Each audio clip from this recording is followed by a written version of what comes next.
understand that I don't wanna play your game.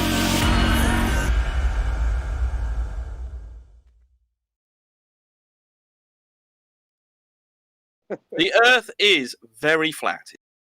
What's going on, everybody? Thursday, September 9th, 2021. This is Brandon, host of Brandon's Show. Lots going on in the world today, for sure. And it is Ball-Free Thursday. So we're going to start the first half of the show without Globers. I think there's a conversation in progress in Discord. I might listen to that for a little bit before we interrupt. But let me give a shout out to everybody in chat. Ian Adams, what's up? PJ Cruikshank, Gadget Inspector, Ask and Receive, Pondering Penguins, page 42, Cleary, YouTube, and Hunter Thompson, whoever that is. I have a feeling that's Sean Hawkins. So, sorry you're blocked, bro. PJ was first. What's up, PJ? All right. Hopefully the sound is coming out all right out there. We're missing our sound technician tonight. Let me see here. Looks like it's good. All right. Yeah, there's a big story happening in the United States.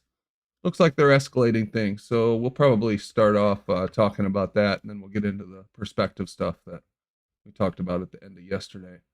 But things are about to get real. I'll tell you that. They are ratcheting it up in the United States and elsewhere. Saw some stuff out of Australia that's pretty terrifying. I guess is the right word. Astonishing. Half of what I see come out of Australia and the UK just kind of boggles my mind. How far ahead of you guys, how far ahead of us you guys are in adopting this globalist bullshit. To be honest, but they're pushing hard here, and it's escalating and accelerating very quickly. So we're not that far behind you. Anyway, let's go into Discord and see what's going on. Giuliani didn't say that. If it's proven Giuliani did say that, what I'm saying. Wait, are you still saying that? Are you still saying no one died there? Listen, Fermi, who's the moderators here? Yeah, Jeremy, Jesus you is need the that's how fair we are. Who has the burden of Hold on, I proof? just want to just point out that we're a different club. everyone We stop, club please. for 5 years. Pete, Are we hold on gonna one let the same second. bully boys in for fucking 5 years? Hold on one second, Pete. I just want to point out how fair the modding is. I let Pete cut me off. Come on. I let Pete cut me off. Fair in Didn't a even... fucking den of iniquity, man. When you're dealing with liars who will knock you down and All talk right. you over, you don't have to be fair there. You have to have a balance, though. Jeremy, you say that no one died. Okay, just listen, explain to him, Jeremy, who what I has the said to burden him, of please, proof, was okay? that Rudy Giuliani felt the need, or he was instructed to go out and do an interview with. Now I'm getting interrupted again. It's an unsupported claim until you support it. Hang on. All I'm saying, I'm clarifying what I said. This guy said that no, Giuliani there was a lack of rubble. The Cookie Monster said that. Yeah. Hang on, please. Hang on, please. I'm saying that Rudy Giuliani felt the need to justify the expected lack of rubble, and this guy said that Rudy Giuliani never said He that. is for controlled demolition. So now, where's the this vote? is a fucking joke. I'm telling you that, Jeremy. This is a joke. He said that Rudy Giuliani never said that, and I said, yeah, he said he never said it. We understood. Right, now, but he said he never looked at the video I was talking about. He said, and he never looked at the video I was talking about, and then he said, I have to produce it to convince him. No, he never saw this video. It's your burden. Hang on, you already know that he didn't say that, so you must have looked at the video. Science of Science, what's up, brother? $5. It's amazing the left elected dictator Biden. No shit. Unbelievable that this is the same party that used to stand for free speech 10, 15 years ago and pretended to be anti-war. What a fucking joke. Whoever makes a positive claim. If Rudy Giuliani said Pete that. makes a positive claim. These people are talking positive claims on Pete's part. The positive claim has to be. Rudy Giuliani said that. I didn't hear it. Please. As long as the positive. No, you said Rudy Giuliani didn't say that. And I'm challenging you to support your argument. But why did you say Rudy Giuliani didn't say that if you don't know the video I'm talking about? Pete, listen. Some of you guys find the video. hold on, Grim. Pete, just find a video, and then you can shut these guys up. But it is, if you're saying Giuliani said something, the burden of proof would be on you to show it. Right, Thank you, okay. Johnny. Before I find the video, so give me 15 seconds to see. I fucking have to beg for time. I'm not begging for anything, by the way. Let me just say You this. don't have to beg for time. Go ahead, My Pete. claim is, let me see if I can back up my claim. If my memory is fucking as good as I think it is. Okay, you don't have to. Giuliani, I don't care let about me memory. I want to clarify. see. Again, I want there's to see interruptions that. here.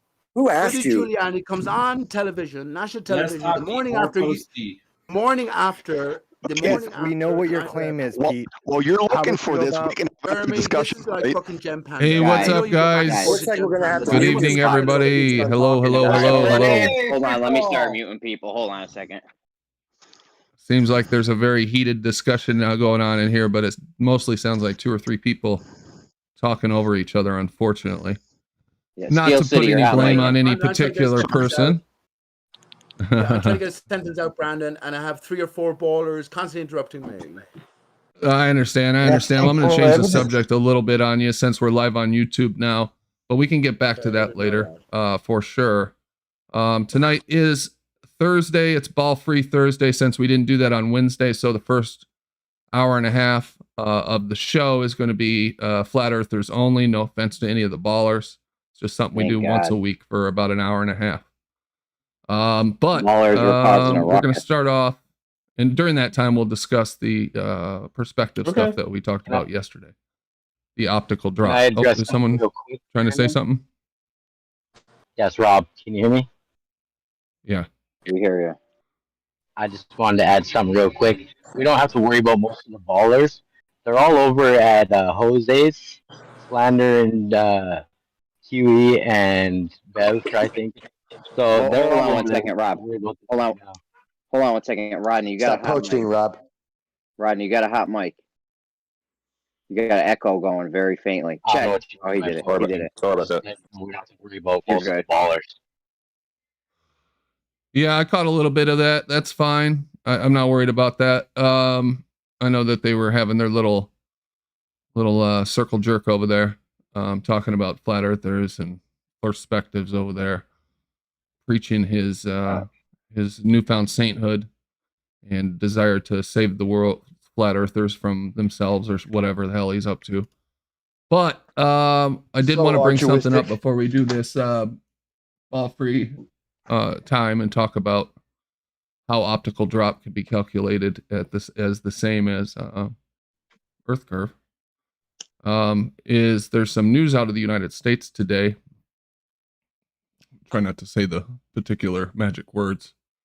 That the president is going to issue an executive order that's going to compel all federal employees and employers with over 100 workers to mandate particular treatment that's taking place, or be subject to a $14,000 fine or lose their job. Strike.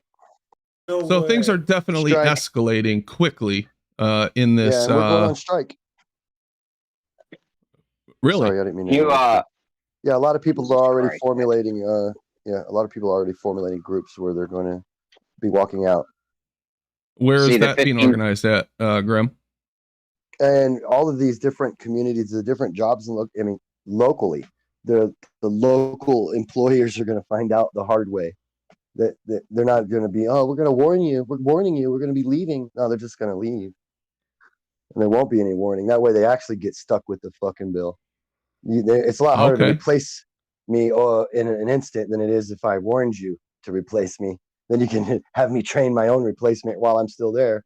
Fuck that. Are the actual unions talking about pushing back on this at all, or are they just laying down? No, physically, the unions themselves aren't, but the people inside of the unions are. So formally, it's not like I was saying, it's more locally and less formal, but equally as destructive. All right, that's good to hear that people are pushing back. I have a feeling this isn't going to be taken lying down. It's good to hear that. I'm talking about people in the military too. Like, these aren't just businesses and stuff. These are government workers. There's going to be so many open vacancies in government agencies that they're going to have a hard time putting out their welfare checks. So I bet the Democrats are going to be really pissed when they don't get their welfare checks. Yeah. Are you eligible for unemployment if you're like, no, I'm not getting the vaccine, and they fire you? Nope. It's gonna be a lot of fucking unemployment checks. Why would they do this, Brandon, coming up to 9/11 anniversary? Why would they do this? I Did you don't say think no, the two Greg? are connected No, particularly, you're correct. Pete, That's what I unless meant. you've got some reason to think that. But Of course they are connected. Why would they do this? This is the most memorable time in recent and beyond history for all the Americans and maybe the world. Everyone was aware of 9/11. And here we are 2 days off the anniversary and to come up with something so fucking obnoxious and sort of, just strengthened, I guess. It's such who can defend such a practice? How can anyone possibly defend? Even the ballers here, no one's going to be able to defend that. So therefore, it's deliberately provocative, and it's provocative for a reason. And I'm saying it's not incidental that it's coming up on 9/11, which we were just talking about. well, I agree with you on do you the provocative and Yeah. tough to defend Absolutely. part for sure. Especially coming from the same party that has been crying for years and years about a certain other medical practice that people should have a choice over their own bodies. My body, my choice, except for when I choose to do something to your body. What are you talking about? Dick Yeah. extension No. techniques? No, aberrations. How would you get that? What? It's when you when you want to cancel a mission, you abort the mission. Right. Yeah. Well, I'll That tell you seems something, Brandon. especially hypocritical to me, and Yeah. it's just astonishing how just blatantly and openly they let their masks slip these days. You know what I mean? Right. Of course, man. Your slip is showing. But all it can Right. do is just garner more opposition, isn't that right? So the people who know the That's corona, in the I'm not runaway gonna. club. Okay, I forgot I'm on YouTube, so I can't use certain terms. I can still say my own point of view. Corona is not real in a certain sense. But all it's concerned to do is to anyone who's been on the fence, push them over into the conspiracy side, right? Because it's too much of an invasion. You don't even have to Well, be in and the that may conspiracy to see be how fucked the up this goal, is to create Right. internal division. That is a possibility. Not knowing what the end goal of this actual thing is, and not believing what they're telling us, of Right. course. I bet you have who- the same experience as I have, as most of us have here. In our day-to-day lives, we have relative calm, relative peace. I bet you. Yeah. Yeah, no, life's good. I can't complain about my life, honestly. And, this is all drama, sort of coming up. Look, fuck, I don't even want to talk about IPS or even Joe Biden not being Joe Biden, right? Have someone in a face mask. So this being all theater. But I think, yeah, the dates, the coincidence of the dates, definitely significant, Brandon. This is our freedoms at stake, right? throws a lot of 9/11 was pitches, a war though. on our freedoms, wasn't it? The bigger war. Yeah, 9/11 they're was an slowly inside whittling them job, away. right? The bigger war is a lot of within. pitches. Sorry, what was that? Somebody said something. No, I was saying Pete throws a lot of pitches, right? Like, Yeah, I right. hope everybody's catching all that stuff. As it comes out, it's like shotgun, and Yep. it's a good thing, Pete. Yeah. So I just wanted to mention this at the beginning and let people know, in case they weren't aware, because I know a lot of us don't pay attention to the mainstream media because it's bad for your mental health, that this is taking place and that it is escalating. So I'll be very disappointed in my fellow humans if they lay down and take this one. Me too. Fucking hell, Brandon. Fucking hell, man. I'm just thinking about this. We haven't spoken in ages, right? I never had an issue with you, but people. You yourself volunteered for a position in the war against terror. If it was all in the back of this, is this freedom now? This is what we fought for? That must be gutting now. I'm not saying that. I'm just saying, as my thought goes, that must be fucking gutting because we're less free, obviously, now. You've definitely come to find out we're less free than ever. Our minds are enslaved. We're all ensconced in an artificial fucking reality to the extreme. So that has to be upsetting. And I'll just say this: can I ask you this? Surely, fucking every soldier, they all have access. Every navy, every military man, they all have access to YouTube. They all have access to information. They must have considered all of these different possibilities: the fakes, the alternative motivations for war being used in a greater Why mechanism. so? Why would you imagine they would consider that if they're very, very busy and they're being told, you know what I mean? There's They're fucking nothing wasting- happening. How can they be busy? They spend most of the when time you're in doing nothing. Iraq. Well, that's not so true. The military. It is true. Okay, never mind then. I'll just let you. No, Hold hang on, Pete. please. Shit, I will man, say you this gotta too, at least- because I'm sorry now. I'll just say this, Brandon. I have personal encounters with people who've been in Iraq, 2 people, and I have a story to tell. But it is true. Most of the time, doing Pete, nothing. the thing is, they prey on the segment of the population that is pretty much least equipped to discern what's going on with geopolitics or things in general. That's why they use young people, right? That's one of the reasons. They're malleable. Yeah. Yeah, but they do present bullshit stories to the people, the masses, right? They present us bullshit stories. What is actually really going on in Afghanistan? I have different ideas about that. I really do, and very interesting as well. But I'm saying we're all presented as the spectators. I've already forgotten what I was going to say, by the way. Bullshit stories. That's what I'm saying to you. Sorry, Graham. You participated in that. If you take the letters in Afghanistan and you take the letters in, I'm just kidding. I can't even do it. Oh well, listen. Well, no, this is right up your alley, though, right? Israeli Secret Intelligence Service. What's the acronym for that? Oh, I don't know. What is it actually? I remember that from somewhere, Graham. What is it? ISIS. There you go. For fuck's sake, it's That's made an all odd too obvious. coincidence, This is isn't the it? narrative we're presented I don't with. know. Is it? It could be, but I Hang doubt on, it. please.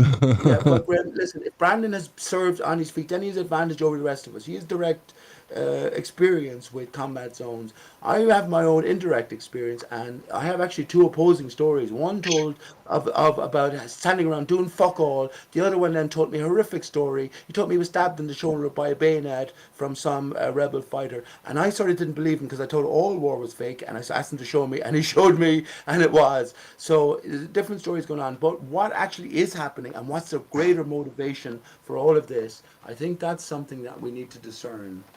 Really do. Yeah, there's a lot that is hidden. Here's what I know for sure. What they tell us on the television and what comes out of the politician's mouth is just a story. I think we can all agree on that. That's absolutely true. Let me say something very interesting. George Bush, the way he pronounced it, I think he was an actor like Kennedy. You remember the way Kennedy talked? Just so totally unnatural. Things all an act. George Bush talked about the war on terror. The war on terror. So terror and terror. If it's a war on terror, right? Terror is earth, ground. If it's a war on terror and the earth itself is, as we experience it or appreciate it as natural, is unnatural. It's as a result of a war on the original Earth. If the war on the war then is in place, maybe it's a positive thing. And I actually do think Oh my. Pete, I mean, you got why more. do I always walk away feeling molested with you, Pete? Pete, you got more. Pete, you got more parallels than plumb lines. War on terror. If it's a war, hang on. If it's a war on terror, right? It's a war on the earth. But if the earth is already in an unnatural state, it's a war against the unnatural state of earth. So they're trying to rebuild as opposed to, you know. And that's why ISIS comes into it. That's why all of the fake terror comes into it. Because behind the official stories, the mainstream stories, there is a different motivation behind this whole war. I agree with course. that part, but I don't know if the reasoning. But yeah, I Well, agree. it's There's aligned, always it's some. that way. Yeah. Yeah, I think it. You know, it could be just the way he says the word terror, Pete. I mean, it might be that No. simple. It's not Brandon. It's not Brandon, because after 9/11, what came to prominence? Flat Earth, which is the very nature of terror. That's true.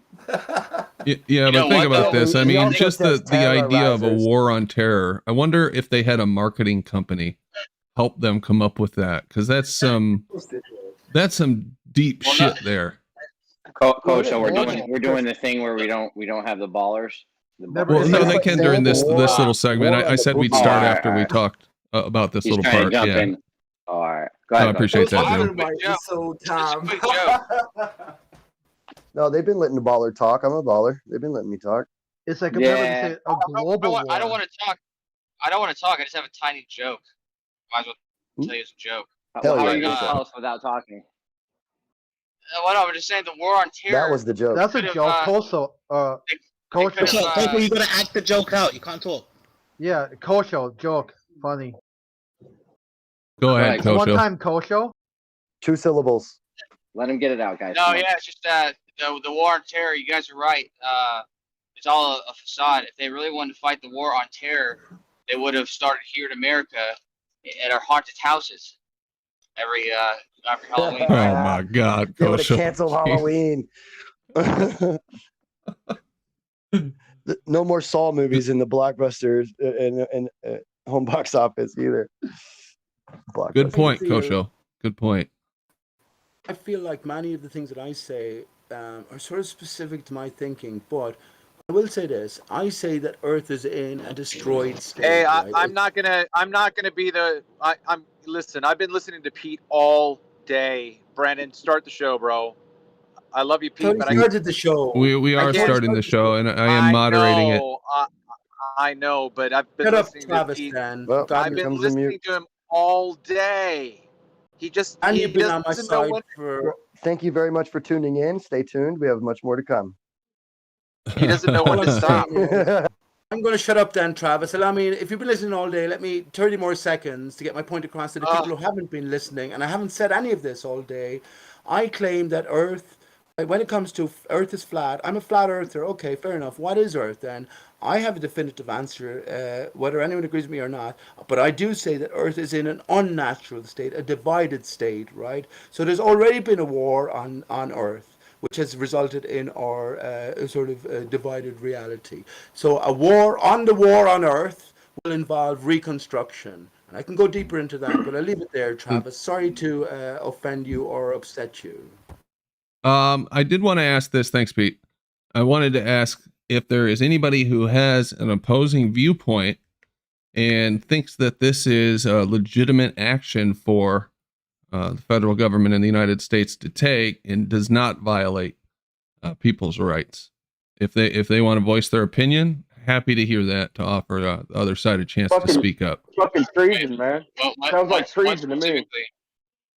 I missed the whole beginning part. What specifically action are you talking about?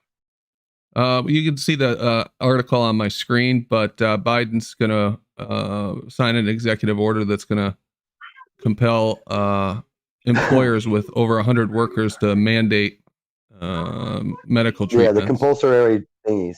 Yeah. Yeah. And he's going to force all federal workers to do the same or face termination in both. And for the employers, it's going to be a $14,000 fine per violation. That's cool, but we're doing a petition to recall Biden right now. So look for that petition you're online, saying, recall Biden, and sign it, everybody. You're saying if you have over 100 employees, then if there's a federal mandate Recall. that you have to get them they have to be forced to be vaccinated. Is that what you said? Yeah, Well, we're live on YouTube, so like I'm trying not to say that word too much, but yeah, exactly. That's what they're doing. Biden can't find his own shorts.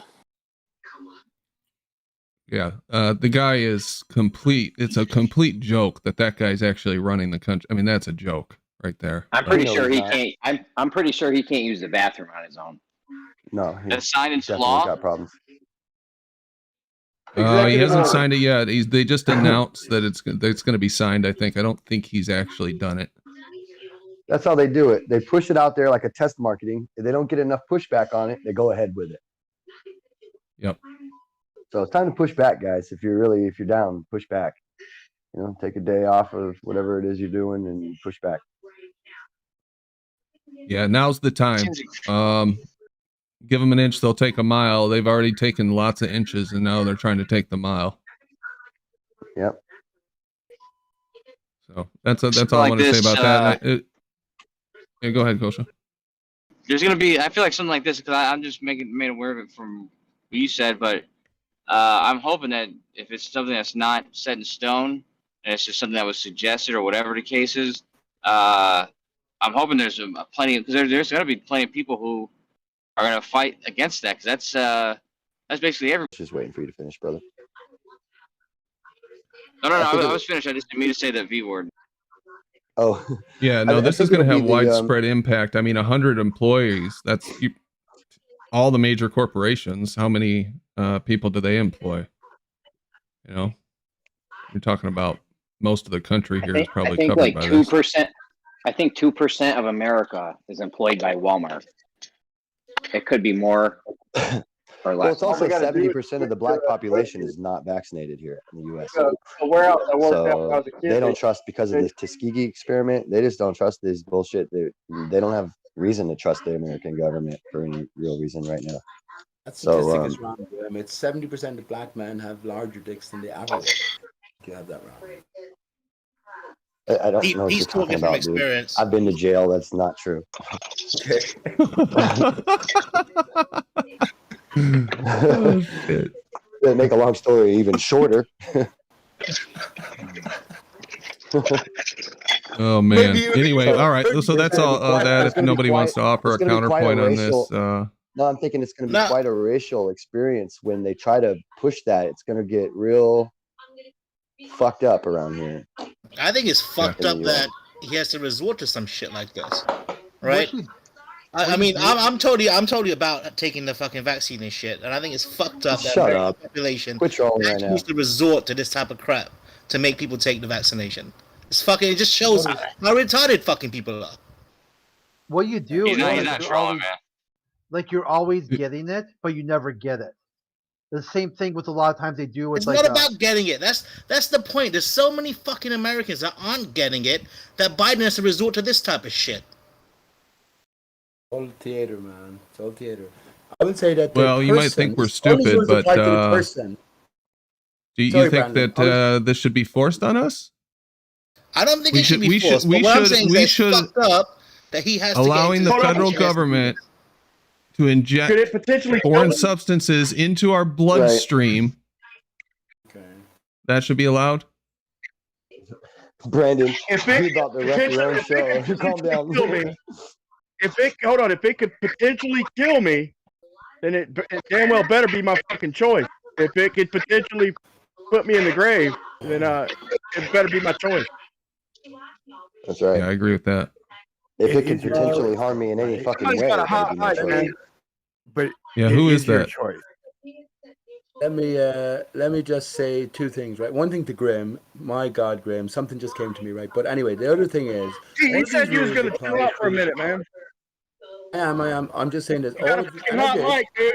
You got a hot fucking We've got mic. the TV going in the background. Yo, shut the I just TV wanted off. to say that all of these rules apply to the person on the ball Earth, right? We are man on the flat Earth, so different rules apply. And I think Joe Biden is there in place to represent the end of times, right? So the end of the fantasy, the end of the ball Earth, and all things associated. The thing I will say with Grim, and I'm going to shut up, Brian.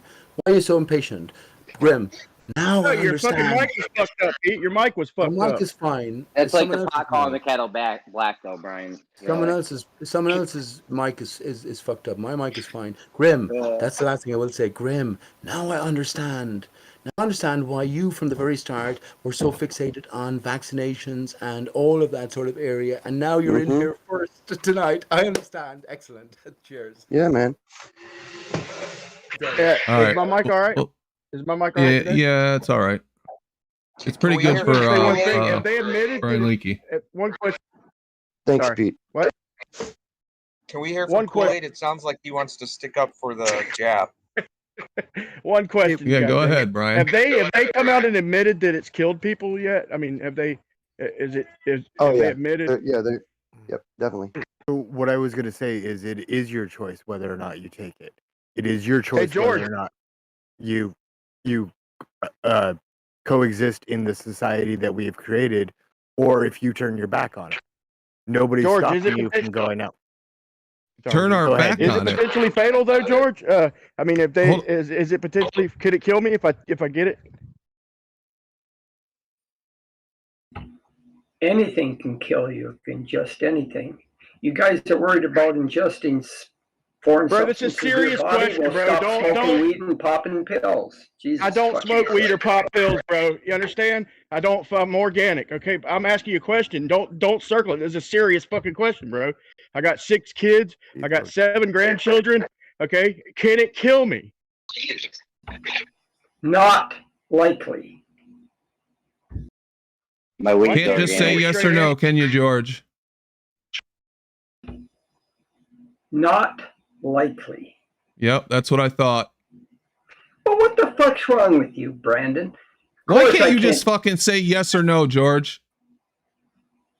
Because this is what you want. You want, just because one person might We want a die, straight answer now you want for the once. answer to be We want a yes straight to answer him. for And once. it's not an issue of yes or no. It's an issue of probabilities, just like anything. Like if you step off the curb, can a bus kill you? Yes or no, Brandon? The odds are good. Is a Yes. bus going to kill you? Yes, a bus It can could, yes. George, Okay, good, fine. what you're telling me though is that the odds are good, Ask but him it again, might kill Brandon. me.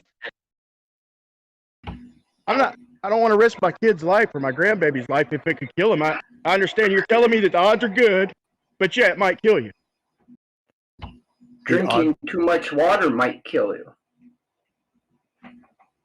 Yeah, I'm a little bit. Did I avoid too much water, George? I avoid stepping off of curbs in traffic. I avoid too much water if it could kill me. I try and avoid them things, George. So I try to look out for my kids and teach them to avoid things that might kill them. So here's another way to look at it. If you don't get it, you're more likely to catch it from somebody else and then transmit it to your kids who might die from it. How about that way to look at it? I don't believe you. Yeah, I don't either. I'm just saying, with all that stuff that you're talking about, that's another possibility. But you're not even We've all talking been about sick. that one. Well, I'll tell you We've what. all been sick. None of us died. You guys listen, the government and the corporations and the media lost the right to tell us, trust us, a long time ago. I don't trust anything they say. And this is shady enough where I'm staying away from it with a 10-foot pole. Fuck this. Fine enough. Roll the dice, take your chances. You might die. Okay. Fine. No, Brandon's right. They lost their trust. No, but I mean, I'm reluctant to take it myself. But if you're talking about probability, then what Extremis said is exactly correct. You have a better. Shit, I gotta close out the things. Okay, I should be back now. Hopefully everything is working. See my mic working. What a pain in the ass. All right. Yeah, it's my choice. George. Likely to beat it. What do you mean? What do you mean you're not likely to beat this one? What's the mortality rate of it? You idiot. Who cares? It's my shouldn't it be my choice? Yeah, what is the mortality rate of this for someone who gets it? I don't know. Under 80. I had it in February and ended up in intensive care. But I got over it. And I've not been vaccinated. Well, I want to apologize for calling you an idiot. My wife said I need to apologize. I got pneumonia. I got pneumonia. I've never been ill in my life. In hospital, pneumonia. And it took me about 2-3 months before I could sort of walk up and down the road, play golf, things like that. Because I just couldn't breathe properly. But I didn't. Yeah, but I didn't. Look, but I got treated, and when I'm 50 odd, so I got over it. Now, breathing and everything, like you're 100%. Yeah, or guess what, man? I've been tested. Sick, and people always will. I've been tested. I went back for the lung test. They totally cleared up. All the traces of it had gone. And I had the antibody test a couple of months ago, and I got all the antibodies. So, It's people who are getting permanently injured, like their lungs are permanently worse off now.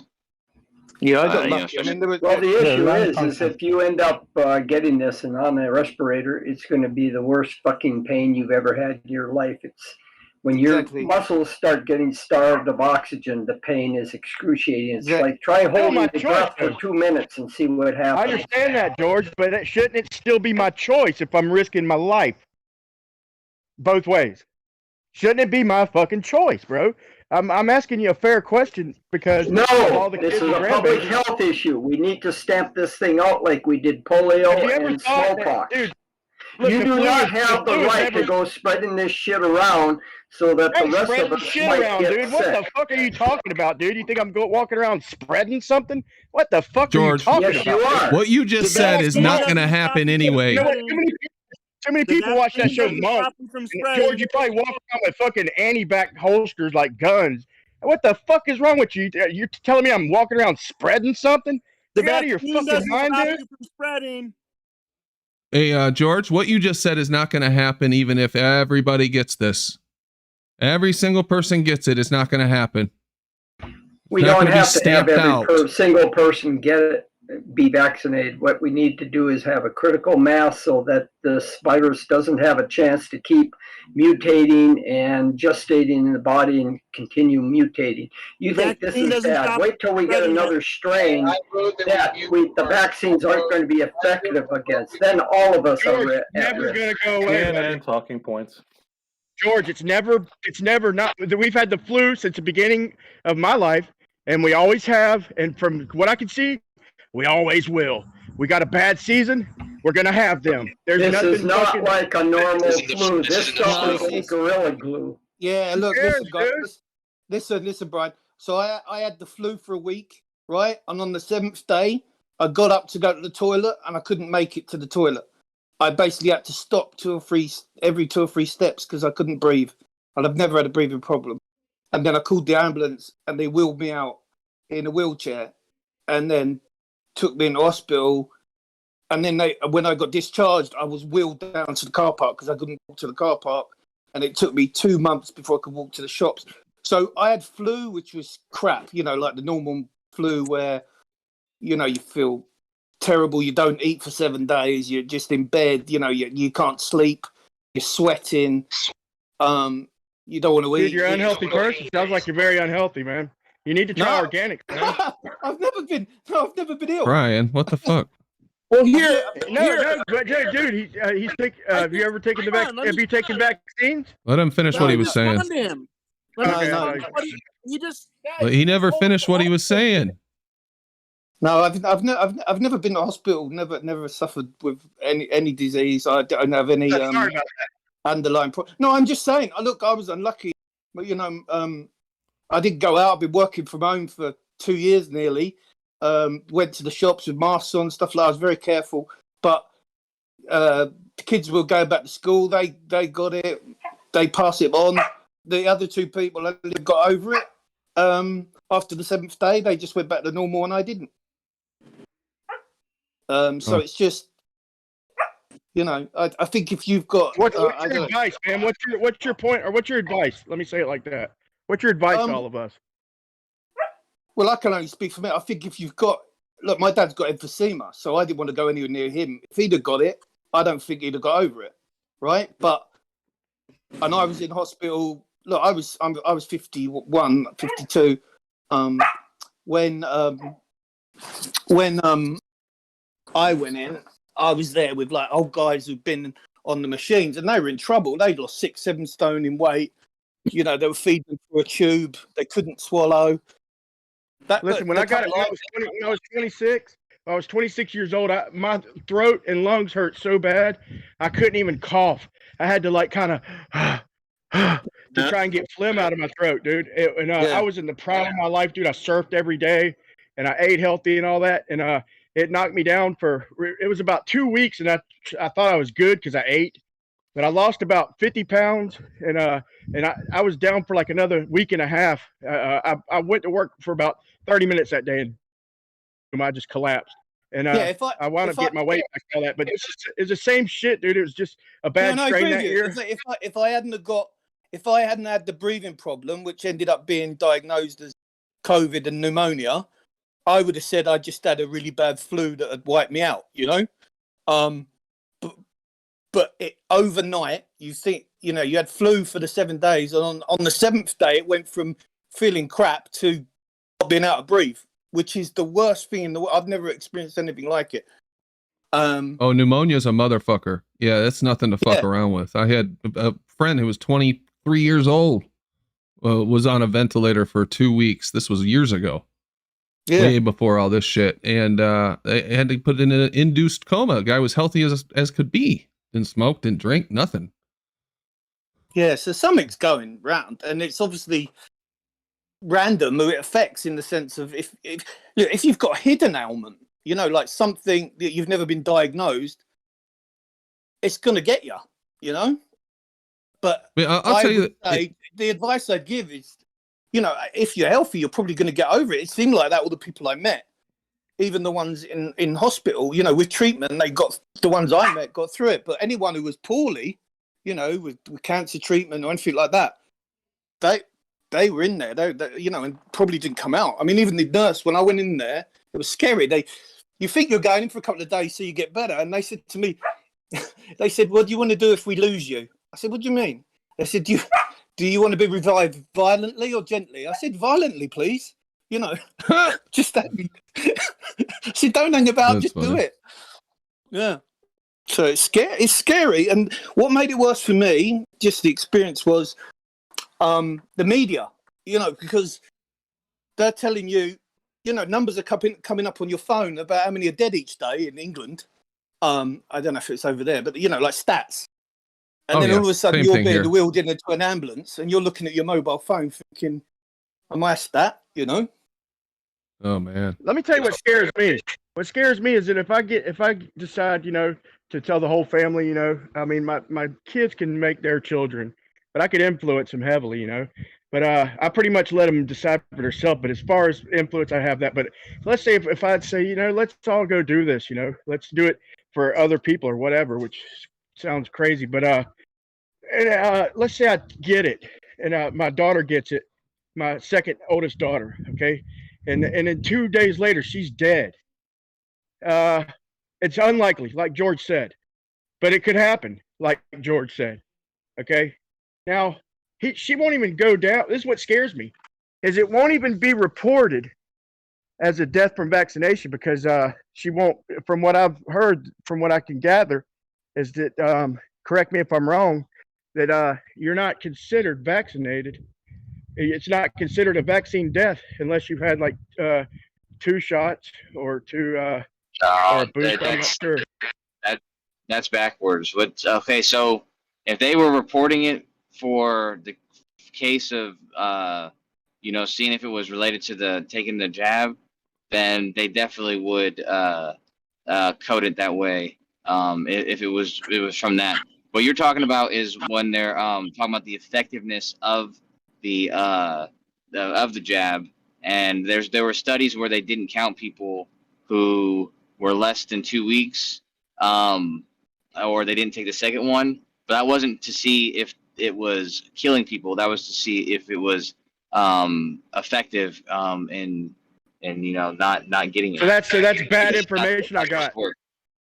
So I was talking to somebody about that the other day. I'm asking you straight up. If you know about it, if you don't, just say I don't know. Is that bad information I got? I had this conversation the other day. Yeah. Because I mean, like I said, it could be getting reported like that in some channel and some avenues. But it's strictly not correct. Is it bad information I got, bro? I'm not playing games with this. It's bad information. I'm not. Yes. That's what I'm saying to you. Okay. Thank you. So real quick, has anybody in here mentioned the development of the nasal spray vaccine? No, haven't heard. I only caught a bit about that. Do you know about it? Yeah, they said that pretty much it's the same thing they've been doing with, you know, animals for a while. Now they're testing it to see if, you know, if they can actually use it with the vaccine. It's very interesting that, you know, you just spray it up your nose. I think there's some news articles out today about it. I mean, that's how I've always taken the flu vaccine. Careful with the V word, because we are live on YouTube. Sure. And they get touchy. I'm sorry, yeah. Cooties. Can you say Yeah, that's cooties? fine. Yeah, Cootie sure. shot? Can't even say shot, huh? But every time I've taken the good. seasonal regular one, I've always taken it up the nose. I mean, I don't know if they have another kind of it for the real seasonal flu. But yeah, every time I've taken it, I've always taken it like that shot up the nose or whatever, like the spray. It just seems like that's the people getting sick in my family, like my dad, and you know what, my brother, he's on the fence, you know, but it's like the people who've done it. A couple of them seems like they're the people who get sick every couple of years. That could just be isolated incidents. But the daughter I was talking about, her boyfriend, it's kind of my son-in-law. They're not married yet, but he got his a few days ago, or about 5 days ago, and he's in the hospital now. Migraines. I don't know if it's related. I don't see how the fuck it could cause migraines, but he passed out at work. He might be out. He might be out by now. If he ain't dead, I most certainly would have heard about that. But I don't know if that's related. Has anybody heard anything about migraines or fucking or dizziness and collapsing and shit from it? Blood clotting has been a very common side effect. I think they traced that blood clotting back to the injection straight into, due to the nurses or people like at CVS and places are accidentally injecting it straight into the vein itself. I guess they've studied the people that. What's that? I said, "What's up, Mr. Reality? I ain't seen you." What up, Jeremy? Yeah, so because I thought the same thing. I'm like, man, that's crazy. You can get blood clots, and then sure enough, they started looking into it, and they said, okay, they traced it to pretty much nurses not knowing what they're doing, as well as the pharmacies, just accidentally putting it straight into your blood vessels. Hey, did you guys hear about Rob Skiba? What is it? Skiba, okay, he's a national treasure to Flat Earth. Who? Rob Skiba was. I heard Rob Skiba was sick. Oh, I didn't hear about that. His sunset on the Flat Earth video did it for me. After that, I was all in on the Flat Earth. Yeah, it's well known Rob Skiba's in the hospital with COVID. I'm sorry to hear that. Hope Rob gets better. Absolutely, we love Rob. I just lost my uncle to the cooties. It's crazy. Nobody could go in and see him. His wife couldn't go in and see him, and she got home and didn't get a call from him. She's like, "What's going on?" And then a nurse called her and said, "You better get up here quick," because and my uncle was a president of a seminary school, so the nurse was actually one of his seminary students. And so they called, just to be nice, saying, "Hey, you need to get up here." So she, on her way up there, they called her back while she was in the car and said he passed. I heard about that.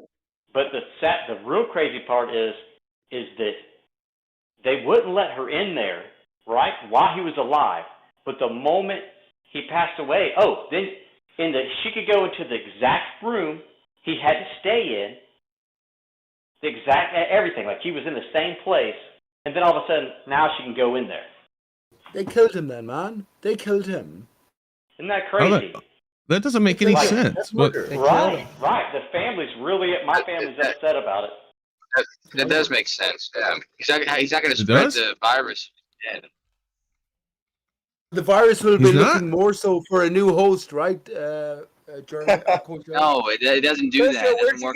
Where'd you get your immunology expertise? Okay, well, if you're dead, I learned this from a doctor. But if you're dead, you're not breathing. If you're not breathing, you're not exhaling any the virus anywhere.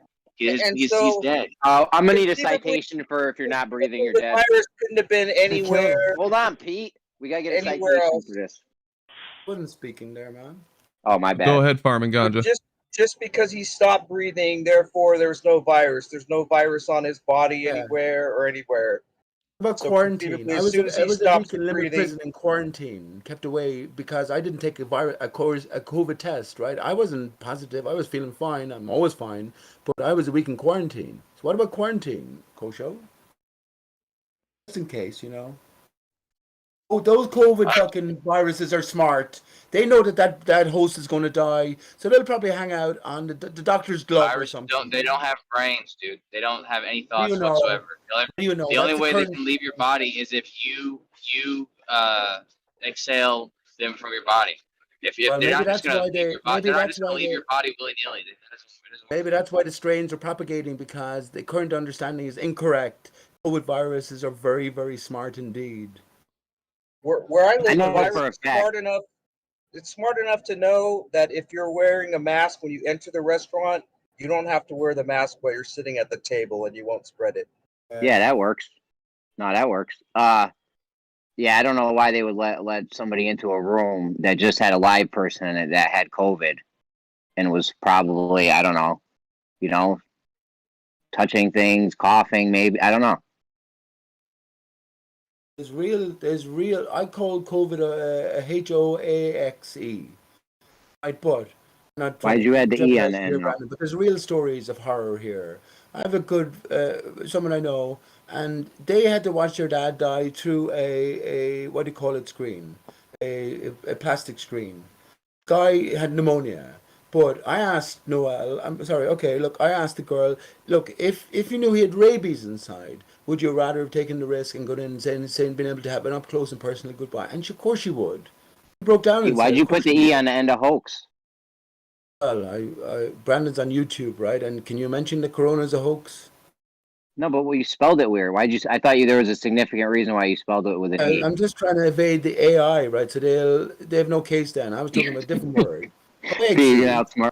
Hoaxy in Irish. I could say I was speaking about an Irish word. Hoaxy. So Corona is a deadly thing. That's what it means in Irish. All right, my bad. Yeah, you are bad for that. Now, Brandon, if your channel goes down, you know why. Anyway, that's the real effect of it. Honest to God, that's the real effect of it. And have I any fear of Corona? I never had a fear of Corona. I knew what it was from the outset. Have I ever been ill? Not in the slightest. Not in the slightest. And I did spend a week in Limerick prison as well for singing my Corona as a hoaxy song.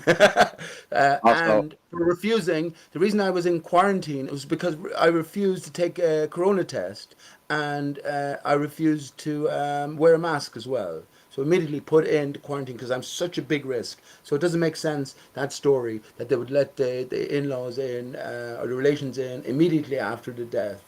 You know what I mean? We can't be taking risks.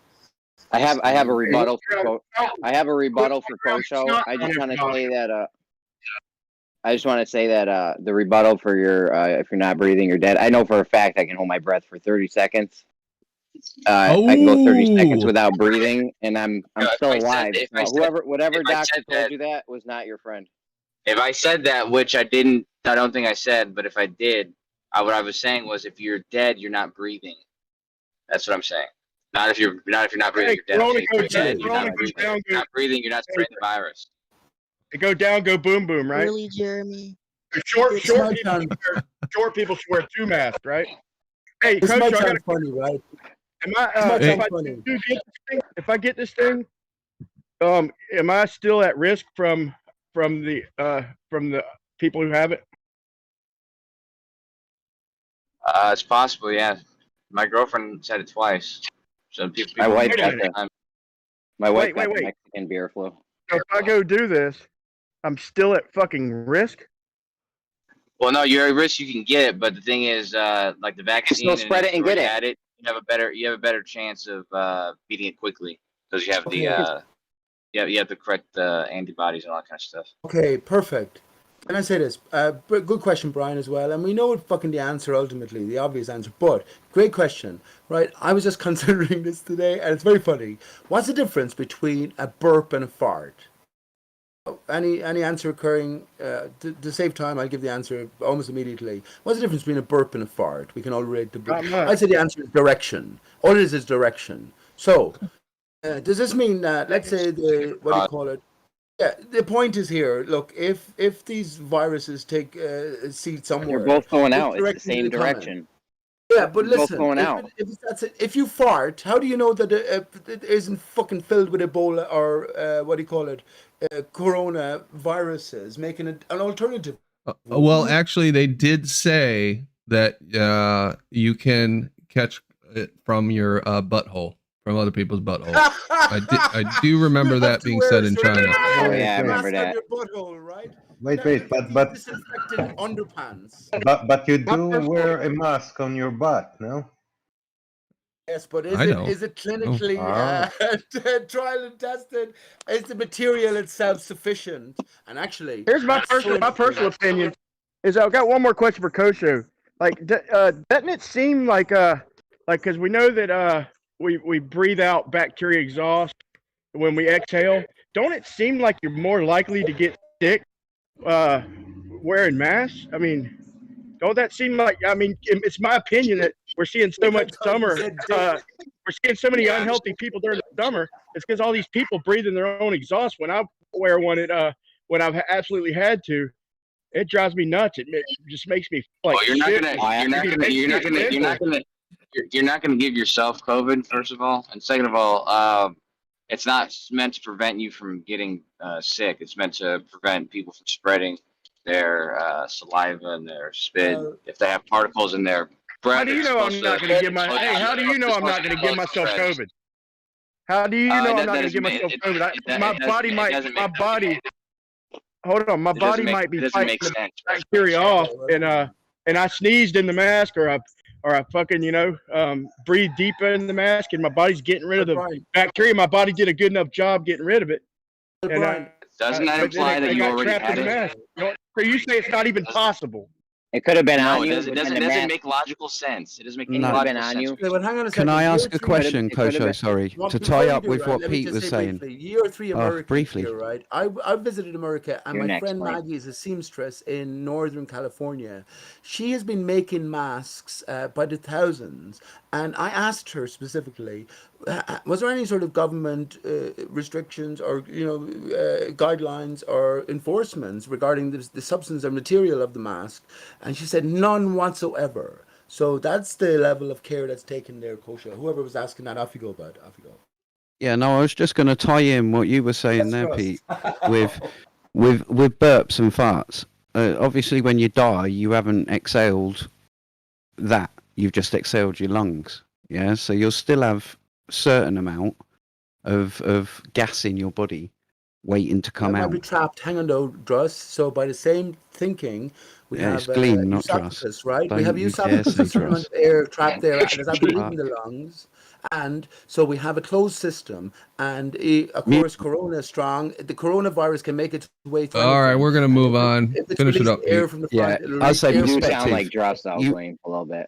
I So do a good blatant, impression dude. of Why do you him. gotta be so blatant, man? But anyway, but you were talking about perspective earlier, Brandon, weren't you? You said something Yeah, about we're going to move perspective. on to that. Listen, I don't want to spread any more misinformation. I think that's part of the problem is we don't have anybody we can really trust, and it's hard to know who to trust. So everybody's got to make their own Apologies to Keelan for decision. calling him But I Druss, certainly Brandon. don't think anybody should be forced into making that decision, especially based on the words of the people who are in a position to, who have the power to do that right now. That's ridiculous. Fuck that. I think that was fair to say, man. I think that was a fair thing to say. What you said about not trusting anybody, or not taking anybody's word for whatever. Just kind of find out the right information for you. Yeah, absolutely. All right, let's move on. We'll do what's it called?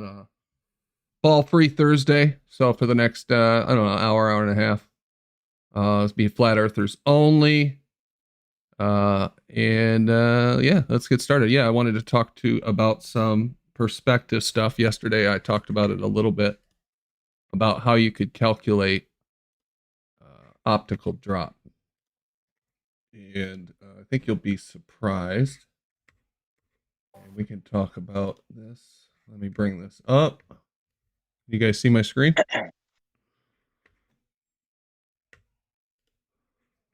No, not yet. Not yet?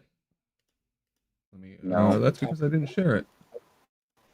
Excellent topic, Brandon. I was talking with Travis today about a very There we go. specific optical. Can you see it now? You're hot micing, Pete. Yeah. I know you're not hot micing, but you are hot micing. Okay. You can see it? Yeah. Okay, so Is that a baller a week or so. Sorry? I was going to ask if that was a baller in the crosshairs. No. He's behind the crosshairs looking out. No. Oh. You got wall hacks on. You can imagine it as whoever you want, though, Travis. It's open for interpretation. You should have made All it right. so he was looking out over water, so we knew it was all the same elevation. Oh, come on now. Can I? You're right. You are right. So right, my pretend the bad. grass is water, okay? This is our theoretical surface. It's level, horizontal, infinite. All right. He's got his auto level, and he's looking through it in the crosshair. That's what this picture is meant to be. And you can see the crosshair is above the horizon here. All right. So if you'll remember, we talked about before a couple things. We might have to go back to them, but we'll just start here. All right. So when we use this auto level, we create this artificial horizontal line that we're comparing against things, objects in the distance, and making certain measurements. This crosshair in the auto level tool has no depth, of course. It's just like you took a picture and took a transparency and overlaid it. It has no more depth than this slide here. You just put this auto level thing over it, look through it, you have your target. It's absolutely 2D. It is just a comparison against the background. So remember that. It's kind of important. I'll come back to it. And we're looking over a first-person perspective view, of course. That's how we see the world, from a first-person perspective view, regardless of what kind of instrument we use. I can't think of one where that's not true. Unless it's some kind of sensor that doesn't rely on vision. But anyway, so this crosshair has no depth. It does not extend out into the scenery at all. It doesn't extend out past the horizon. It is just an overlay. Now we'll add a wall. Pretend this is an infinitely long wall that's extending in the background. Here is the closest edge to us. Here it is going off in the distance, and it is vanishing on the horizon. The vanishing point is on the horizon. Seem reasonable so far? Understand? Yeah. So we're looking at this wall. It's going off in the distance. We're looking through our crosshairs at this wall. Now, since the horizontal reference that we created is above the actual horizon, it's also above the vanishing point of the wall, which is on the horizon, and can never be higher than the actual horizon. Remember, this is a theoretical. This is a theoretical infinite plane. We're not taking into account refraction here, okay? So just keep that in mind. We're not talking about refraction. Refraction is going to have impacts on this whole thing. We're just talking about this theoretical infinite plane that we're looking out over. Can we agree that the vanishing point is always going to be on the horizon? Okay. Yeah, that's what I see when I look out over water. Yeah, I agree. You're closest to the floor, like when you create a perspective, one of those perspective grids. Instead of the lines, all the lines on the bottom, it's just going to be all, blacked out with the floor. You can't see that. That's literally what I see when I set up my auto level on the beach. That's literally what I see most days looking out over the water. Yeah. Very seldom are you able to see the actual horizon, and we kind of talked about that. I'll come back to this slide, but I'll just flash this so everybody understands that we're talking about a kind of a theoretical situation where we don't really see in nature often, if ever. We often have obstruction, refraction, elevation changes, or just plain visibility, the turbidity of the atmosphere, and there might be more that block our view of a horizon. So we're never actually seeing this theoretical horizon, but it's there. The idea is that if we are on a planar surface, these attributes that I'm describing are there. They might be behind here. They might be behind these things. They might be under this elevation change. But the basic geometric structure is buried somewhere in that. Does that make sense? If you guys have any questions, just ask. I don't want to derail, but if something I said doesn't make any sense. All right, so we got the vanishing point on the horizon. Now, our horizontal reference is above that vanishing point. This is a key point here. So more and more of the wall appears to be lower than this line, this horizontal line, as we look out over the distance. Since our horizontal reference that we created is above the actual horizontal or the horizon, and the object always has to recede and disappear into the vanishing point on the horizon, the further we get away from the viewer, the more of this wall, the more really of the scenery in the distance, the higher amount, what is the right, the more height is underneath this horizon. So let's say if we marked, we wanted to measure it right here. Say, okay, this spot on the wall is exactly horizontal. We get down here. That is a lot of distance between us and the top of this wall. And the reason this happens is because the vanishing point is always on the horizon. So anytime we're taking a horizontal reference and placing it above the actual horizon and measuring against that, this has to be the case.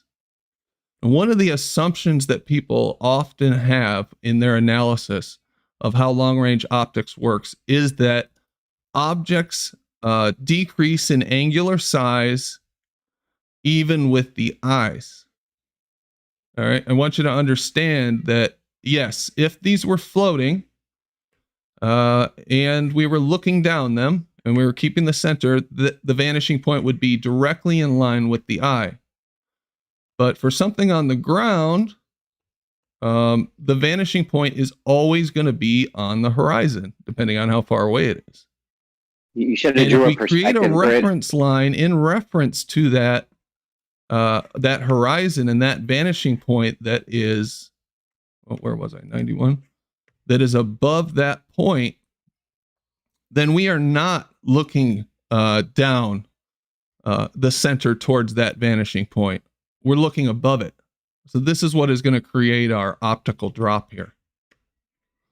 You should have got a perspective grid and blacked out the bottom of it, and then you would have been able to see it's always going to be at the horizon, the vanishing point. Yeah, and and that's what I done haywire here, Brandon. Hold on, George. You got to wait a minute Hold after this on. presentation. Let me get through this. But did you have a question, Brian? But to be clear, it's like a function of distance. So it's a function of distance. Yep. Are coming down. So like a cloud that's let's say a mile in the air that you see way out on the horizon. Underneath that cloud, it'll be just barely over your crosshairs, but underneath that cloud to the ground will technically be representing 1 mile. Is that? Well, that's how perspective works. The further from you, the smaller objects appear, right? Unless you have so if we've got something that's going off into infinity, Brandon, if we've got Brandon, something going off into infinity, it's going to come to a point, which is called the vanishing point. Okay, sorry, I was trying to derail you, man. I'm enjoying this. There's two realities here that you're combining, however, right? The reality of the perspective of the individual, and then an optical device that's, how many times optics? Yeah, it doesn't matter. Yes, it does, because what it does is initially increase the size of the object larger than the human eye, right? So that's a very important fact. That's okay. When we use an optic like that, all we're doing is we're increasing the size. We're zooming in on stuff. That's all we're doing. We're not changing the relationships of the objects down. I had a picture in here somewhere. We're not changing the relationship here it is, between the objects, such as this. So magnification, I think, is what you're talking about, correct? Yeah, it's magnifying how many times it sees in the eye, right? So yeah, That's not going to change the relationship between that horizontal reference line in your sight and the objects in the distance, and the relationship between the objects in the distance, their angular size, and their relation to each other isn't going to change. It's just going to zoom in on one particular area. So it's still going to have a vanishing point. It's still going to have the same geometric functions as you look downrange. It's just going to look bigger in your eyepiece. You just zoomed in on it, like this house here. This red box on the top here is this zoomed in 12 millimeter. So they use 12 millimeter here, 4 millimeter. It's exactly the same. It's just zoomed in. You can see none of the relationships have changed. I actually cut this picture out and pasted it over here just to show that. Would you agree that light loss drop is factor? like? Sorry, go ahead, Gleam. Sorry, that's what's known as a crop factor, cropping. Cropping's So a little would different anybody, than- Brandon, would you agree that cropping's a little different than telephoto zoom, right? So once something's it's a lost focal length. the angle to reach our eyes, would you agree that light lost is light permanently lost, even through zoom?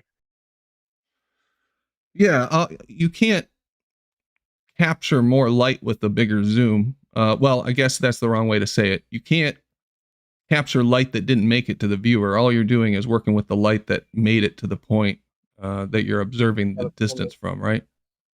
Yeah, so You're not changing the light that comes to you. Agreed. Once something's scrambled in with the railroad track that Gleam likes to use, once the rungs are to the cross ties, whatever you want to call them, are all blended together, you could zoom to a certain extent, but you're still going to get one solid looking cross beam on the railroad tracks. At a certain point, the light is indistinguishable and unable to be brought back. Yeah, at some distance, the vanishing point's still going to be the vanishing point. Geometrically, it's always going to be in the same place, no matter what zoom you use. What you have to do, Brandon, here is when I see the pictures of the various angles to the house, okay, you're just changing screen, but you have to take into account everything within what makes up this image that's presented to us. So we'll identify the structure or the nature of the ground, we identify the house itself, we identify the sky and the backdrop. So when we see different variations of the same fixities, right, then we can sort of identify that we're looking at the same thing from a different perspective. Here's the point I'll raise. When you bring images, which I didn't see an image over water yet, when you bring the differing component here into play, the ground being water, then we have to take into account the properties of this ground, and especially then when we're looking into further distances well beyond the house in the great distance, how that will seem to appear to us, I guess, as we're looking as flat earthers over an extended plane of water. In your example there, grass. So off you go as well. Continue on. Okay. Yeah, the vanishing point is always going to be in the vanishing point, regardless of what you're looking over, and it's always going to be on the horizon on a flat plane. So let me continue because there's more to this. All right. So you guys understand this? Yep. Before you go further, can I point out a problem here? Sure. Okay.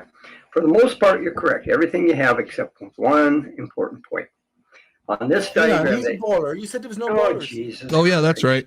It's supposed to be ball free. Sorry, George. Sorry, Sorry George. about that. I'm sorry. Okay. I didn't know sorry that. about that, George. I wasn't listening. That's okay. We'll open it back up in a little while. All right. Yeah. So let me continue. So let's see how placing the wall's vanishing point on the horizon versus assuming it's always in the center of our line of sight impacts how we interpret what we see. So that's the assumption that is usually made, that it should always be in the center of our line of sight. Because remember, the main assumption, the biggest assumption that they try to place on us is that the horizon is always going to be at eye level, and it's always going to be the same as this horizontal line on a flat Earth. Again, this is the sleight of hand again, Brandon, because the observer doesn't see that naturally. With his human eye, he sees a direct correlation to his height elevation and where the apparent horizon goes, which is the neutral point of the eye. This is the individual experience. You're taking an optical device. You're taking an optical device that still has a limited angle of resolution due to refraction and the size of the hole that it's coming through as well. So you're still highlighting optics. So are you discussing the optical limitation in that device? Like, no. Did I say anything about the optical limitation? No. I am talking about Yeah, using got to that, this horizontal reference Hold on, Data. against the horizon. A horizontal reference that is above the horizon and what that does to the comparison on a flat surface as you look downrange. That's all I'm discussing.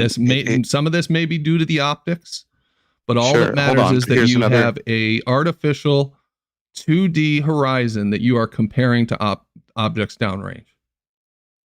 right. So if you're looking at land that is sloping downward, let's say you're making an observation towards the sea. That's what he's trying to get to, Data. That's what he's trying to get to. Give him a minute. Yeah, let me get through this, and then we'll open it up, and you can go into depth on stuff, Data. So this blue wall that I've added here represents how it would look if the wall was terminating at the vanishing point that was even with the horizontal reference. So obviously the point would be above the horizon in this picture if the horizontal reference is above the horizon, right? That's kind of a ridiculous situation to assume, since that would mean that the vanishing point is off the ground for an object that's on the ground. And then if I overlay those two, the area nearest to you is going to be exactly the same. So I took the red one, which represents the vanishing point on the horizon, and I took the blue one, which shows the vanishing point at eye level or horizontal with this horizontal, or even with this horizontal reference, and overlaid them. And what you'll notice here is that they're exactly the same position for the areas nearest to you, and that the difference increases with distance towards the vanishing point. Boom! This is kind of key here. Unbelievable, dude. That is fucking so right in my face. Awesome. So this is kind of the key part. So we're interested in this blue part in this picture. The purple part is where the two overlap. The red part is the how it looks in reality. The blue part is the part above, which is the assumed location. That's the location we assume where this wall should terminate based on that assumption that the horizontal is the vanishing point on a flat plane. So you basically have the red wall going out further in essence, and showing that even though it's the same height, being further, it's lower. That is fucking They're genius. both going the same distance, but where you place that vanishing point creates this separation, right? So it's a function of distance. And it's a function of distance, obviously. This blue line is getting bigger with distance. It's getting thicker, right? But also, you got to remember the height of this wall, less visual space, is taking up less visual space as you get further out. So as the object is decreasing in angular size, you've also got this gap increasing in angular size. So this is going to create a ratio between the expected position, which would be the top of this blue line, and the actual position of the object, which would be the purple. And that is going to be what looks like optical drop. If you're expecting it at this blue one and you're measuring it at this purple one, that ratio, how big that is, that blue line is going to be your optical drop. Okay? Simply so brilliant. Just I'll point out a couple things real clear. Nearest to the observer, almost nothing. Either assumption would be almost the same. It'd be negligible. You wouldn't see hardly any optical drop. You could completely ignore it for the first however far distance. As you get further out, number two, it's going to become apparent, right, that there is this optical drop due to your assumptions. And then as you get off in the distance, it's going to essentially look to you like this wall, based on your assumptions, has completely disappeared. And it's going to be a huge drop. Now, when you take the ratio of this angular size of this blue line, this blue wedge here, and you calculate its size as it nears the vanishing point, that is going to be a parabolic function due to the fact that it's increasing in angular size with distance while the objects in reality are decreasing. It's going to look like a curve that is very similar to what we would calculate if we wanted to assume that that optical drop was due to the actual physical curvature of the Earth. You can see that here. I've represented that with this graph here on what that curve would look like. All right, I'll open it up. You've achieved the parabola without even refraction. That's impressive. We just got to put some math to it. Instead of George, when he does join, instead of thinking about how to shit on this obvious logic, help with some numbers, George. For God's sake, would it kill you? Well, I did some calculations for. Did you do as a slope calculator, like a linear slope, or like MX? I just based it on angular size.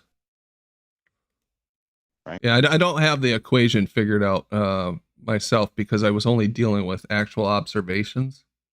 So I was still trying to wrap my head around how you would calculate this, and I'm just not that good at math to figure that out with quite a bit of effort.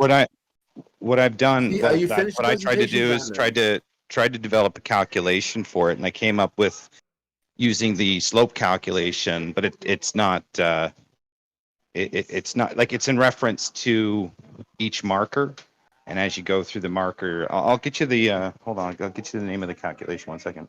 Okay, so let me just show this one other thing. You see this spreadsheet here, and what this is kind of I used one of Travis's observations of the electrical lines at Pontchartrain, which are absolutely the most perfect thing you could get to study something like this. They're all the same height. They're over a water surface. They go off 10 miles in the distance in a straight line. Absolutely perfect. We know the exact distance between them. Just couldn't ask for a better situation. And I just chose one of his pictures and kind of calculated what the difference between this assumed vanishing point versus the actual vanishing point, and that gap is. And you can see for the first, distance, the first one, it's 0.33, which I think it's like half a mile away or something like that. 0.33 of a foot. Might be a mile. I'm not sure. I'll have to go look at it. But anyway, if you double the distance, it turns into 2.46. Double the distance, and again, it's 7. So you've got this same kind of mathematical relationship that they're saying is due to Earth curvature, but this is all based on that simple assumption of where the horizon should be on a flat plane and where the vanishing point should be. That assumption that if you're looking at something going away from you, the same height will always be in the center of your vision as you look out. And that's tied in with the idea that when you look off in the distance in a horizontal line over a flat plane, your vision will always be at the actual level of the horizon, which is geometrically impossible, as we discussed before, even though it looks like that sometimes. So anyway, this is what I came up with. That's awesome. Let me be the first to say, and even with optics now, even when the Glovers come in one more time, that when y'all come in, okay, remember that you have this radius, okay, and you have this 8 inches per mile squared or 1.22. There is still a fudge factor because that's not what we see. all the time, like with 7/6R. What you just came up with is it matches it almost matches the math they've came up with. How you have like around a little less than half a foot over almost a mile, and then you have it going up to it progresses just like their math does, and they have a fudge factor though. So don't be when you're trying to do the math, don't be hard on yourself, because they've had to come up with their own damn fudge factor just to and we should all try and work on this math and everything. That's why I was saying, George, come in and look at this and make a flat earth model. Would it kill you? He's good with George, Brian. Yeah, what you come up with is awesome, Brandon. That's awesome observations, man. Way to put it together in words. Forget about George. Brandon, my immediate issue would be that when you showed your graphics there, right, you had eye level and all your associated inputs, but it was over grass. At the very end there, you brought up Travis's observations, which of course were over a different surface, which is water, which has different properties. And I said that at the very start. We have to take into account everything that we think we're seeing, all of the different properties associated with it. When we get a two-dimensional what's that got to do with the function of it, though? Yes, Pete. when we get, so this is my point, when we get a two-dimensional image and we're trying to decode it, which is what Brandon is trying to do, which is what Travis is trying to do, which is what the ballers are trying to do, which is what we're all trying to do, we have to take into account every component factor. The properties of water will distort, if we're looking over an extended span of it, will distort what we might think we're collecting, what we might think we're seeing. That's the whole point here. That's all. I was just making a comment, Brian. And why are you so fucking, what do you call it to me tonight? This is exactly. I do understand what you're saying. I understand it's going to be impacted by the medium you're looking at, all that stuff. So all these diagrams, even though I used grass color, were just meant to be the theoretical underlying kind of geometry of it. That's all. I was just saying this could have been overlaid on a perspective grid, and you're saying it matches perspective, the math and everything, right? Because we're making a horizontal above the vanishing point. Always, you have to. You can't make it at the vanishing point or below it. Right. Yeah, it's always going to be above it, right? If you're looking off into the, if you're using an auto level above ground, it has to be above it, right? This is amazing. The point is, you're always going to be above ground. That's such a good point, because they've had us so tied in with the horizon eye level, which we all agree that apparently it does. But yeah, when you put instruments on it, you and Bev has pointed that out. I think Brandon's took like a little bit from 100 people and put it together logically and then functionally. I mean, it's awesome, dude, because you're always going to have that gap between the crosshairs and the ground. And yeah, that is awesome. And Pete, I'm sorry about my man. I was just trying to get you to focus on the function of what he's saying. The function is it's sound. Let me say that I have to apologize as well to you, Brian, and to you, Brandon, and to the whole show, because I'm sort of thinking, I know the ball explanation is bollocks. I'm trying to delve further and what's the real explanation. And what I'm thinking immediately is that you're working from the wrong way around, from theory to what we actually perceive. When we examine anything, we're examining an image from the distance and we're trying to decode it, right? So that's the foremost thing in our minds. The image is real. Right. No, I based it all on this. That goes behind it. I based it all on real images. It's all based on real images. I just chose to use these so that I could take refraction out of it and just show the underlying geometry. Yeah.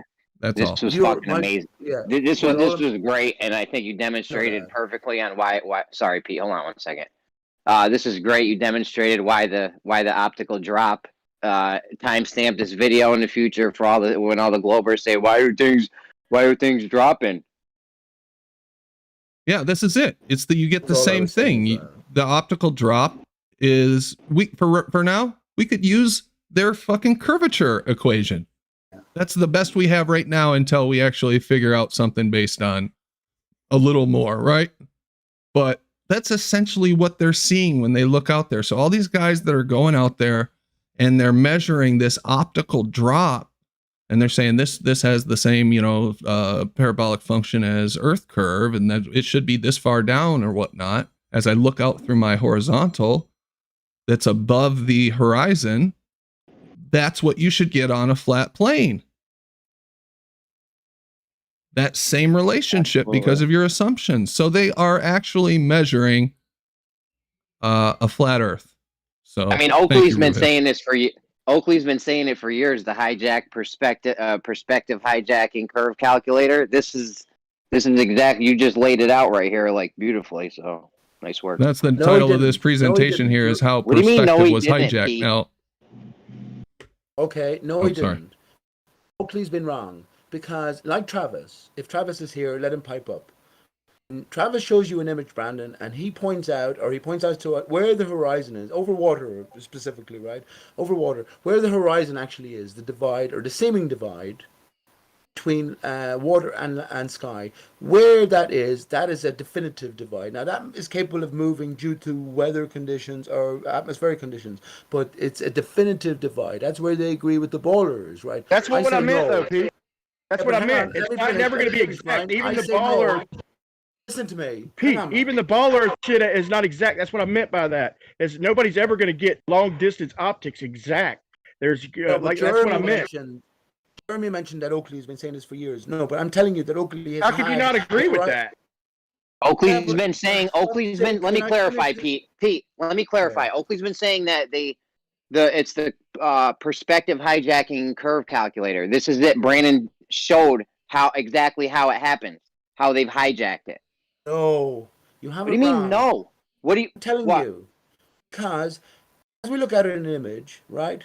There's no contrast. We see an apparent divide, right? Which is the divide between the water and the land. What I'm saying to you is, Man, shut the fuck up, dude. He just showed you listen to me. Why would you let me get one sentence Dude, out? what are you talking about, dude? Let him Listen finish, to Brian. Brian, let him finish. I'm Dude, not happy either, but let him finish. Listen, all I'm saying to you, and I'm going to incorporate why the dip is involved as well. As flat earthers, as the horizon rises to eye level, right? Why is there an apparent dip? This is the question. When we look at any images and we see this apparent divide, I'm saying to you, it's not a real divide. The real horizon, the real divide between water and sky goes to eye level. But beyond a certain point, the water surface itself becomes mirror-like and it reflects the sky. So what appears to be the divide, right, is not. And What about over land, dude? Travis will always identify what appears to be divide, like the ballers, to be the actual divide. No wonder you asked him right off the bat. Why don't you do it over water? So you can come up with this stupid vague bullshit, man. At me like this. Bro, listen to yourself, dude. He just did all this work to fucking demonstrate it and put it in mathematical terms that everybody can understand and how it matches it. And you're fucking picking it to pieces on fucking like on perfection. Picking it to pieces. The baller. You can't agree that that is a perfect demonstration of what Nathan Oakley said. I mean, you're not being fair, man. You're being unreasonable, bro. Horizon rises to eye level. That is not true. It's true. Rises. It appears to rise towards eye level. Right. Appears. No, but you're wrong here. You're wrong here because ballers like Rumpus or George will measure a dip angle. Ballers like Rumpus or George will measure a dip angle. It's not Earth curve. It's an optical effect. You've made 1,000 points, Pete. You don't shut up. I get the same resistance. Hold on, guys. Hold on. The ballers, just one specific the ballers question. haven't even gotten in yet, guys. Let's not turn into a shit show. When you use an optical device that sees farther than the human eye, is that optical device going to pick up the land at a farther distance than the human eye? It would, right? So that human eye that we see without any aid of optics, the horizon does appear to approach the neutral point of the eye in all observations at all heights. When you do throw in, when you hold on, just without using optics, right? We can all establish that any time the human rises, everything appears to be symmetrical into the human neutral point of the eye. Pardon me. When we use optics, however, that optics now sees farther across the surface of the Earth than the human eye can see, and that optics, that optics can be misconstrued as some slope factor due to dip or drop due to optics, but in fact the land could be also sloping, and it's highlighted through the optics as well, right? It's tons of different hang on, Pete. Me and but it's tons of factors, because when a 6-foot man is standing on the ground and the ceiling, the sky, is thousands of feet, miles, whatever you want to put it, those different angles going towards the whatever you want to call it, conversion point, angle of resolution, whatever, rising towards your horizontal, towards your eye level, that creates optical illusions. It also, if you're looking out into the great distances, can create what is an apparent drop in the horizon. It's not. You just can't see the true horizon. It's mirroring. That's what I'm saying, Dave. Well, okay, then I'm agreeing with you. Calm down. Why is everyone? Yeah, there's a limited angle, obviously. Yeah. Right. Sometimes it's mirroring the sky. Sometimes it's mirroring the water. Sometimes it's doing all kind of things which distorts your horizon.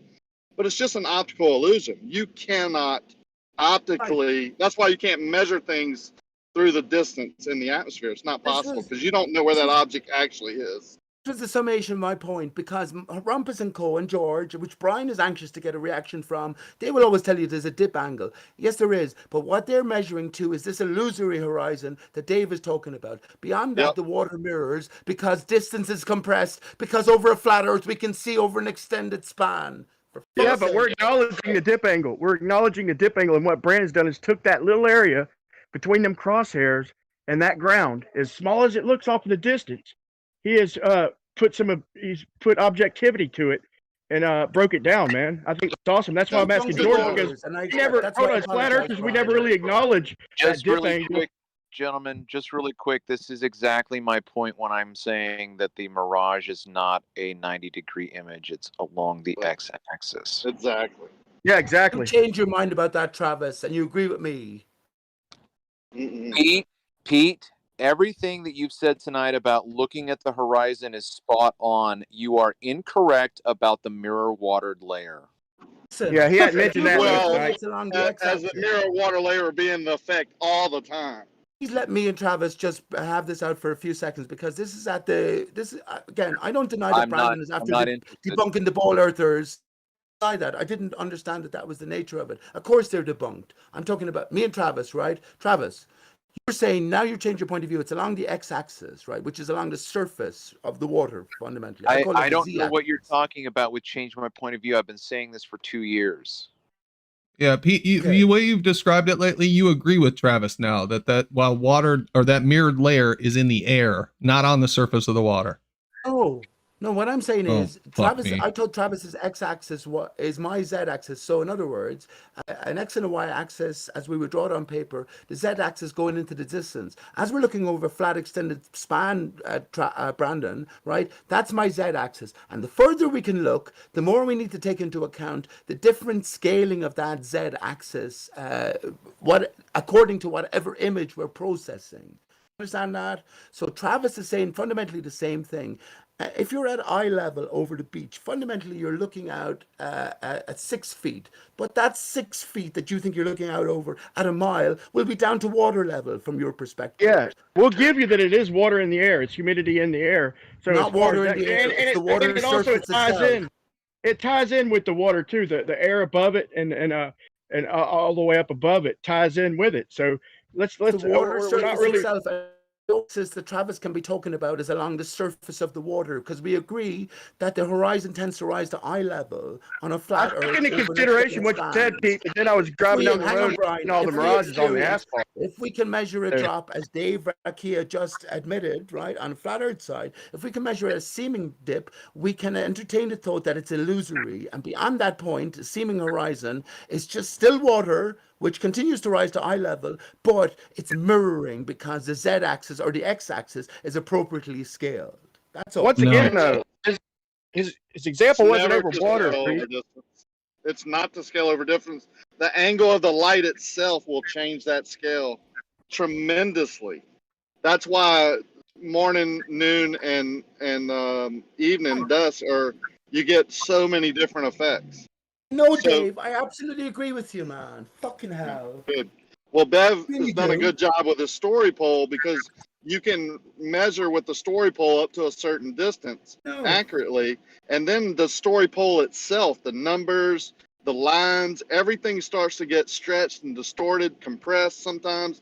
I mean, it's it's the atmosphere creating that effect. The pole didn't change. It's just the distance of the medium, the density of the medium that you're looking through has changed over distance, and our eyes can't. Well, it's actually our brain. Our eyes are seeing what we see. Our brain can't interpret the information that's being reflected back. Your eyes don't see this stuff. The camera does. Don't forget that. Whatever. I mean, you're looking at no, through but your hang on, eyes. please. Hang on. Whatever is not correct, right, Dave? I mean, We you want to see a make certain it. way with our eyes. We have a certain acuity with our vision, right? And certain characteristics. The camera is a false representation of reality. And this is why all images need decoding. Right? I agree Now, with you, Pete, again, because the Travis camera, doesn't agree most with us. cameras will take the information at a certain focal length from the top of the lens, not the center. That's why I have my video of the rock where the rock looks like it's in front of the camera, but when you zoom out, it sees beyond the rock or through the rock. It's just taking that information in from You the have to top of the decode the lens. image. But I'll tell you something, Dave, and I think you agreed with me in this. I had this discussion today with Travis, and he's fucking spent many, many hours taking observations. I don't spend any hours taking observations, except with my own eyes and my own fucking brain. That's processing why you're everything. wrong. Hang on, though. You said today, post the image and Brandon will put it up and let us all try and decode it, Travis. But you said today you didn't remember where the sun was and you didn't think it really mattered in terms of the inferior miraging present in one place and not in another place. Whereas I said it's vital to understand where the sun is because it's a fundamental factor in terms of water reflectivity and what we perceive in this two-dimensional image that we're trying to decode, which is tough enough. Brandon, can I ask you a throw some question about rocks your at chart? this, what I've presented here. I'd really like to hear Yeah, that's what I people's wanted to opinion. do, Brandon. Brandon, what you got on screen, is that your is that the numbers that you were speaking of earlier with the 0.33 close to a mile? No. That was just something I calculated for Travis's picture based on it wasn't through an auto level, so it was just a kind of I chose the eye level.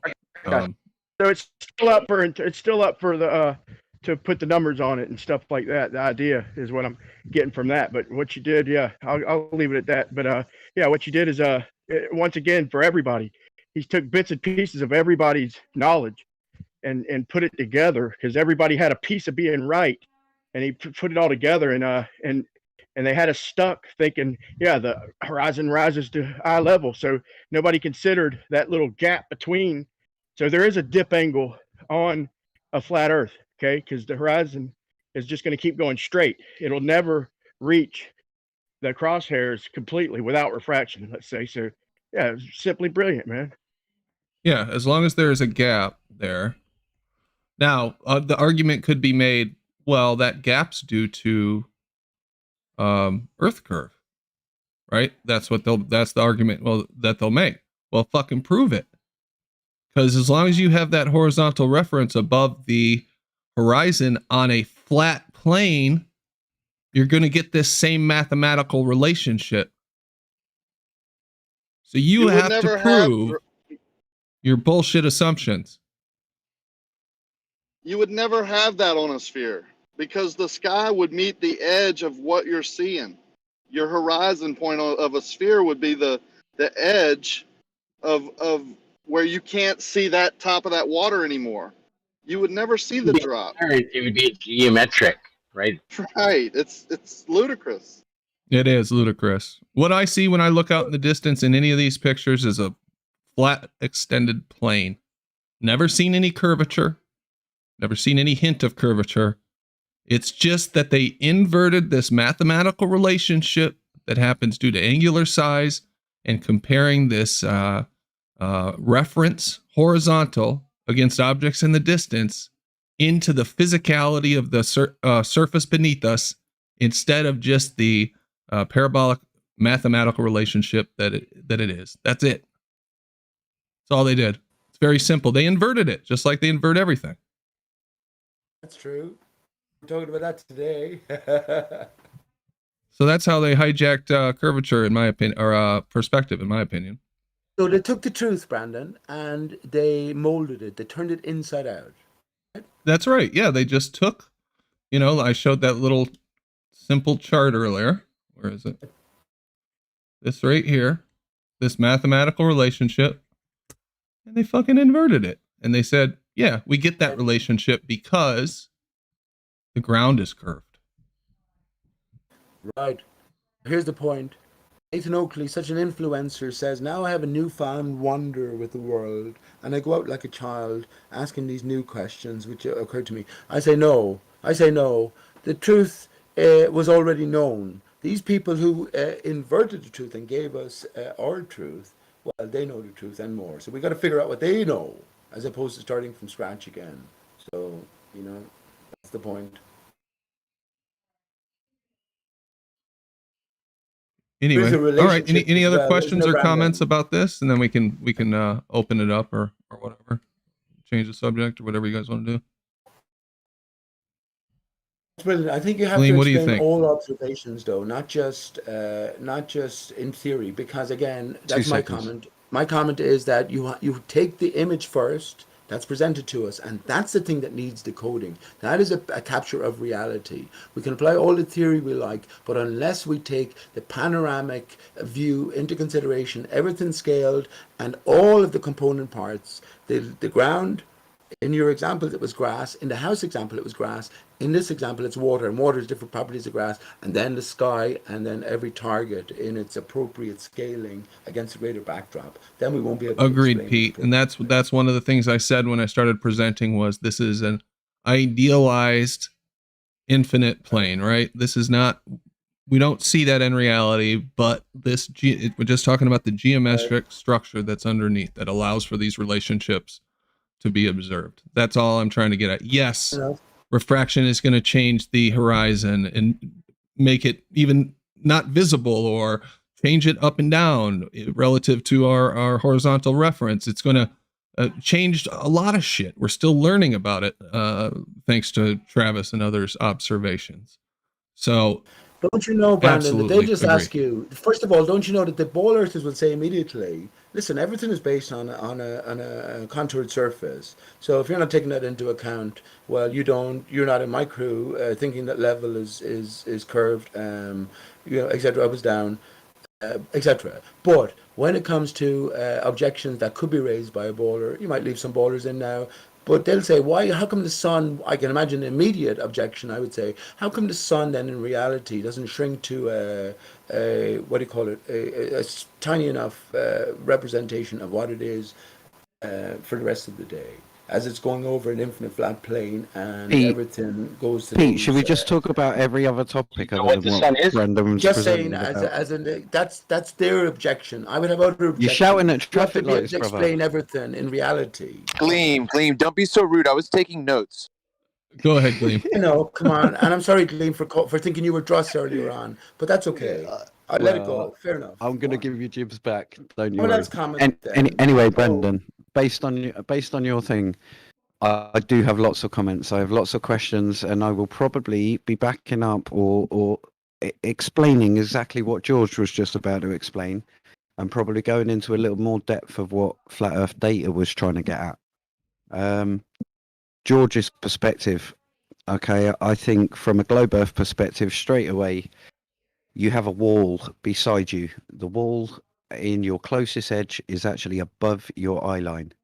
On the further edge, you are not merging it into the perspective point, therefore, and I understand that you said it's arbitrary, and it's let's say if we were talking an eye level, you have put an eye lens in, and that is on your eye, basically, and I fully understand that.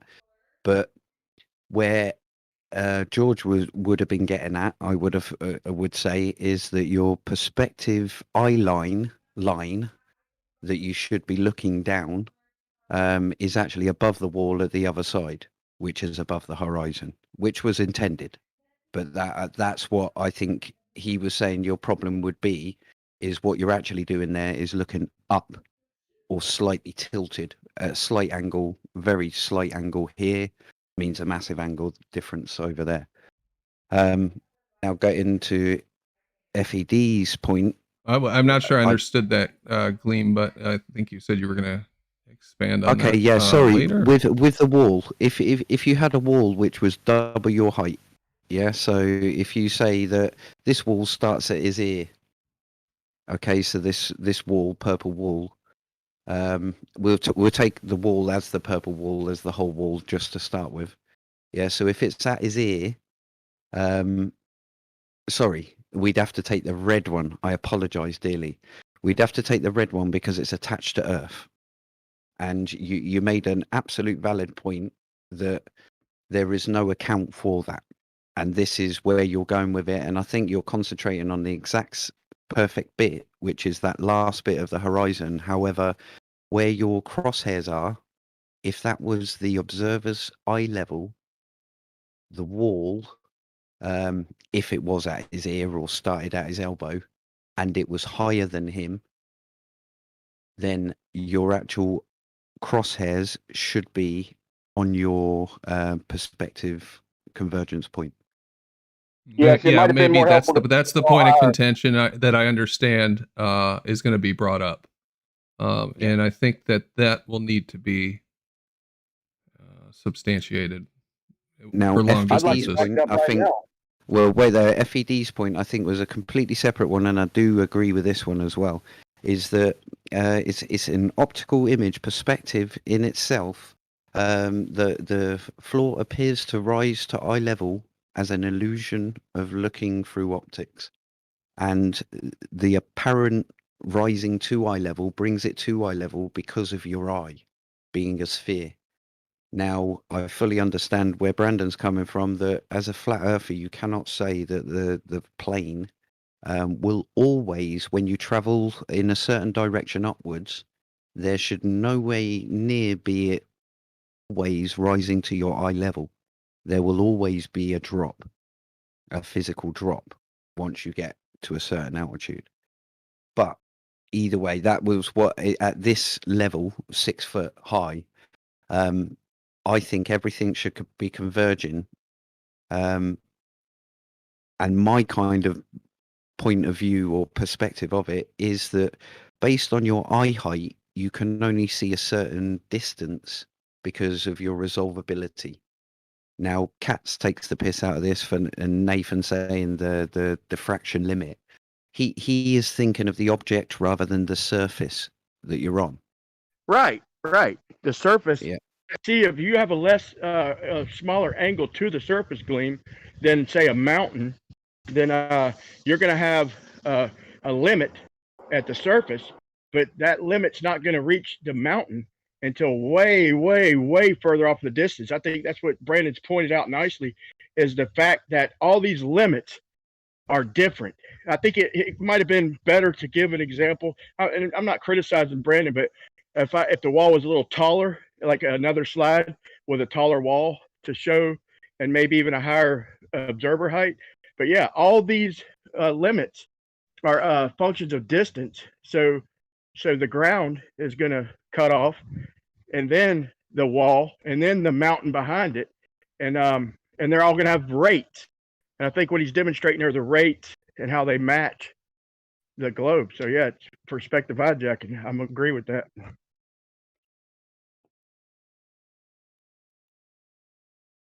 See, the way Yeah, I see it is it's exactly that area. The area that you're talking about between those two triangles is the exact area that you should be looking at. But I think it's more a matter of, the converging lines. As soon as all those converging lines get to one single row of pixels based on your eye height and camera resolution as well. I mean, you can't zoom in past a certain point based on height, regardless. So you could put a camera on the floor, and even on a flat surface, you shouldn't be able to zoom in infinitely. There will always be an apparent horizon, a false horizon. And there is such a thing as a false horizon. Is this the dip that they measure, that Rumpus measures, Gleam? No, this is, they assume curve. They assume that, put it this way, I say it as, put it this way, Brandon, if we know we've got a massive object, if we say Blackpool Tower, Yeah, Blackpool Tower is massive when it's up near the person that you've got there.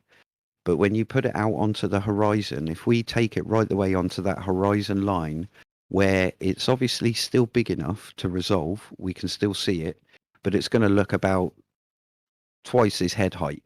Yeah. So when we're looking at the Eiffel Tower there, then you put or Blackpool Tower, sorry, you You're put taking us into those realms for Gleam. Come yeah, on. wait there. This is what I'm trying to show is that at that point, what the globe earthers are expecting the flat Earth to do is with distance from that point onwards, the land should then rise up behind it. Now, Right, we're getting clue to that now, though.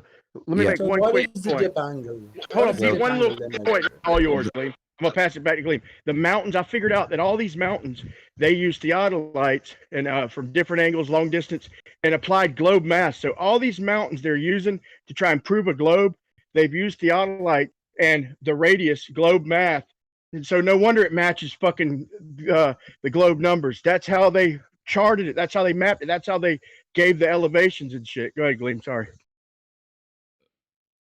Yeah, Brian, so I as soon had as that it same hits, thought when I was coming up with this, when I was developing this was, if their method for measuring this drop is fucked up, that means that they probably fucked up the heights of mountains in certain cases. I So then wonder how they else use the height of the mountain. they validated those heights other than optically. I didn't look into it though. Yeah, they wrote 2 + 2 = 4, and then hey, look, 2 + 2 = 4. I mean, well, that's kind of a crude, but yeah, they map it on a ball with globe mass with the radius value, and then go do observations and say, hey, look, it matches a globe. What a genius! Well, in case you missed it, that's what I meant by greater panorama earlier on when I was talking. But as a ship sails into the distance and you're looking at it directly as it sails off from the shoreline from you, well, then as you follow it, you have to incorporate the greater panorama or the greater scale that your vision will encompass. And we have like 180-degree vision generally. So it's this scaling that I mentioned earlier on, and I think Brian is talking about here, and they have hijacked that. I just wanted to say to Gleam and to clarify this, and we can all do this. When we go to the seashore and we point our crosshairs at the horizon or the parent horizon line, and it varies from the horizontal. Isn't this the dip angle that Rumpus, George, all the ball earthers talk about? And it varies from the horizontal, and therefore it proves a sphere because everything is disappearing over this variation from horizontal, which should be expected over a flat and extended surface. And let me just finish by saying, didn't you just say that this horizon is always illusory? And if we're over a watery surface and the horizon rises to eye level, that means that what appears to be the sky in that layer has to be actually water surface. So it's a big question, but is that the dip angle that they're measuring to begin with? there's two. There's dip angle caused by curve, and there is dip angle caused by eye height from the surface of the Earth, or the foot level. Eye level. But whatever way they measure it, it's where your instrument, whatever level your instrument is at, the extension of the eye, and it's pointed at this seeming horizon, this seeming barrier between sky and water in this situation. But isn't Andrew Thomas Young's point of reference? Is that what you do, Travis? What? It's a genuine question, man. Is that what you do when you point Hold on, at the Travis horizon? was saying something. Yeah, hold on, Pete. Okay. I'm Okay, 49. sorry, I forget what I said. Isn't the dip angle that Andrew Thomas Young deals with, because he doesn't talk about crosshairs and theodolites. He's talking about the astronomical horizon to the horizon. If anybody knows what I'm talking about, right? Because that would be a third reference of a dip angle. It's the To me, difference all his- between true and the actual. That's what I'm talking about, spherical. Travis. All his work is worthless. Without a theodolite or auto level, all his work is technically fucking worthless. Well, hang on, Brian. Hang on, Travis. If anyone else can answer Travis' it's not. question, off you go. I can answer it. Off you go if you can. Okay, this is exactly what I'm talking about, Travis. This astronomical horizon, I mentioned this years ago as well. This is the real horizon. This is the real divide. Yeah, that's what I say between too. Yes. So this is the real divide. So the dip angle that Rumpus is measuring is where the apparent horizon is and how it differs from this astronomical horizon, which I take it is virtually horizontal from our starting position. So we're talking about the same thing exactly. Now, here's where you differ, and this is very important. Here's where we differ. I'm saying to you, Travis, as we look or gauge an image as it's presented to us, the astronomical horizon is invisible to us. So when we perceive the horizon and we perceive that it varies from horizontal, everything in that layer, if you were to draw a line across your image to point out the astronomical horizon, everything in that layer is water, not air. It's water all the way. All the way. Do you understand that? Along that Yes, x-axis. Pete. Yes, it's water underneath the air, Pete. All the So way. Can't see yes, the Pete. air though. You can see that water for thousands of miles, but the air in your 6 foot Okay, listen, band, listen. hang on, This is Travis, your air in your 6 foot band will reduce to nothing at very short distances. okay, but we're not talking about looking at something in front of your face. We're talking about looking at something over 20 miles. But through a band of air, imagine your eye, you could beam lasers out through your eye indefinitely. Then you're seeing through air at that level above the water. But if you can see along the water's surface pretty much many, many miles, those laser beams will tend to diverge very quickly or to converge very quickly with the ground. I'm gonna suggest at some point, be it 3 to 5 miles, to be gracious, is going to be the limit of your eyesight over that horizon. Right. So, but the point that I want to make now is that the astronomical horizon is named such, as far as I can remember, and if anybody can correct me, that's fine. What they began to see as they were taking these sextant readings and whatnot is at that astronomical horizon, that's where the stars get all fucked up. But they're not. But that's because they're reaching that point in the distance of a farther horizon. So wrong. Where the That's stars get interesting. all fucked up is between the astronomical horizon and the visible horizon. Remember, astronomical horizon is theoretical, Travis. No, So the it's band born in out of a which coordinate system. It's the celestial horizon, and it's a celestial disk based on your horizon to horizon. hang on, Gleam. Hold on, no, Let me you hold on, clarify. Pete. No, Pete, hold on, you hold on. Gleam, what is it called then when they refer to the fact where either you lose that where the stars get all wonky when they look at what the Yeah, like no, that is the astronomical horizon. That's Yeah, astronomical. Orion gets distorted But there. hang on. Yeah, you're right. Orion gets Well, hold on. distorted. So the Both astronomical astronomical horizon is not the same as the actual horizon. correct. Is it Correct. is it above Here's it my or? point. No. I guess I've never Hold on, understood Pete. this. Pete, hold on, Pete. Yes. Okay, look. Go on. So if you maybe I can try to find one of my videos, okay? But I've shown it in my videos before, and Brian, I'm sure, can attest to it in my videos, is that when you look out over the horizon, there's often this dark band that's above the horizon. You can see it. It's right there. Yeah, almost always. Okay, that is the same general degree of area of what is called the astronomical horizon. Now, Yes. the problem with Andrew Thomas Young is that he thinks that that's 100% sky, and it's not. That's where the aether band is still blocking farther water surface. What are Okay, you so talking about?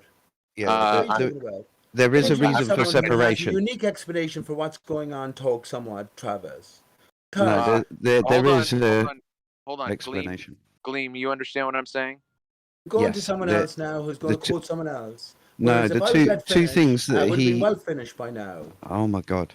Yeah. Do you ever Pete, finish? shut the fuck up. Hang on. Well, no one's putting forward the explanation I have to put forward. But you keep We need on some- going Pete, you've been towards water, talking the mate. whole show. Okay. Pete, your explanation is horseshit, dude. Sorry. But anyway, Travis, Just so chill out you a have an little bit, Pete. astronomical horizon to describe the things such as it's exactly to do with stars and the sun being advanced five minutes or 3 minutes to what it should be. Right. Yep. So that is the area that you're talking about, 100%. Yeah. Now they have to separate that, or science has to separate that phenomena from terrestrial refraction, which is basically the same thing, the atmosphere, but viewed terrestrially.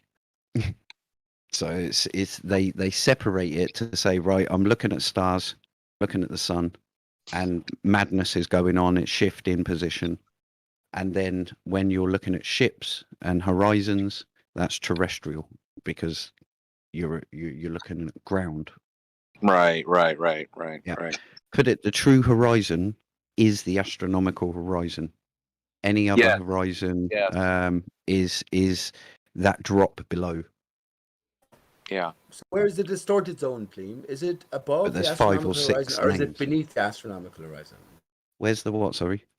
Distorted zone. Do you know the area where you can't rely on any accurate measurement? Both.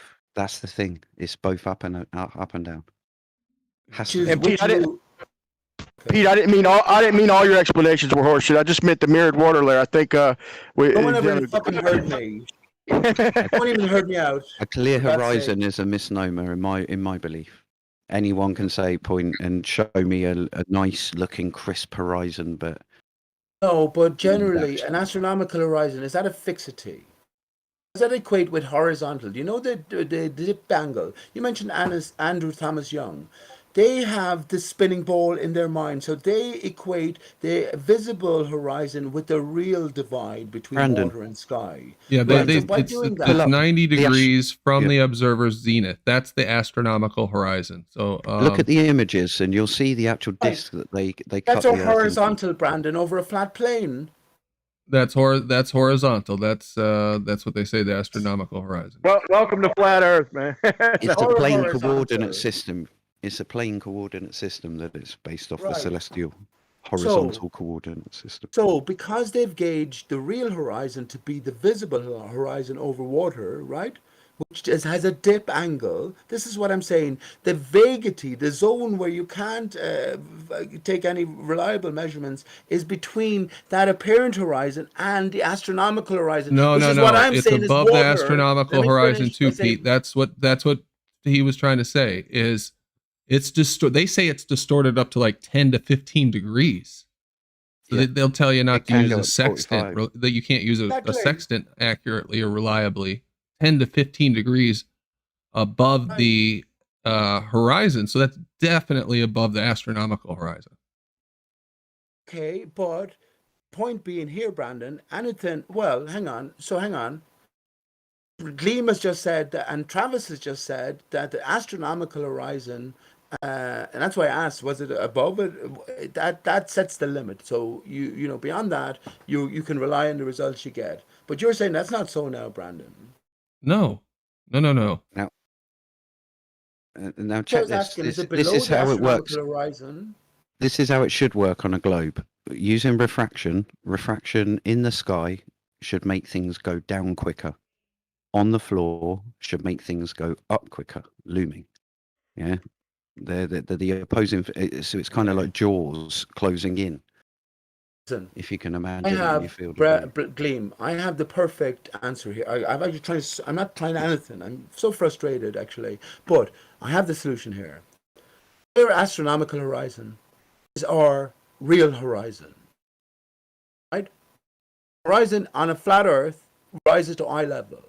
Now, when they will point out to you the dip angle because they have the apparent horizon in view, I'm saying to you that the distance between the apparent horizon and the astronomical horizon is water all the way. It has to be, because we agree that the horizon rises to eye level, and it is water to the horizon. Just even though we don't appreciate it as that, because beyond a certain level, scaled properly over the x-axis, or the z-axis as I call it, is the z-axis, then the water distances compress and water reverts back to its natural reflective state. That's all. That's the summation of it. Their astronomical horizon is our actual horizon. Excellent. Anyway, all right. Well, let's open it back up and let the ballers back in.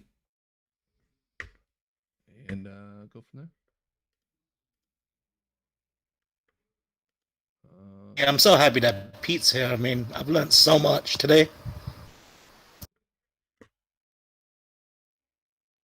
You need some mirrored water to reflect on it. That's all. None of us can appreciate mirrored water, right? Microphone check. Travis posted this picture. What's this picture, Travis? Obviously, it looks like a mirage, but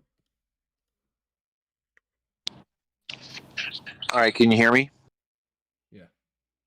All right, so my connection's not really that great here, but I took a screenshot of. What you say there, Travis?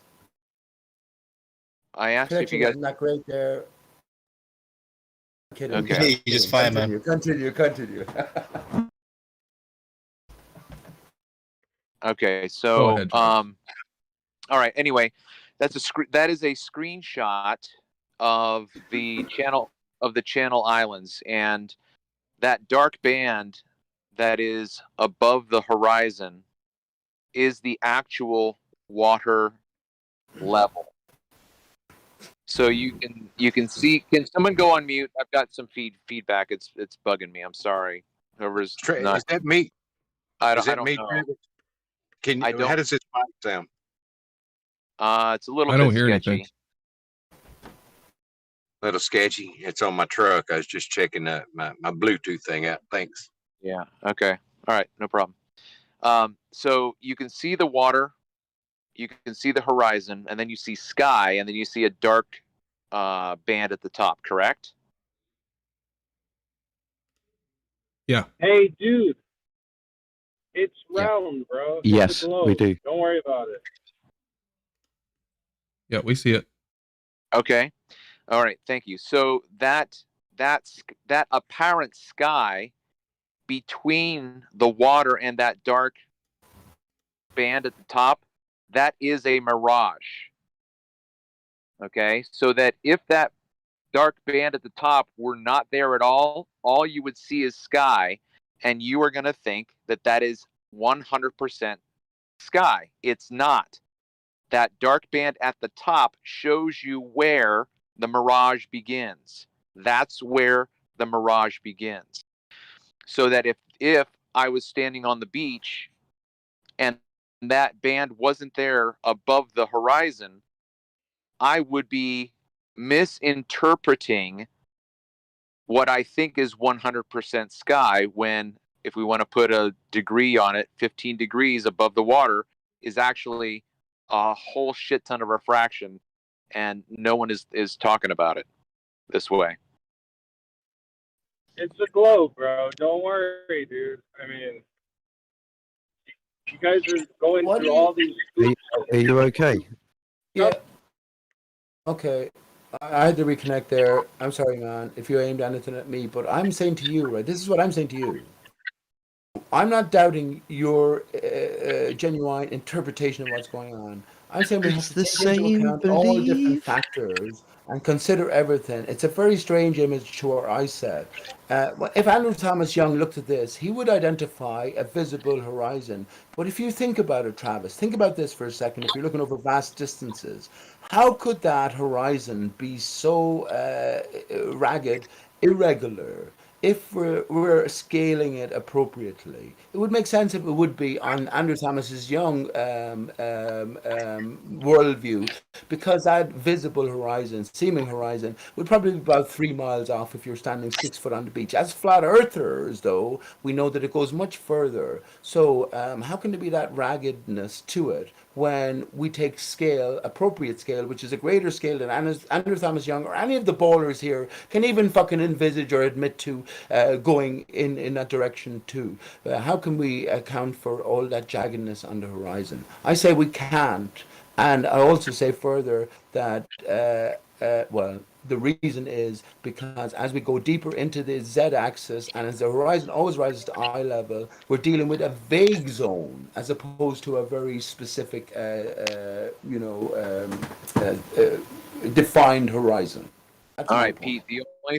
The only thing that I can suggest for you, Pete, is to watch the link that I just put in the general chat. Okay, because that's the That's the video presentation. Watch it frame by frame, and just take your time to absorb everything.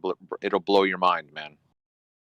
Well, is the point here when Brandon mentioned 15 degrees, right? I'm saying that the real astronomical horizon is probably about a millimeter or so above the visible horizon here.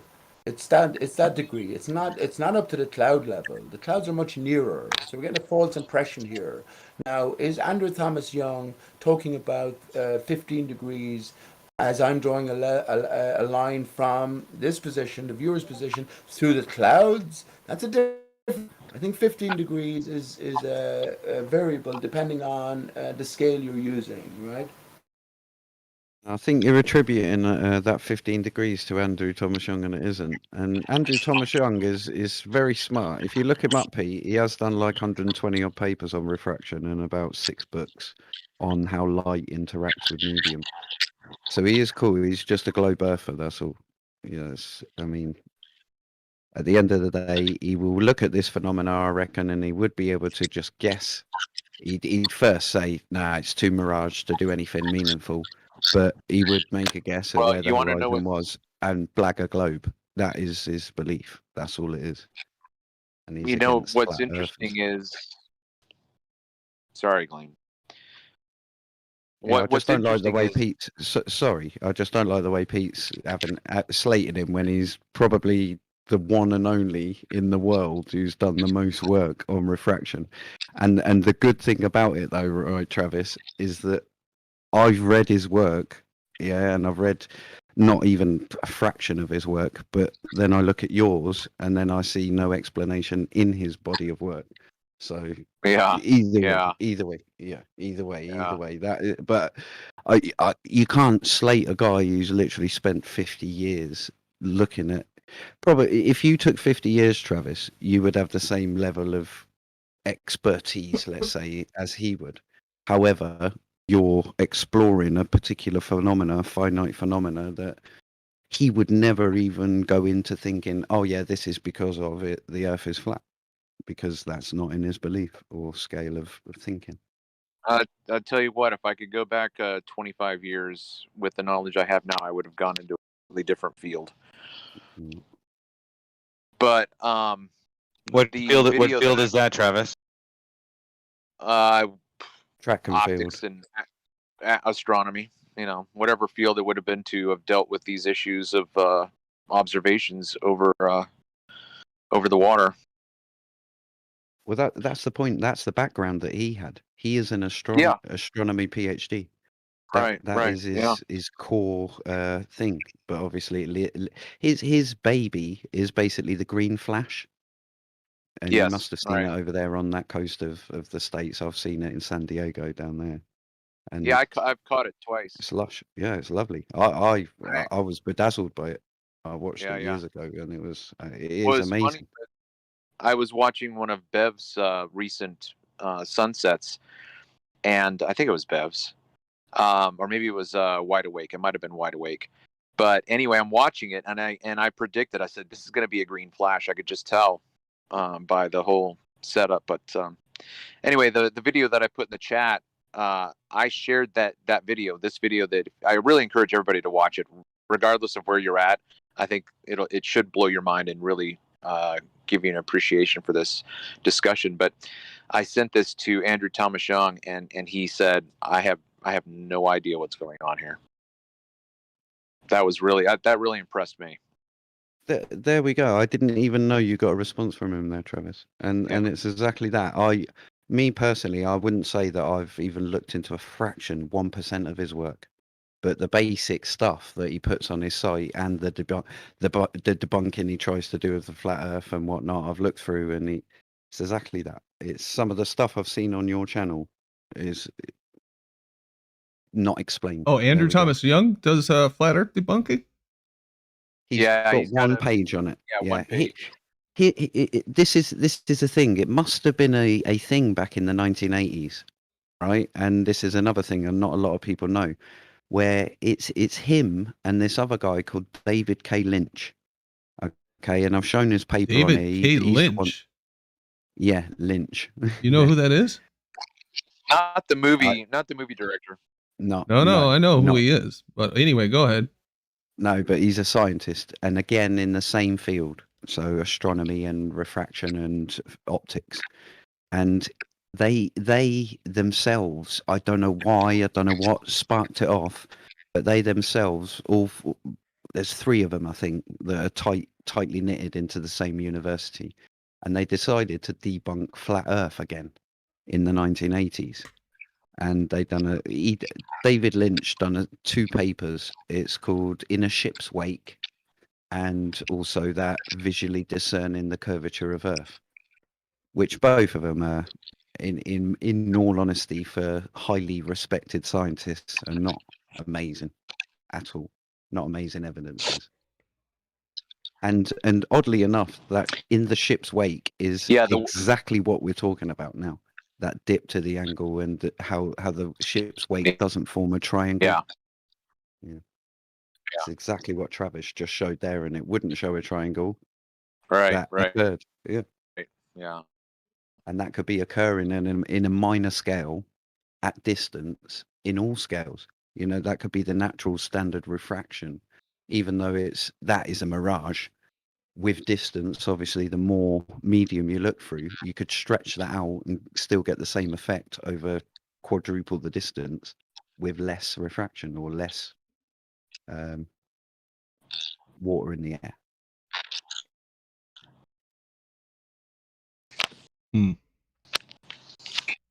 All right. Well, the floor's back open. Ballers, feel free to talk.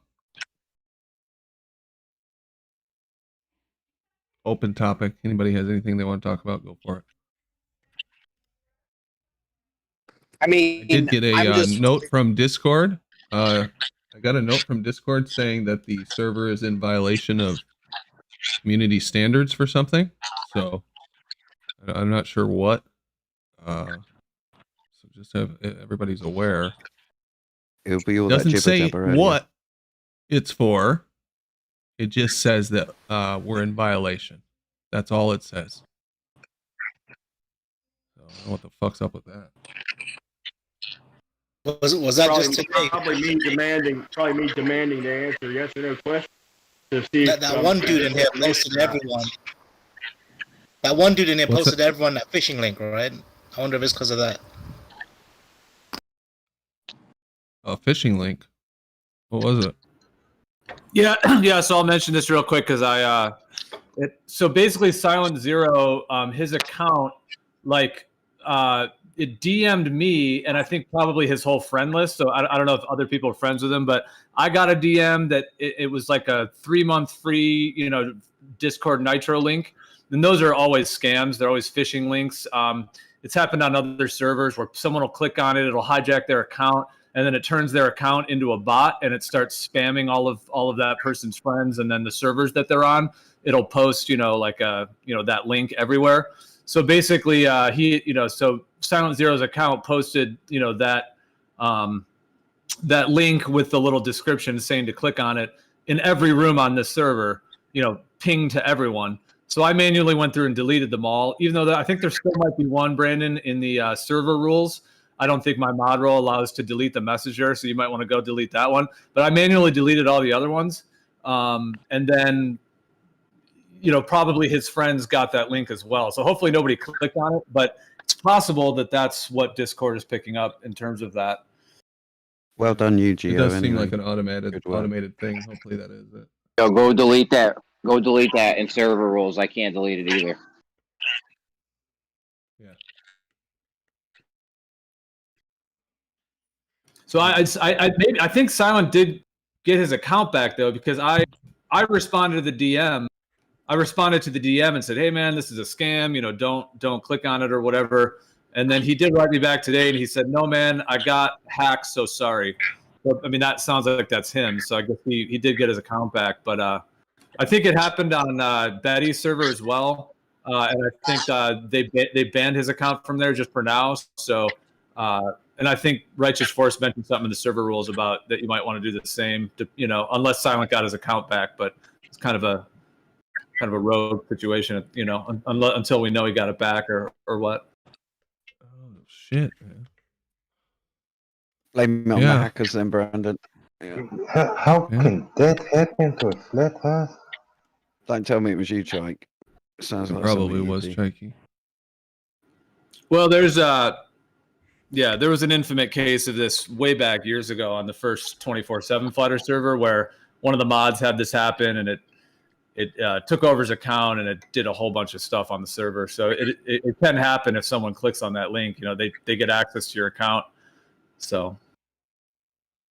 Yeah, if you give I them deleted your that one. password, Hopefully that's they it. can. That might be what it's picking up. That would make sense. Wait, so wait, I'm not getting 3 months of free. No, just kidding. No. I got it. Yeah, usually they'll take you to some site where they want you to sign in with your Steam account and then also give your Discord credentials. And once you do that, they basically steal your Steam account and your Discord credentials, and then do in this case where it just spams the link to more areas so that they can continue whatever scam they're doing. Such a chicken shit. So Silent Zero must have fallen for it. That's likely what happened. Yeah, that he probably thought, oh, free, 3 months free. He filled it out, and then whatever bot hijacked his account.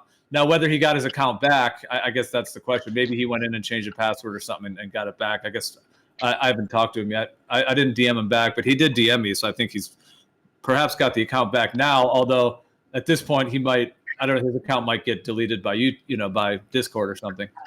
So this is an actual tactic that people are using against Flat Earth, a literal tactic. No, they do it, I think, to also. Yeah, blame us. It's called a cross-site attack. It's most common one to do at the moment, or forever now. What do they get out of it? What do they get out of it? Your details, as in this is for anything. You can spoof a Barclays account or something and get someone to log in with their Barclays details. So it's thieves. Rob their money. It's the same thing. So it's thieves doing it. It's hackers. Yeah, it's cross-site hacking. That's what it's called. Cross-site forgery. But I mean, they got to get something out of it. So if they're getting something out of it, then they're thieves, right? Stealing something from you. Exactly. Yeah, they get all your account details. If you've got money, they'll try and draw it out. Why are they called hackers then, man? It's be called for what they are, thieves. Oh, hold on, Brian. Travis, your mic is making that noise. I think it's open or something. I don't know. Well, I found a couple of Reddit posts on it. It seems like a lot of people are linked with Steam. So maybe it's more the Steam that they're going after. Like they might be trying to use Discord accounts to spam the link to get people to put your Steam info in. Because I would think on Steam, when you have the ability to like buy games, with auto click, and then you've got your credit card details on there. Maybe they can get your credit card deals from your details from your Discord account as well. But perhaps they're going more for the actual Steam in terms of the scam than they're just using Discord accounts to try to, get more people to click on it with the Discord Nitro kind of, deception part of it. I knew this kid who saved all his money for like 2 months, and he was just buying crypto, keeping it in his account. Gets a message from who he thinks is his friend about this new crypto, and gives him his private key. Loses everything, just gone. That's gotta so be fucked careful. up, man. Oh yeah. We're in our crypto server. If y'all thieves are out there listening, if you're gonna steal, don't rob a motherfucker blind. Leave him something, motherfucking let him eat. For God's We're the fucking crypto server. However, there is a thing called pump and dump, where a billionaire plowed in about hundreds of millions into an altcoin recently, and they pulled all the money out of it straight away. As soon as they do that all the time. Which coin? That's 90+% of crypto coins. But it was a billionaire. If you search billionaire loses all his money, yeah, it's a common thing, and it doesn't fall under any law. That is legal. There's no law against it. You're saying he lost because it went the other way? No, I guarantee you, he got more money. Everybody else lost. The billionaire didn't lose. Literally, the coin was worth nothing. It was 0.000000001 cents or something like that. He decided, I'm going to catch this before it comes big because I like the idea. It was backed on ETH or something like that. So he then ploughed in 100 million just into one coin, as if to say, right, I'm going to boost this coin, going to make it look as if loads of people are going in on it, and then loads of other people will come in on it, and I'll make loads of money on the big So uprise. now he's just not quite. Now he's just not quite a billionaire then. No. Listen. Now he's only got 900 Listen. No, nothing. No, he's got nothing. He's just literally lost it all because. No, listen. You're not listening. As soon as he's deposited the money, the guys who own the coin, which you can legally do, just go withdraw and just send it out into Bitcoin and then go spend it. Oh, so they they took just liquidity. shut down the coin. The guy put, I you understand. said he put 100,000 in though. If the guy, I mean 100 million. If he's a billionaire and he put 100 million in, that means he has 900 million left. If he's stupid enough to put his whole goddamn $1 billion, then man, then he was never a billionaire to begin with. I'll Maybe through find the inheritance. article. Well, yeah, I'm Glenn, not telling you if I find an a lot of article. these crypto coins are pumped and dumped all the time because they have. I got an idea. they have Let me a- put they have every a weak fucking enough, all my $1 billion they have a weak in enough fucking, grounding. Brian, why are you just talking over me? What's up? I think I was already talking, but go ahead. Sorry. All right. Well, I was saying that, the crypto coins are always pumped and dumped very frequently, and my understanding is that sometimes they lose and sometimes they win. You know, like if the coin goes down, like what Gleam just said, if they pull out all the money, then the coin goes down, or if the owners pull it out, or something else happens. But usually they probably, I would imagine, make out just because once they run it up, like you said, everyone else jumps in and then they sell it all. So yeah, unfortunately, a lot of crypto coins are kind of prone to that. That literally happens every day, multiple times a day. It's because I could just make one now. Anyone can make one. It takes 20 minutes to set up your own token off the back of ETH. And then just do a blag and say, yeah, we're just going to do a game. And then it's put in value. This is what humans have done, put value in a nothingness. And sold it. Yep. It's highly manipulated, the whole thing. Even the ones that aren't scams are highly manipulated. That's no lie there. That recent drop was 100%. You couldn't get that in the matter of seconds that it happened. Oh, that was That's not crazy. natural. Yeah, what caused that? And I saw some analysis of that. It wasn't like a bunch of small and medium and large accounts decided to pull out for some given reason.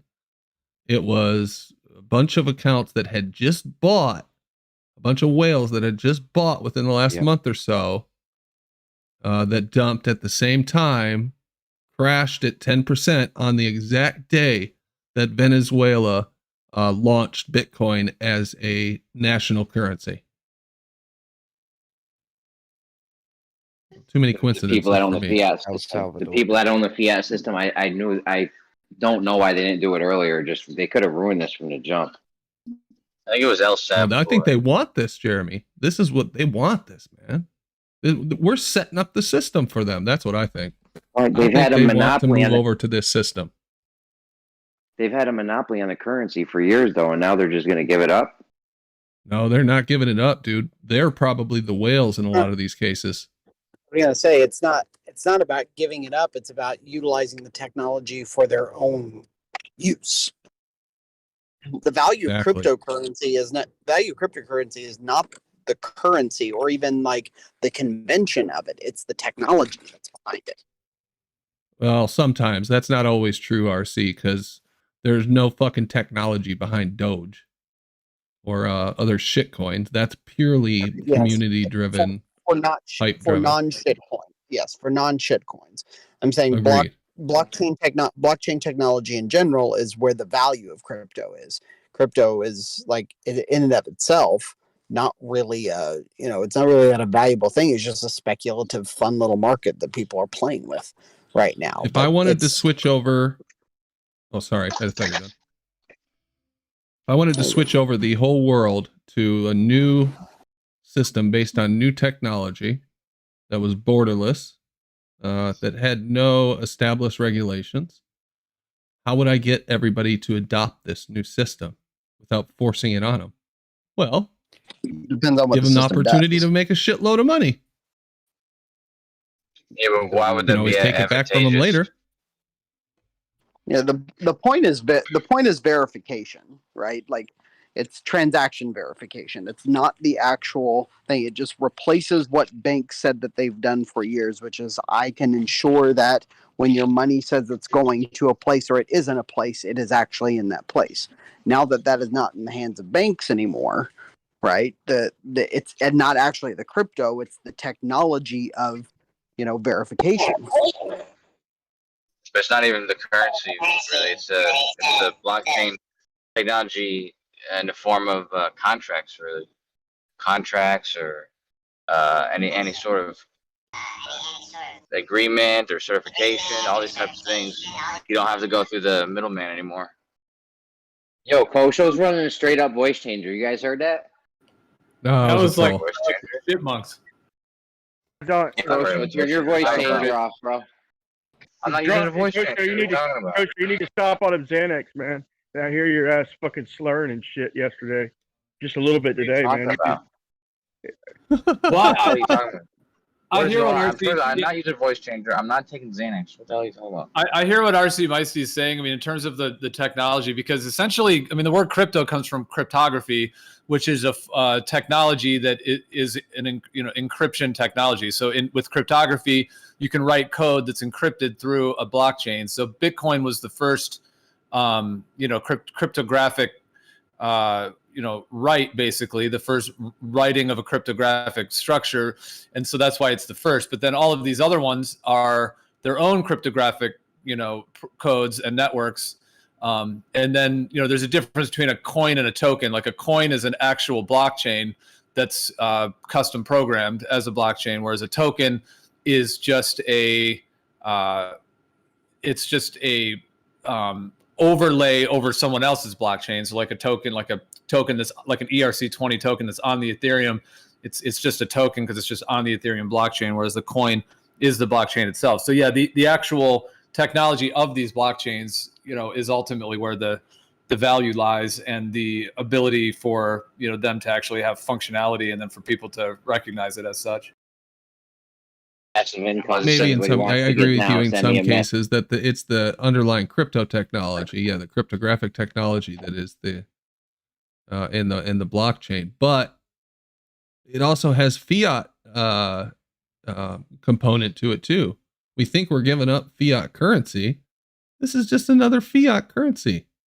Yeah, dude, I don't gamble. I mean, is this a What's it bought with? Who the fuck cares about cryptocurrency? No, What do you exchange it out to pay the bills? Fucking fiat. Back on pump and dump. I don't know if you guys caught this, but Tesla. Elon Musk said he was accepting Bitcoin for Tesla cars, for purchase of Tesla cars, and Bitcoin shot up to 60,000. And then he said he's not accepting Bitcoin for Tesla cars, and then that's when it crashed. Did you guys catch that? Because the tree hugging hippies put the squeeze on them because Bitcoin is so it uses so much energy that it's not environmentally friendly at all.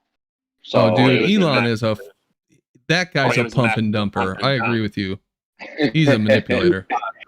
Huge pump and dumper. Like when he did that Saturday Night Live scam where they all pumped it up that Doge was going to go to $1 and all this hype, and then the minute the show started, it just tanked. It just went down and down and down and down. And it's like, I mean, there's no way in my mind, I don't think that he did that. I mean, he literally, sold all of his right when the show started. It was just such a scam. And Brandon, I don't think many people make any money off cryptocurrencies. I think it's just a very, very small few, similar to investors. I have made and currently make tons of money off of crypto. Can you tell us how you do it? I diversify. I get into a lot of coins. Yeah, diversify. I get into a lot of coins, and one of them takes off. Boom. And you sell when they fucking sell at the high. Sell when they explode. Sell when they explode. I did it with the not cheap fucking coins. hodl shit coins. Yeah, we learned that lesson the hard way, but we did it. A lot of it was done with those really cheap coins where like $1 gets you like 1 million coins or something, and then a little tiny swing in one of those, and I bought $30 worth of a coin and had it turn into thousands. Congratulations. Let me give you a thing though. Everybody can't make money. Listen, this is just the way the fucking world works. We all can't make money off of it. Hang on. Do you think the average Fucking person can gambling, make okay? money? If you want to get into it, sell it, to get and pursue it, you could be one of the ones to probably make money if you want to go all in. But we all can't make money off of it. That's not how the fucking world works. Hang on. Do you think the average person can make money on cryptocurrency? Yes or no? Yeah, I do. Yeah, I do. Lots of people, It's the lots same of as the people made stock so much market. money this year. I am the average person. I suck at trading. Seriously, I'm not a trader. I don't even trade like that. I mean, I do buy and sell, but not like I'm not like day trading or anything. I Is suck it at trading. mathematically possible though that everybody makes money off of it? No, it's Is a that zero beyond- sum game. You're right, Brian. It's a zero sum game. Well, the only thing about that perspective on it is that Gambling. fiat money is what it is. Obviously, it's like they're controlling it, the inflation, they're printing the dollars, that whole deal. But with certain cryptocurrencies, they're limited in the amount that they have. So when you have a limited amount of something up against the fiat one, which they can print a huge amount of, it's a very interesting situation where, I mean, I hear what you're saying, Brian, that like not everyone can just become a billionaire. However, with cryptocurrencies, because they can go from versus fiat dollar from, let's say worth $1, worth $10, worth 100 in what's worth of fiat, that means that a lot of these cryptos are like just like fractal jack in the boxes where there's so much room for them to grow that, who knows how many hundreds of trillions that is, that it does allow for potentially a huge new growth and wealth that isn't. I'm not doubting that. But I'm saying if 20 of us put in $1,000, okay, whatever, just for a basic easy number, and then 10 of us made 100, then the other 10's going to lose a fucking 100. It's gambling, man. But I mean, unless you look at it like long term, if you want to look at it like long, you got to think about inflation and all the other shit. But if you were rolling with us and Miggy and Brandon and them, you put in 2 G's, you would have fucking killed it. It's risky though. And here's what I would suggest for anybody that wants to get into crypto. Set yourself up a practice account with not real money for a cycle or two. And just play with that and learn how it works, because it goes in cycles. If you buy when everybody's excited about it, like we think is going to happen later this year when everybody's, Bitcoin's 100K, it's just going through the roof, and CNBC and MSNBC and your grandma are talking about it. If you buy then, yeah, you're going to lose money. Chances are you're going to lose money because you're going to get left holding the bag, because like Brian says, it's a zero sum game. You got to buy when everybody's saying, crypto's dead, it's going nowhere. Yo, fuck all that noise. Put your whole life savings in that shit right now. No. Put 100 million in and lose a billion. Put 100 million in and lose $1 billion. Fucking what you glean. When people buy crypto, the price tends to go up with a lot of buyers, but when they sell, the price comes right back down.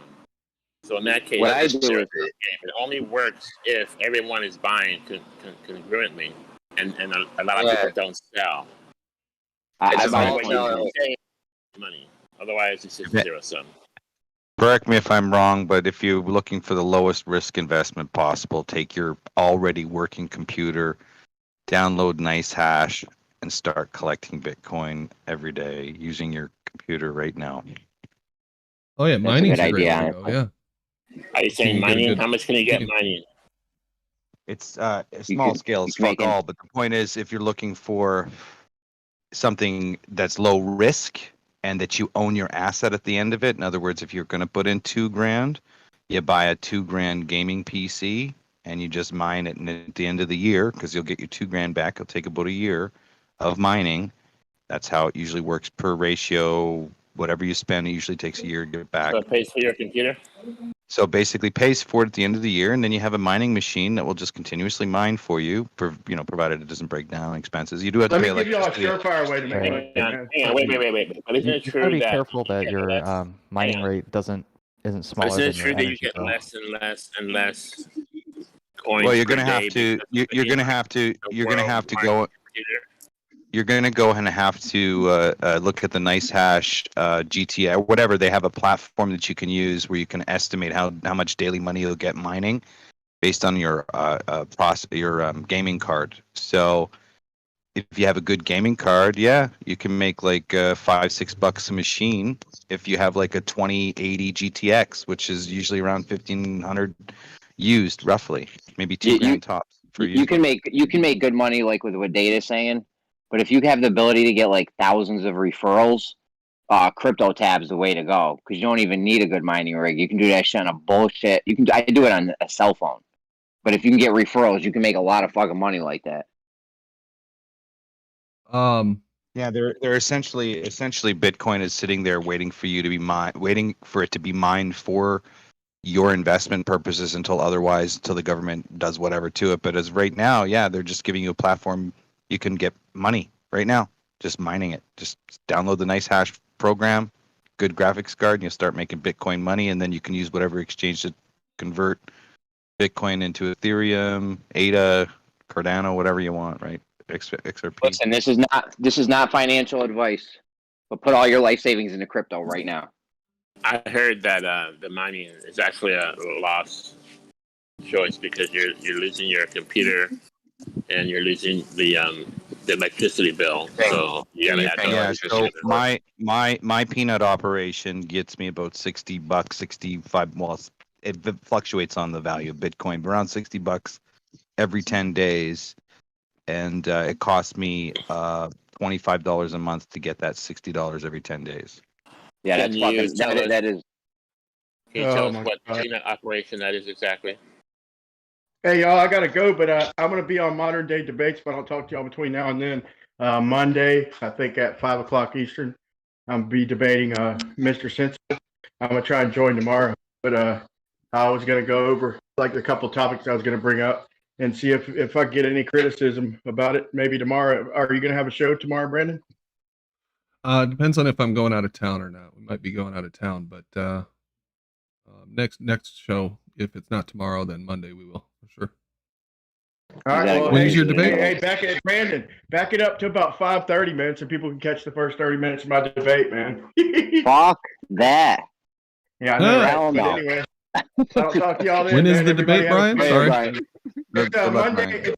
It's Monday at 5 o'clock on Modern Day Debates against Mr. Sensible. Monday at 5 o'clock. So watch it at 8 o'clock Eastern Standard Brian, Time. you better do good. Brian, you better do good. We're all counting on you. What are you debating? I was going to debate the stars a little bit and gas pressure, just Brandon, and then globe Earth versus flat Earth. I was going to bring up some of the models, how they look like crazy on a globe Earth. Things I feel like the average globe Earther, just average person hasn't ever seen. Some of the things that we've seen, I was going to make for my first 12 minutes. I was going to make it about things we've seen, just going over it and condensifying it. Things that we've seen that make us think, damn, that doesn't make sense for shit on a globe. Looks perfect on a flat Earth, like some of the flight paths, how they go straight up over Australia to Los Angeles and then to South America. Just some of the things that make you say, right? I wanted to bring up this distance thing I've been going on about. I wanted to bring up this distance thing that I've been going on and on for days about. Brand hijacked the whole friggin' show today with his optical perspective thing. Sorry, yeah, Jeremy, I asked everybody last night.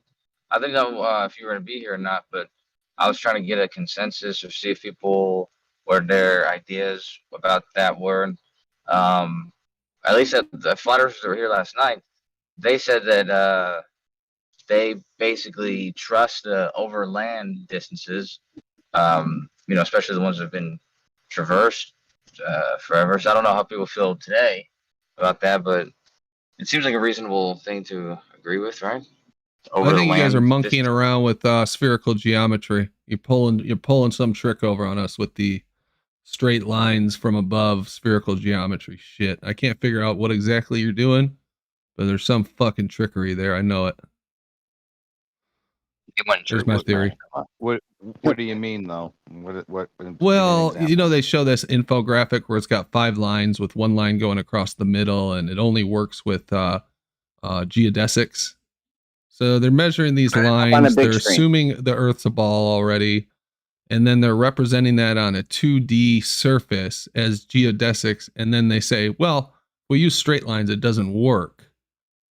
I don't Brandon, know. put it up on a big screen for us so everyone can see it real quick. I don't think I have it. I DM'd it to you just now. Just now, I DM'd it to you. I think this would end the whole debate right here. If you could verify these distances and knew that the straight line distance to these points, all 5 of these points were very, very precise. Yeah, but how the hell would you do that, man? I don't know. I don't know. I'm just saying. You gotta go would across you agree? oceans. I know, but would everyone agree though that if we did know these distances, that when you try to go diagonal with it, it just wouldn't match up. It's like basic geometry, right? This You wouldn't if we need could those- get accurate distances, and we could all say, yep, that's definitely the distance for sure. The straight line distance over land. Yeah, I think it would falsify one or the other model, but I don't know. How would you use 4 cities? Use 4 cities in America. Why would you? I guess it's gonna be a bigger effect if it's a bigger part of the world, but you can do 4 cities in America. That's crazy. You got topography. Why would you even fuck with this? It's not about top. It would have to be 4 points. It would have to be points that touch the ocean. I have a question about the live stream. Why would it have to touch the ocean, man? That way we know it's all horizontal and level. I have a question about the live stream. They're showing like Cape Town, New York, Buenos Aires, but can we measure the curvature between those 2 points? Or you just like spatting out? It's like not measured. We're just talking about distance here. Just the distance between these 2 points would tell us if it was curved or flat. If you asked either Google or Alexa what was the curvature between Cape Town and New York, Google wouldn't have an answer for you. Well, they can make it up. They can say a strange they question. can give us the flatter's calculated curvature, but I wanna confirm it. That's what I'm saying. This debate was designed for those questions, right, Kosho? So reality doesn't have those questions put into play, No, but this debate does. That question was a weird question. There's not really an easy to the question that you just asked. You said you asked Google. Is it like when you ask a pilot? Is it like the same thing when you ask a pilot? Hey, is there a way to measure curvature over 700 miles? And when you say to them, they say to you no, and you say it's a little strange how there's no curvature. He's like, yeah, it is strange, huh? My question would be how can we know that these distances are spot on? All right, so take this example. I may imagine that this is a perfect example, but I can't have a computer to check it. But if you use like Austin, Texas, and Santa Fe, and Chicago, and then let's say fucking some other place that's north of Santa Fe, and it was like a rectangle of some sort, but it was like they were parallel. They were on the same parallels.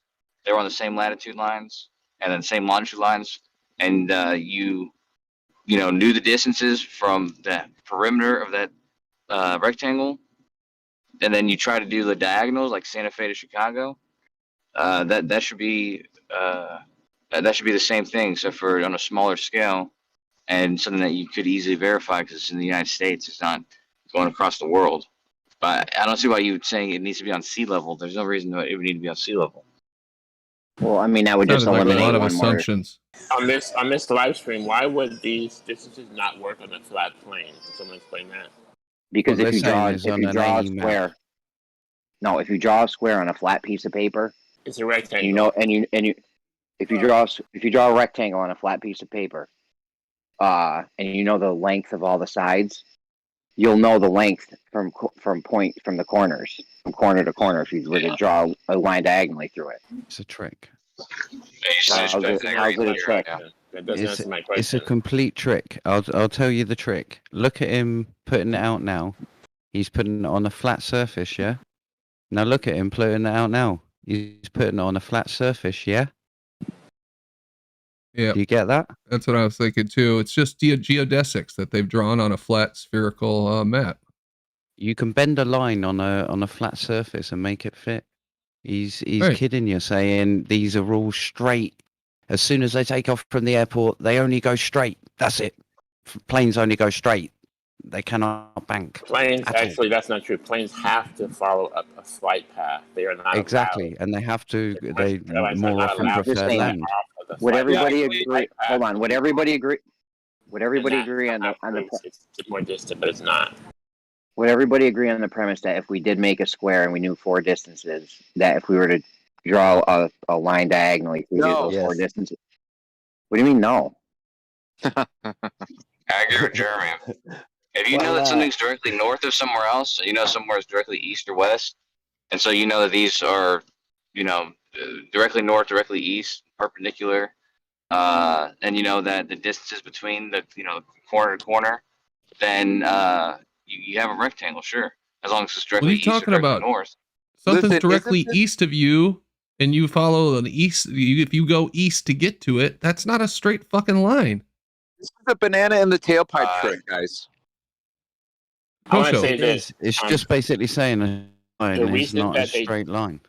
The reason that they did this little graphic over water is because they know you'll get lost trying to confirm it. They have to do it over land on a smaller scale, and that might be easier to debunk it. Yeah, maybe. If But you pause it there, There's Kosho, no way you can Oh. fly from New York to Buenos Aires, for example, or in Cape Town, and then confirm it's straight. There's no way you can do that. no, you're not going to do this. There's no way to confirm what they're showing here. That's for sure. I agree with that 100%. But Kosho, if I go east, if I fly due east, and I get to another city, that's not a straight line. Yeah, you're right. But you can still make a rectangle, even though that's not a straight line. Like I'll make a picture. As long as if the top distance and the bottom distance is the same distance, even though you went directly east. Let me just make a picture because it'll make more sense. Hold on. I just have Okay. an idea. You have to ignore GPS and all kinds of the Google bullshit to confirm. No, this. where They're these gonna dis- say they're gonna put it over a globe. That's why. No, where absolutely. these distances are from is they're from time and date, and you can look on there and they say blatantly these are theoretical air distances based on a great circle between 2 points. That is literally all it is, based on the radius, based on the globe. Already Now, assumes their if model, you- essentially. Yeah, if you look up, literally, you're looking up the real distance here, Brandon. Yeah, so it's 12,500 kilometers. Yeah, or 7,800 miles. Now go to an actual flight and see if you can get a direct flight and how many miles it clocked on that actual flight. Right. That's what I was saying. I've been saying it. If let's say, okay, how would you ever possibly get these straight line distances between these two vast locations? Let me say something. When you have a plane that goes from, let's say, Buenos Aires to New York, they can fly anywhere between 400 and 700 miles an hour at speed. All they have to do is fly faster and say they're covering more ground, or they can fly slower and say it's a farther ground. There's no way you can really tell by It's that. not only that. It's not only that. The plane's constantly getting bumped up and down, left and right by wind. So I mean, they're not flying in the straight line. We know this. No, but deliberately, But I if they mean, want us to try to shouldn't fool most of you they should can be able to fly tell if faster. you're going 400 or 700 miles an hour, right? No. Wait, what a minute. Shots fired, Graham. You might. Thank you. I went- So it's I about knew it. 500 miles out there, Brandon. If you do a rough calculation, it was 45 minutes late. So that might have been a delay, but let's just pretend that's wind and deviation from a great circle. What So that's 500 miles difference to a straight line. What happens if the pilot forgot his house keys? That's pretty significant. Pilot. Sorry, what's significant? I missed it. I said, oh no. No, what was the significant thing? It was 45 500 minutes mile late. difference. Yeah, which roughly works out Between- if you go 500 miles an hour. It's about 500 miles I different. got to get my math. I got to get some of my math guys on using the If actual you numbers. arrive 20 minutes early, which does happen also, then that needs to be accounted With for. tailwinds you'll get, isn't it? Well, planes don't often fly the Great Circle route. That's the you point. think they do, but No, that's the point. No, we don't think they do. They hug the land Yeah, just in yeah. case of emergency, and they follow particular paths that, like. Mike Jones, $5. Shout out Mike Jones. Thank you very much. How do you draw a rectangle on a ball? Yeah, good point. Exactly. It's not really a rectangle, is it? Connecting each pathway. Yeah, but you don't need planes to do this. This sort of test. You just use a distance. How would you definitively prove these distances, Kosho? Down to the, you claim you can do it down to the mile? Well, you could just not arbitrarily disagree with them. I mean, if everyone uses them for thousands of years, then what's the point in saying that they're wrong? People use them every day for thousands of years. That is terrible. Carry on believing everything you believe. No. Challenge anything People, ever including again, me and please. you, use these every day. We use them every day. There's no discrepancies in the distances that we use ever. What if the real life distances are right and it's still flat? Kosha, you don't think Google can manipulate the flight path to show globe even though it's over a flat? You don't think they can correct that? You think pilots use Google Maps? Pilots fall asleep during flight and go autopilot. That's what happens. There we go. That's not a straight line at all. Look, you can see that. Sure doesn't look So like that just literally debunks that Joe's Lee's. Yes, I draw perfect lines, and you can't fit. That's a straight these line on per- the globe. Make it. Liam, that's a straight line on the globe right there. Now look at them dodging that hurricane. What you on about? If it was a straight line, it'd be a straight line, wouldn't it? Yeah, Gleam, I think this is part of the puzzle piece for how they've, essentially created a globe Earth WGS 84 with flight paths and GPS that, can fool the layman, as it were, that the Earth's a globe. But I think this is a big part of it because they're following their flight track on a presupposed model of the Earth. They're not actually, flying in a straight line that they're verifying on that level. They do know their speed, but it's the actual minuscule direction changes that I think is part of how they've pulled this off. There's also two differences in distance. When we're talking about distance, there's one distance is how far did the plane actually travel. Another distance is what's the distance between these 2 points. Those aren't going to be the same distances ever. Right. One of them's calculated, one of them measured. Yeah. Of those two you just said, one of them would be a calculated value. The other one would be an actual measured, true value. Who said this is a straight line on a globe? It's literally shaped like an S, like the letter S. I was joking. I was joking, guys. That's what a straight line looks like on a globe. To a glober, that's what a straight line on is. a pear. I don't know. That's a pear. That's the pear bit. Yeah, but you can see they've dodged the little tornado there, can't you? You can see that tornado. Well, they had to adjust for Coriolis and all that, so. Yeah, of course. It's coming back. Yeah. I'm surprised there's not more in, squiggly. Hang on. Where's the adjustment for Coriolis? That's a good point. Bro, that was another joke. We got to get a better level of autist in here. Hold on. You feel me though? If they were to prove 5 distances, large distances on Earth, I feel like it would falsify one or the other. What is the clock distance there, Brandon? Did it say? Did it say the actual clock distance? Some of them they do say. I don't know whether it's flight aware. Sorry, Jeremy. No, it's fine. I mean, it would falsify one or the other. I think just due to like I said, basic geometry. You draw 4 points on a piece of paper. Our horizontal plane that we're over, and if you know the distance of all the lines of this shape, you should know the diagonal distance, and that would tell us if the diagonal distance didn't fit. We would know, it wasn't not flat then. Yeah, no, I agree. It's a good point because we've talked about the spherical excess thing with the triangle, a real triangle, and then a fake globe triangle, and how that that hashes out. But you're right, you can do it with a square because essentially that's 2 triangles with the diagonal line in the middle. It's just two triangles. And in the same way, on a plane will be different than on a sphere. Essentially, at some point, same with the triangle thing with the spherical excess, at some point, the hump of the Earth or the curve of the ball is going to, rise up in the middle, and then is going, you're not going to be able to fit that any longer, obviously, yeah.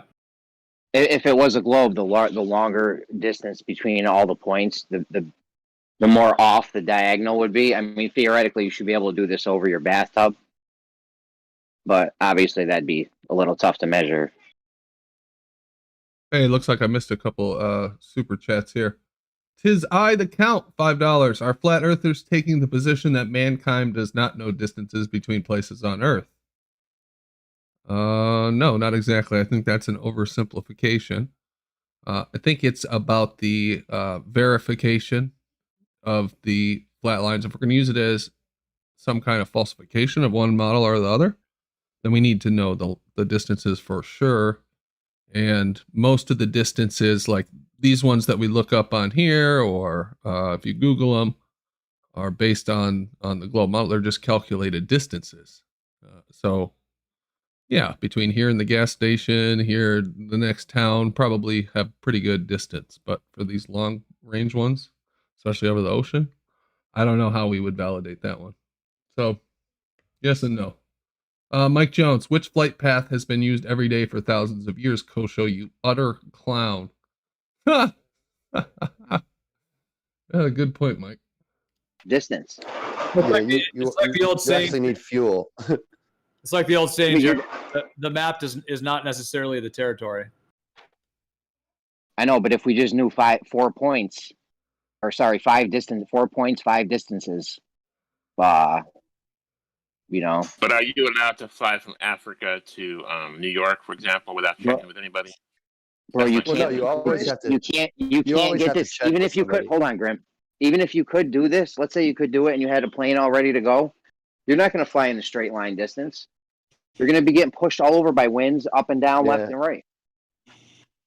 It's like a path, like how could you know that you were going straight, like legit, right? Unless you were literally had a pole going all the way down through the water, down to the ground. The globe is scratching a line in the ground underneath you. Right, and the way Jerry that brought these this up planes the other fly, day. the way that these planes fly with, like, in terms of the flight track, like the actual flight coordinates, those are pre-mapped out, and it's already pre-mapped into their equipment as well. So they're just following those coordinate points that are plotted on a map that they're not verifying, and they're also not verifying exactly whether they're going straight or a little bit right or left. So it's just a perfect deception. I mean, other than the pedo static, meters and shit like that, but the Globers are claiming that well, they can still pick that up. They can still get that reading. Yeah. Well, the Globes let me make a point about that, because you can use these pedostatics and measure the pressure and all that, but you still have to equate that to ground distance, don't you? Yeah, that's why I said like sound. Oh, I didn't say it out loud before time. But I was talking about a stick going all the way to the ground, scratching a straight line and through the water. That was ridiculous. But what about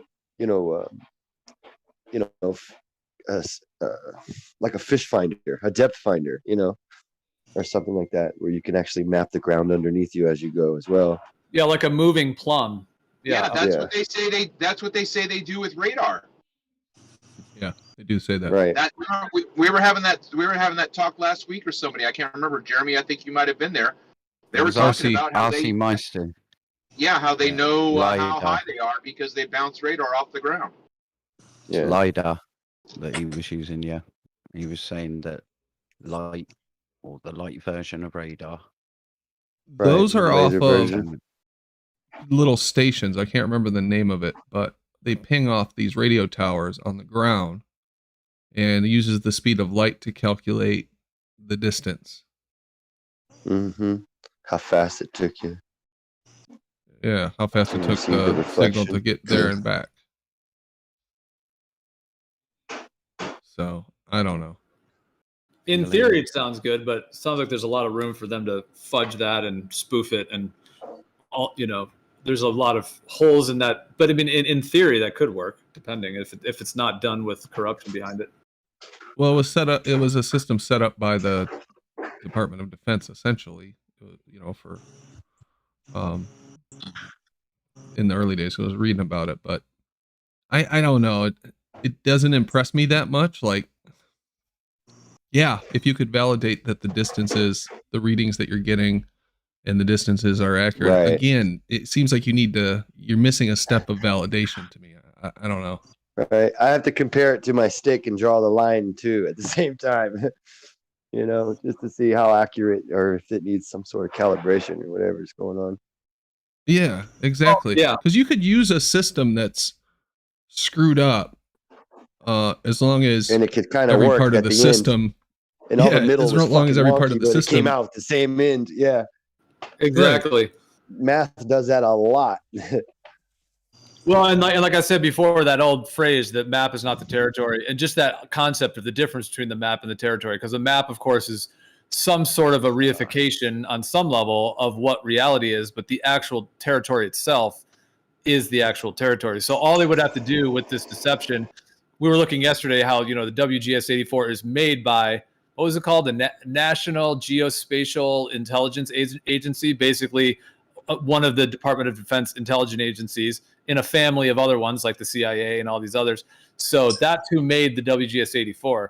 So all they would have to do is create a deception between the map and the territory that is enough to fool people in terms of the flight paths and the paths that they're following, especially over long distances, and then keep it accurate in the short distances, like for Google Map, for GPS in our cities, that's quite accurate. But on the larger scale, they would just have to alter between the map and the territory with enough of an effect to kind of blur the lines between the two and still have it work enough for pilots that it matches in their mind, that they think that that's the exact path that they're following on the map that they're given.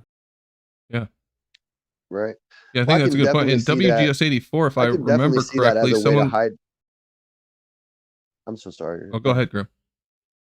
No, mine's just going to take longer, so you go ahead.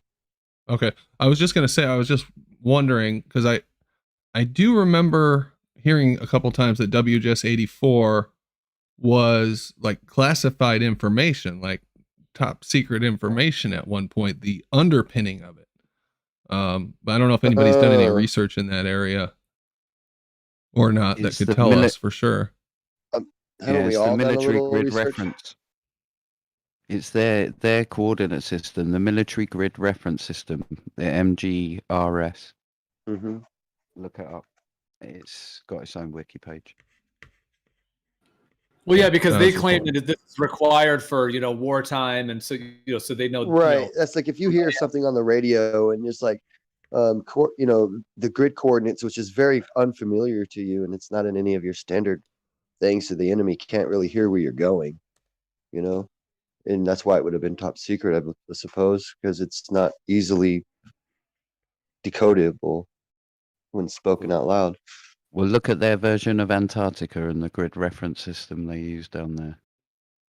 I was just about to say that, though. That's what I was going to say when I was talking in front of Brandon on accident, all over you. But I was going to say that I could imagine a way where it could be relatively feasible to hide some land on the whatever it is. I don't want to start any fights, but like by using math and grid systems, Absolutely. Oh yeah, they're doing. I don't see like it's like a big deal. That I'm pretty sure it is happening. Like in my opinion, like I would say we've all seen those really weird photo where they got some of Earth's North Pole from up to the top of around the atmosphere area, and it just looks like a Saturn area where there's this weird storm, dark, deep, fucking, and then. While that's happening, they just released this year. And that one was 30-something years ago, so old or whatever. But this one, the same idea of what's happening on Saturn. These plasma hurricanes are happening on the North Pole, and I'm thinking that there's a hole in the fucking planet, just like there is in these other planets. That whatever this is, you know what I'm saying? And that land could literally be in that hole. topic. Well, what's at the North Pole is a huge topic in and of itself. Yeah. I mean, there is the Admiral Byrd story of the hollow Earth idea of going kind of, in at the center. That could, of course, work on a planar Earth or a globe Earth. Although with a globe Earth, you've got to have some kind of inverting gravity theory and whatnot. But yeah, I mean, back to just the general thing of them hiding What land. about a toroid Earth, right? Where it's like the flat earthers are right and the fucking curvers are right, but no spherical earther. What if it's like a donut, right? Big hole in the middle all the way through? Right. That'd be interesting. It seems flat on certain areas. It can measurably be flat in certain areas. Well, what I think it is it's a topographically, geographically, it's a planar Earth, which is surrounded by a celestial sphere or surrounded by a sphere of plasma as well, that is spinning. So that spherical plasma sphere is spinning, and we're just on a plane in the middle of it. And so there is a spinning sphere quality to, the cosmos, to the universe. It's just we're not on the outside of one, we're within one, and that's how they've inverted it successfully in this globe deception. that sounds confusing to me. I mean, just between me and you, right? You're saying it's a sphere around a plane, but it's not really 2 dimensions, right? This plane, because it has a bottom. So why wouldn't the sphere also protect the bottom, and then the bottom would be the other side? And then now you've explained your fucking pole problem, because it's not actually one-sided flat Earth, but it's a 2-sided flat Earth. Well, okay, there's a couple of things with that. Okay, there's a couple of things. Well, if we just take the idea like sort of like a little domed world, right? And so you'd have like a flat plane, and then you would have a dome above. You could then have a dome on the bottom, which would create the whole sphere, that whole sphere. Of course, that sphere could only be a temporal limitation, meaning it could actually go on infinitely as well. But in terms of our local magnetic field area, you could call that sphere. Hear me out. But then I've never heard anybody think this. But then another thing you're talking about is land on the other side of a plane that would have an opposite gravity going. There's your hidden land, right? So that's what I'm trying to say. Like, imagine for a second, like that we are getting on both sides of that thing, but you think of it like when you're going up a mountain. How do you know that? I mean, where up that mountain do you start to realize what angle you're at anymore? And then when are you coming down the other side of that mountain? Why couldn't it be that you just took more of an angle than you thought you did, and now you're actually on the other side of the plane? And some electrostatic, right. Yeah, there's a lot of all to it, and there's not a center of gravity bullshit, but it's some sort of infinitesimally small on the subatomic particle electrostatic dipoles moment that makes us stick to either side of this, double plane. Did you see the one I just posted? That second one? That shows that it's a double toroidal structure. Yeah, so it's actually not one sphere. There's actually, because there's toroids within. See, that's what I'm talking about. Why couldn't it be? That's that for that one, and that's the top of that one, and then like you somewhere in, up some mountain ridges somewhere is where the cutoff is. It's actually right in front of our very eyes every single day, and hard to see because of the way we go up and down a mountain, and we're all of a sudden on the other side. Yeah, I mean, all of the ancient cosmologies refer to as 3 levels of the cosmos. There's the upper world, the upper ether, the heavens, the stars. That. There's the plane of existence, the physical plane of existence that we live on, which is called the middle world. Even in Lord of the Rings, he called it Middle Earth, but this is like the middle world. And then you have the underworld, which is below. So yeah, I mean, what you're referring to, but what you're just talking about potentials of what could be in the underworld, essentially, like below this plane, the possibilities. And yeah, there's many. Yeah, I mean, that's just ideas. I don't know. I don't have any. It's just a brainstorm. I had to type it in there. You guys want to hear my crazy theory on mountains? What's that? The mountains are the mining tinings. Is that what they're called? When you dump dirt in a pile from digging the oceans. Okay, that's what the mountains are.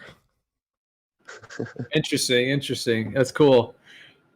Well, what about the idea that they piled them up too much in certain areas, and it created mountains. There you go. Now you know. Or like in the San Francisco Bay Area, Yeah. it made me think of like you've got this huge bay, which is a little bit unnatural. You know, well, meaning that it's just huge and it's so like unique. But right next to it, on the north side in Marin County, you've got like Mount Tam. It's called Mount Tamalpais, is what it's called. But it's this huge mountain, like right by the ocean there. Like, did they mine out the bay and pile it all up there? Maybe. Actually, you know what? My mom's a geologist. She'd probably shoot me in the head for saying something like that. Well, it's a cool idea, but what about the idea too that the mountains are coming up out of the ocean floor, like electromagnetically pulled upward towards the Definitely pulled I'm up? down with that. Why you think they're so iron rich mostly, and the ones that aren't, they're shockwaved from something that happened above them as well. Because they tell us in the heliocentric model that the plates are crushing together, but and that's a whole question, and that could actually happen on a planar Earth as well. You could still have plates like that, but there's also the idea that sinkholes, you know, can be pulled down electromagnetically and pull the Earth down, and then land can get pulled upwards in the case of like volcanoes or mountains, and that there's some kind of electromagnetic correlation between the way the land functions, the plane, the ground, and then the electric fields below and above.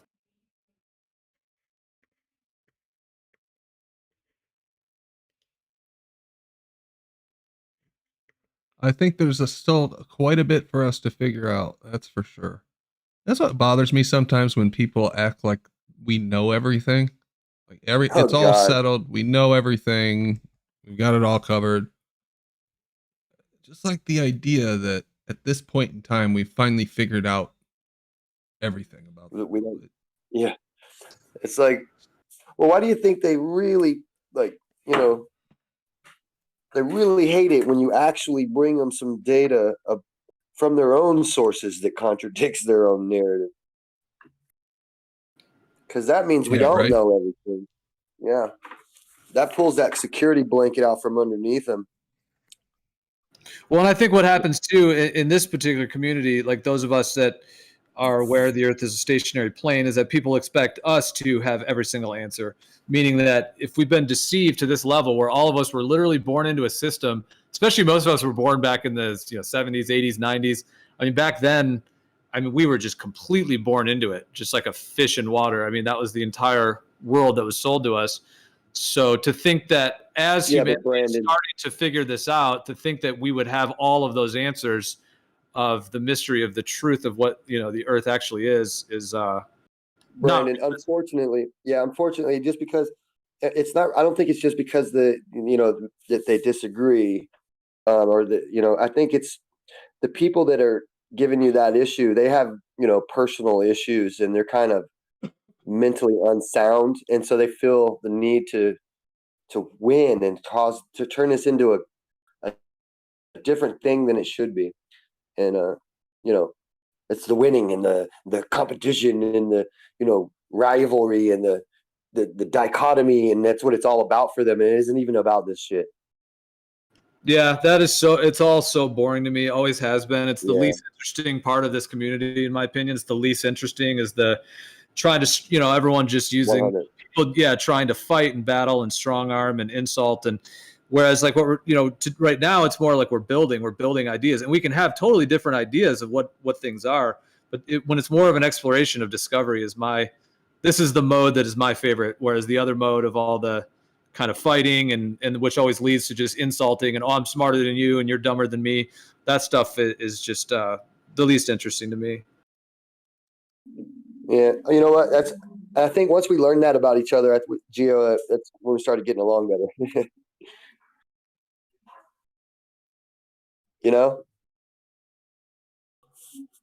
I'll tell you this. I would rather be wrong about call you Geo? everything. I thought Geo was talking for a second.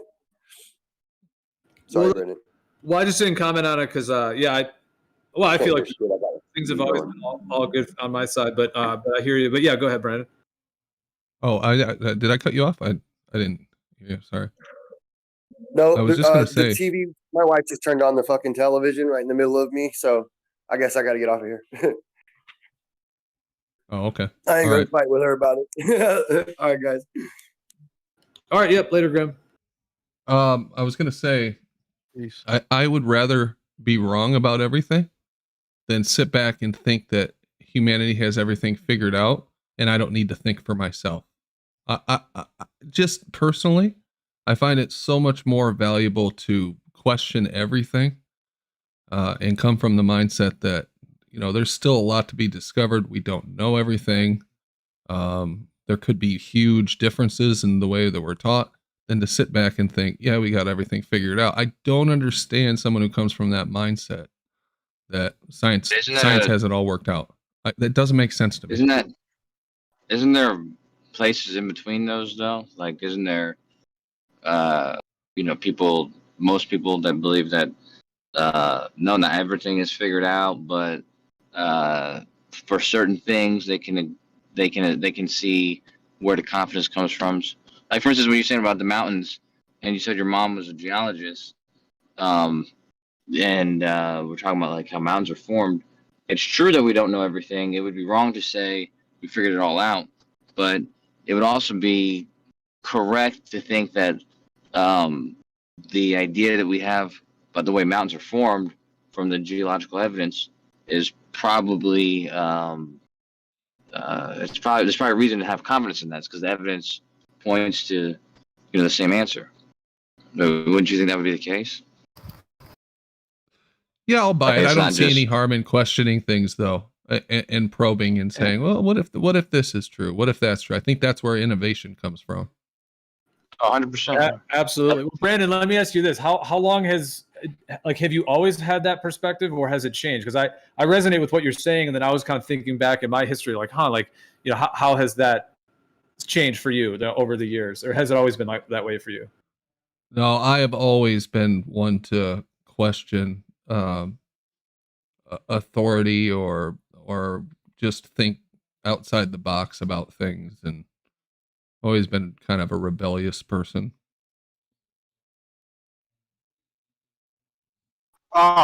Is it possible to ask Show a question? What's up, Matrix? He said there's a lot of geological evidence. What would that geological evidence be?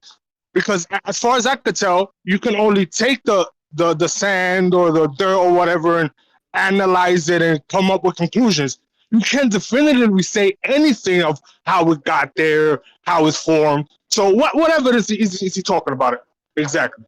Well, you just said wasn't really a contradiction, but regardless, every detective that's ever investigated any crime, is usually never there during the crime, and the evidence they collect is always after the fact, and they always have to come up with some story that makes sense. If they're doing their job correctly, they're not doing anything dirty, then unless they don't have any evidence at all, the evidence they collect usually comes up with the most likely story. Otherwise, the evidence they'll find new evidence and suggest something different. And the same thing is true for any science about like geology or something from the past, where you can't really you're right, nobody was there, but there's a lot of evidence like when they find certain rocks that match up with certain other so it's like you have rocks in Antarctica and rocks in South America, and you can see like there's evidence that they were once connected. They have the same makeup and maybe even some of the same sediments and stuff like that. And then you can see stuff like Mount Everest that is getting taller every year, and this. But when they have the seismic data of all the plates and how the plates are moving, all these things kind of fit together on, something crashing into something else and where it came from. So if they had evidence that suggested otherwise, they would just say those conclusions were wrong. But the reason why we have the conclusions we have now is because the evidence is all pointing at the same thing. That's Notice why. that you said evidence. You said evidence That's why like at least people. 20 times, right? But is it possible that you could take the evidence, which could be anything, and come up with any conclusion, right? Because anything could be Yeah, sure. evidence. Hang Yeah, on. you can come up with any That's conclusion. why. That's correct. And if it doesn't match up with the narrative that you're creating, or the narrative that already exists, then something's got to give, and someone's going to end up being wrong. But if it correlates with the the narrative that currently exists, or it adds on to it or whatever, if it's cohesive and they fit together, then you start to realize that the picture that you have is a correct one. So, but yeah, you're right. You can make something up, but if it doesn't mesh with everything else, then they're just going to say it's Hold wrong. on, that's exactly what I'm questioning. The narrative. You say if it lines up with a narrative. The problem is, how is it that we got to that narrative for the evidence that could be anything to line up to that narrative?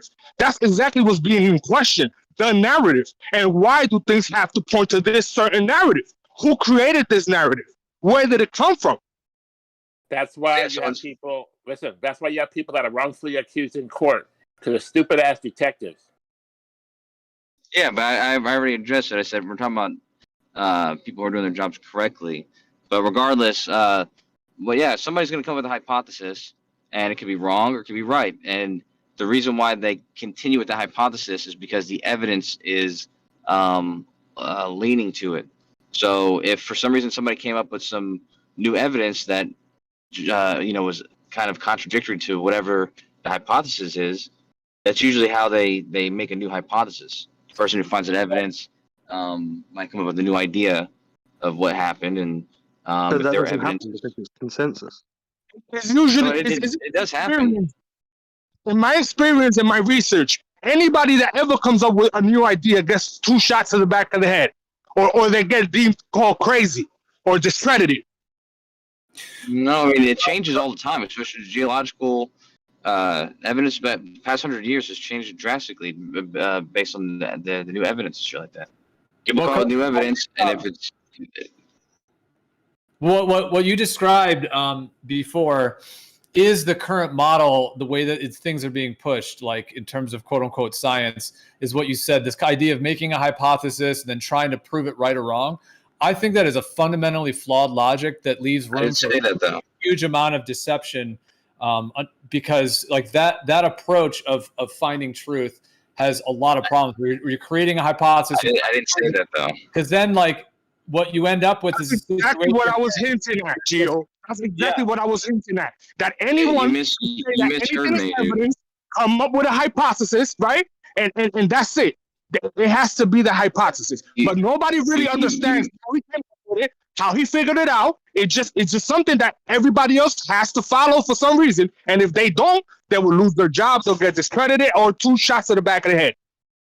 You misheard what I said, because I didn't say that you come up with the hypothesis and then you try to prove it right. I'm saying you find some evidence of something and you try to make sense of it. And that's when you create the hypothesis. You try to make sense of it based on everything that you already know, plus this evidence, and then you try to make sense of it and make everything, like I said, so there's no contradictions. And if you come up with a theory that works and all the evidence is suggesting that what you theorized or what you hypothesized, then it'd be a hypothesis that people might carry on with, and then when they find new evidence, they'll see if it matches that hypothesis, or maybe the hypothesis ended up being incorrect. Right. So then what it is, exactly. So it's somebody's fantasy, somebody's theory, and then things quote unquote leaning towards it, having evidence that point towards it. So you end up with something that was somebody's fantasy to begin with, somebody's made up thing. And I'm not saying fantasy is bad. It could be fine to theorize or speculate what something might be. But I'm just calling it that to say that when you end up with that, then you have a bunch of things that are quote unquote pointing at that or leaning at that. You end up in the situation we're at today, where people are believing the earth is a globe because they just see a lot of arrows that are pointing that direction without actually getting to the core of the truth. Whereas, like, for example, Zeteticism, the concept of Zeteticism, if you're familiar with that, where you don't make these pre-assumptive hypotheses and try to prove things right or wrong. You actually approach the situation directly and gain the actual truth from it in the most potent way possible, like literally just the direct observation. So instead of making a theory about what it is, you actually distill and decipher what it is through direct, experimentation, observation, and so on. You're missing. I'm saying the same thing you're saying. I never said anything about trying to find you keep on saying I'm saying that. I'm not saying that. I'm saying you find evidence and you try to make sense of it. Just like you just said, you find evidence and you're realizing whatever it is. That's not what the scientific method is. The scientific method is the observed hypothesis. So that, or the observation rather. So you're observing a natural phenomenon. That's not making an evidence about a natural phenomenon. That's just observing it. Then you make a hypothesis. Then they try proving it right or wrong with their. Yeah, no, that's not this. So that there's not a strict scientific method. Like geologists. Geologists have to do with anything. Hold on, dude. Hold on. Geologists can go out in the field and they can, they can be doing research or doing this or doing that, and they come up with something. It doesn't have to be, it doesn't have to be in the effort of trying to prove or disprove a hypothesis. They could find some new data that forces them to come up with a new idea because it doesn't. So it would only be correlation. It doesn't match up with their old idea, so they're forced to come up with some new idea to make it make sense. There's nothing wrong with that. Right? You keep using the word making sense, but how is it that something could make sense when we have the proverbial us, right? We have no idea what these things really are, and you keep saying, "Oh, but it makes sense to this." To this, the thing that you say it makes sense to is the thing that we're questioning, the origin, and you keep saying that it makes sense. How can something that no one knows and really understands make sense? Do you know what that means? Make sense? It means that it doesn't have contradictions. That it logically follows. That it follows the laws of nature as we know it. That's what it means. Make sense. So if they find out some new fact about, like I said, like Mount Everest or that whole continent, how it was crashing towards Asia, and it's raising, whatever it is raising every year. If they find some new data that suggests, I don't know, that there's rocks there that didn't exist. They found something out that showed that couldn't have been happening for some reason, and there's some other idea. They would have to, reassess their their hypothesis about what that continent was doing, right? Because their current idea doesn't make sense. But all right, if anything changes in the mainstream media, right? Anything like geology, wouldn't they also have to change universities, programs, books? Wouldn't they have to renew the entire system of whatever they found new? This happens all the time, dude. This happens very often in all different fields, astronomy, geology. Like this happens a lot. Whenever something, when something was wrong, or when it gets like the Pluto thing, when Pluto's not a planet anymore because they changed the definition of what it is, they don't teach it like that anymore. That kind of stuff happens all the time. That's what I'm saying, right? Like, see, when Pluto first came out, everybody was excited. I'm pretty sure a couple of parents named their kids Pluto. You know what I'm saying? And everybody could be like, yeah, I bet you Pluto exists, right? And they would have won the bet. But now if you say, hey, let's bet that Pluto is a planet, you will lose that bet, right? One thing was right in the past and now it's wrong. It seems like science is always wrong because if there's room for correction, it means that they don't have the precise information. If there's room for improvement. So you're the type of person that always defends like the mainstream media, but not understanding that they're always wrong. Everything that's ever put out, everything's always been wrong. That's unlike you. Some people can learn new things and then try to integrate that into reality. Unlike you, apparently. But it's the same thing that changes to something new all the time. So you claim it was right once, and then actually no, we were wrong, and then 100 years later it's going to change again, and then again and again. That's called learning. Hold on. But if it's wrong, how can it ever be right? How could anything that this came is out not. of the first This is. Well, that would be like if you were I giving get your point, directions to man. someone, right? This is not. It'd be This like is not if you only were how trying to science. give directions, and all of a sudden you said go left, You're and then making the it's same wrong point, direction, man. and you keep going in the wrong direction multiple times, Yeah. hoping that eventually you're going to get to the right destination. Okay, we get it. We get it. Cool We story. get. We don't. There don't need more analogies for it. But yeah, this is the way science works, and this is the way your mind works. If you're a smart person, You're wrong then you learn 100,000 years until you're correct. Nobody wakes up and says today's the day where my brain is concrete and it's not going to learn anything new or change my mind about anything or whatever else. If you find new information out, it turns out that it's okay to discard your old wrong information, and that's actually why science works the way it works. That's funny though, coming from a baller. Tool. Well, that was kind of my whole point originally, Coach, or what we were talking about, which is that if you don't have the actual truth, then what you have is a hypothesis or a speculation, and then a bunch of things maybe pointing to that truth. So I understand what you're saying. Oh yeah, we could just throw that one out and pull the new one in. They do this all the time, and they're co-opting because that way they can throw shit under the bus and just cover over it to cover the tracks. But in my viewpoint, if you're going to take an approach to reality, to life, to anything, of actually getting to the truth of what it is, then you don't really need to have evidences pointing to it. You just need the actual distillation of it directly. Go to the source directly. But who in here thinks that they know everything that they're ever going to know, and they're not going to ever find out that they were wrong about something that they currently hold to be the truth? Because I'm going to say that no one's going to say that's not fair, that, Kosho. That's not no fair. one's That's going not to fair. say that they do that because that's not a proper way. That's not a proper way to go about knowing things. I do, Otherwise, but that's also saying, like, you know, when you say that Polaris is going to be in a different spot in 10,000 years, that's also not science either, because no one can prove that. That's just a fun story that, well, 10,000 years, maybe we'll come up with a better story. Until then, we're going to go with it. It's not a story, though, is it? What you do with life, what you do in your own personal life, and what you also do with the collective knowledge of everything is, at any given moment, and this is what everybody does naturally. At any given moment, the things that you hold true because and at this moment, it's the most true thing to you. There's no reason to suggest that the opposite is true. Wrong. Otherwise, you would think the opposite instead.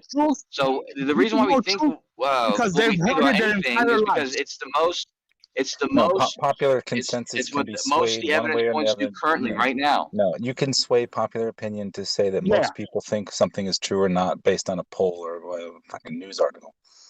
Most people think that things are true because of repetition. Just exactly like the globe, right? Most people think the globe is true because they've heard it, they've seen it, they've read about it their entire life. It has nothing to do with logic. It has nothing to do with evidence. And it has nothing to do with truth. Simple repetition. Hold on. I'm not done. When you ask yourself about the truth about anything, you will come to the realization that most of the things that you believe is because you've heard it so many times. It has nothing to do because you actually looked into it. You're advocating the wrong way to think.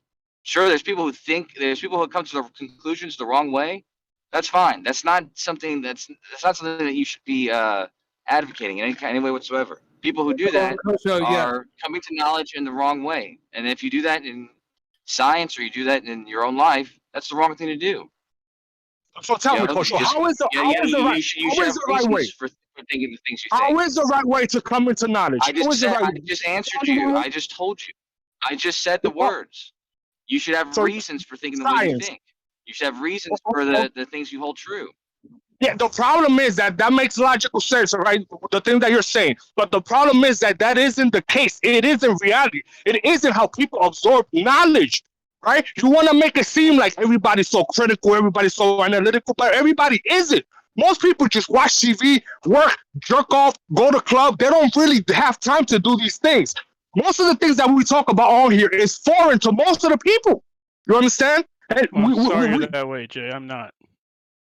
Well, the thing is, we come to knowledge in various ways. It looks like what the fuck are you doing here every day of your life? The way that we I'm here start our search laughing for at you, knowledge Jay. is we hear a story. A story helps us tell us what to look for and helps us contextualize things. A paradigm that helps give the facts meaning and lets us know how to look for proof, look for evidence, look for facts. The only story that we've been told is the globe story. It's time for another story and another framework to interpret the same evidence in a different way. Well, it's not a story, it's evidence, and it doesn't fit with your flat Earth model. Sorry, Lemon. We're not your making own, a your own story doesn't fit. It the is a evidence. story because somebody came up with it for whatever reason. It's a story. It's Well, I think the unprovable. conversation. If it was provable, we would not be here. You would not be here. If you had Oh, it is all the provable. truth, you would It be is provable, satisfied Jay. and stop coming on these places. But You would come never on be every satisfied, day. Jay. Jay, there's nothing on this round globe that will ever prove to you that it's the globe. I've come to that conclusion. None of you guys. Because it isn't. Because is. it isn't. There's No, it plenty of is. evidence That's not to even. show that That's it not isn't. even true. That's It what is. we The set out to conversation we were prove. having earlier was very interesting. I mean, the conversation we were having about knowledge and how to come to knowledge, and the quote unquote scientific method or series of different methods that people claim is that. See, I don't really bow at the altar of the word science. I don't. I think it can be a cult in a lot of ways. So I don't even necessarily within my brain have to put everything within whatever other people's conceptions of that are. But I think that the larger discussion of how to actually come to knowledge and truth is a very interesting one. And the way that each of us as individuals approach that, I have a sense that that has a lot to do with how we come to our conclusions and how we perceive what evidence is or what observations are through our own lens, and how even large groups of people are in similar ways because of looking through those similar lenses. Whereas what Brandon was talking about earlier, that idea of really thinking for yourself and questioning everything, I think is like an infinitely interesting idea, because there's always more and more uniqueness within ourselves of thinking independently without just going with what other things. And it's also about challenging, certain authorities that we've, allowed to go unchallenged. There's a difference between a challenged authority and an unchallenged authority. You may challenge the authority of your doctor if you believe in holistic medicine or other things. You may challenge the authority of, your parents if they know about, one thing, but, not another thing. But, certain things are unchallenged, like science. Whatever science says, for the most part, go. And most people are not comfortable challenging certain institutions, be it, science, culture, tribe, politics. There are challenged and unchallenged authorities in our life, even the authority of God, even. Some people feel comfortable challenging that authority and some people do not, for various, reasons and various results. But maybe we need to challenge some of these scientism globe authorities for what they're presenting to us. Yeah, I think it's the two positions on the table that, and we'll both agree to at some extent that it's either having a baseline of information that aids you in your search of knowledge further in that field, or whether it hinders you and hinders your ability to think outside the box. Exactly. Very well said.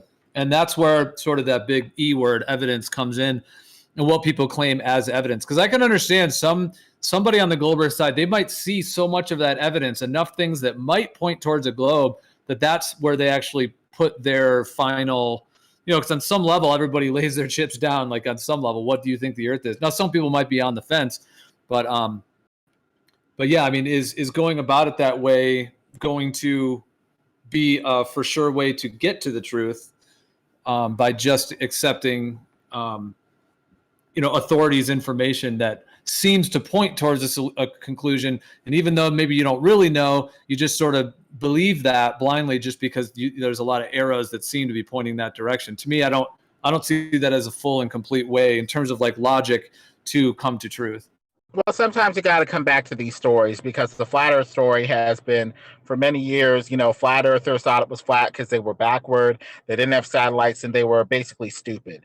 But when we come back to that story now, we see, hey, the Globers confused it for being a ball because they forgot about the diffraction limit. They didn't, really check it with lasers, and they didn't really check their assumption. So sometimes we need to tell ourselves these narratives, even if we don't believe them initially, and come back to them just in case they got the interpretation wrong. Our bias. I think it's more nefarious than that. I think the way science works is to fool the masses for some reason, right? I'm not saying that they're right or they're wrong for doing it, But I think that how they do it, right? How they point to evidence instead of just saying the evidence, I think is a way to deceive the people, right? Especially the ones called the useful idiots, the ones that believe in the shit because you say science 20 times.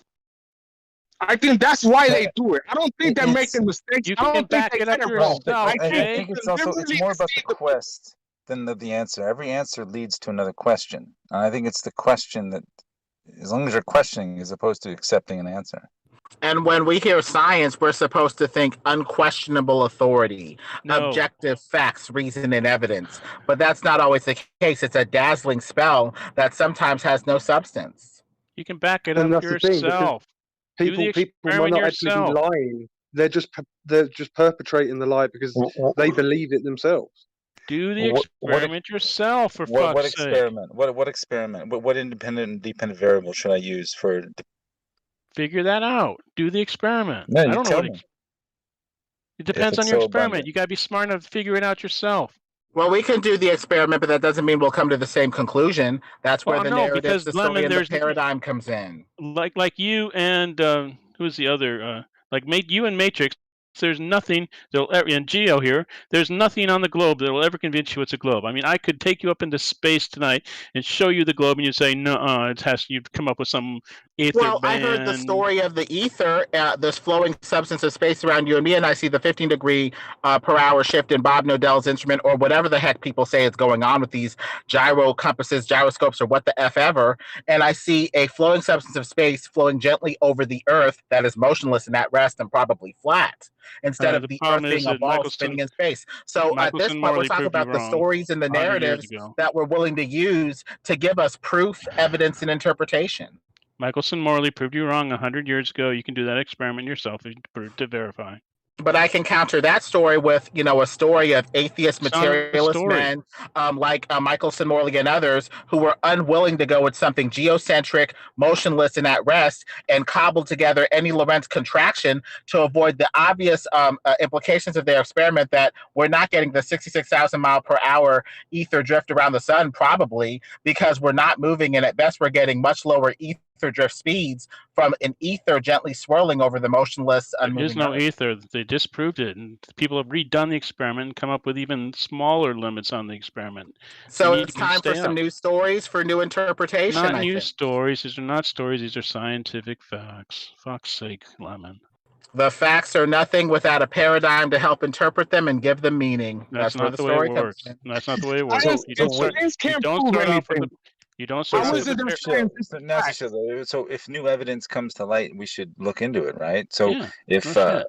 right, so what about many different black swan images? Those are all the. You know what those are.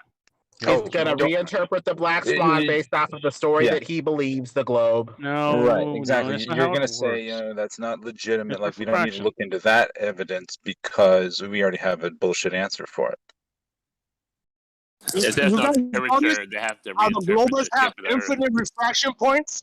How it doesn't matter how far it is, they will always just call refraction. No logic to it, no reason. They just forgot it. I Right? know you just Refraction. make up refraction and explain everything with refraction. Got it. I understand. Well, even Matrix on a deeper level, like in terms of Andrew Thomas Young and some of these so-called experts, what they do is, they end up fabricating these different horizons. Andrew Thomas Young has literally fabricated several different, assumptive horizons and then tries to explain it away through that.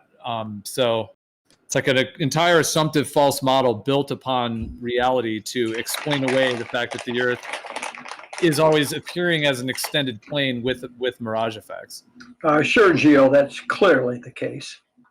But to have the truth, scientific or otherwise, we need to have clear actions that help guide us toward the truth. If you're saying that a straight line is flat in one instance and then a straight line curves around the ball, that jumbles the mind. That makes the mind incapable of discovering the truth, because what are we trying to figure out? Whether it's a flat layout and or a curved layout, and we need a straight line to do it. We can't just, bake our minds into this level is curving around a ball paradigm of yours. It's going to destroy our minds and make us unable to figure out the ending of the story. I'm sorry you can't think in anything besides flat geometry, but you know when you have who's got writing a paper? Lemon, do you lay awake at night thinking this shit up before you come on the show? Yes. I kind of figured that. Just kidding. But I'm just saying, you know, somebody like Lemon Bird, somebody like Gio, somebody like myself, we can't come up with hypotheses, right? And it has sure you nothing can, to, Jay. Oh, hold on, I'm not done. It has nothing to do with us being stupid or us being intelligent. It just seems like some people, the sheeple, they need some sort of authority, some sort of figure, some sort of famous person in order to believe some bullshit, right? That's why they give you people like Newton. That's why they give you people like Einstein. Because as far as the person is a myth, it's so easier to, because all you have to do is idolize it, right? But you can't idolize me because I'm a regular person. You can't idolize Lemon Bird because it's a regular person, right? Nice try, Matrix. It seems Hey, to be somebody's like mic's open and they got a bag of chips or something. Sorry. It seems to me like it's psychological with you guys. Like you guys cannot believe truth unless it comes from some sort of famous figurehead. No, Jay, it's just the opposite because you can verify Newton's experiments, you can verify Galileo's experiments, you can verify most of these experiments yourself. Well, we need an authority. It's understandable. We all need an authority, which is just somebody who helps put us together. We are all composite beings that were in several different pieces on some level before God came together and put us together as the original authority. Just make sure that you pick the right authority who's putting you together in the right. This globe as an authority ain't it, because it's making us confused and a jumbled mess. I mean, we can't go anywhere from here. This is not the authority that we need. guys don't know science. I'm kind of curious with Lemon.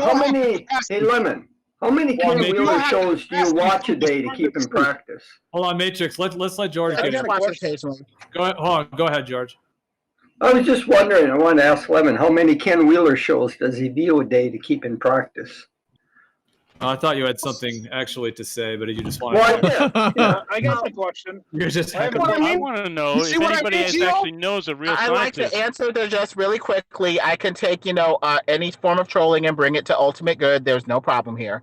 The thing is, Ken Wheeler appears to be a bit more of a Far Eastern mystic, and I don't know if he goes with Christianity with that sort of mindset, but I do like his electric universe, ether-like stuff. So I take the meat and spit out the bones when I can and listen to them occasionally.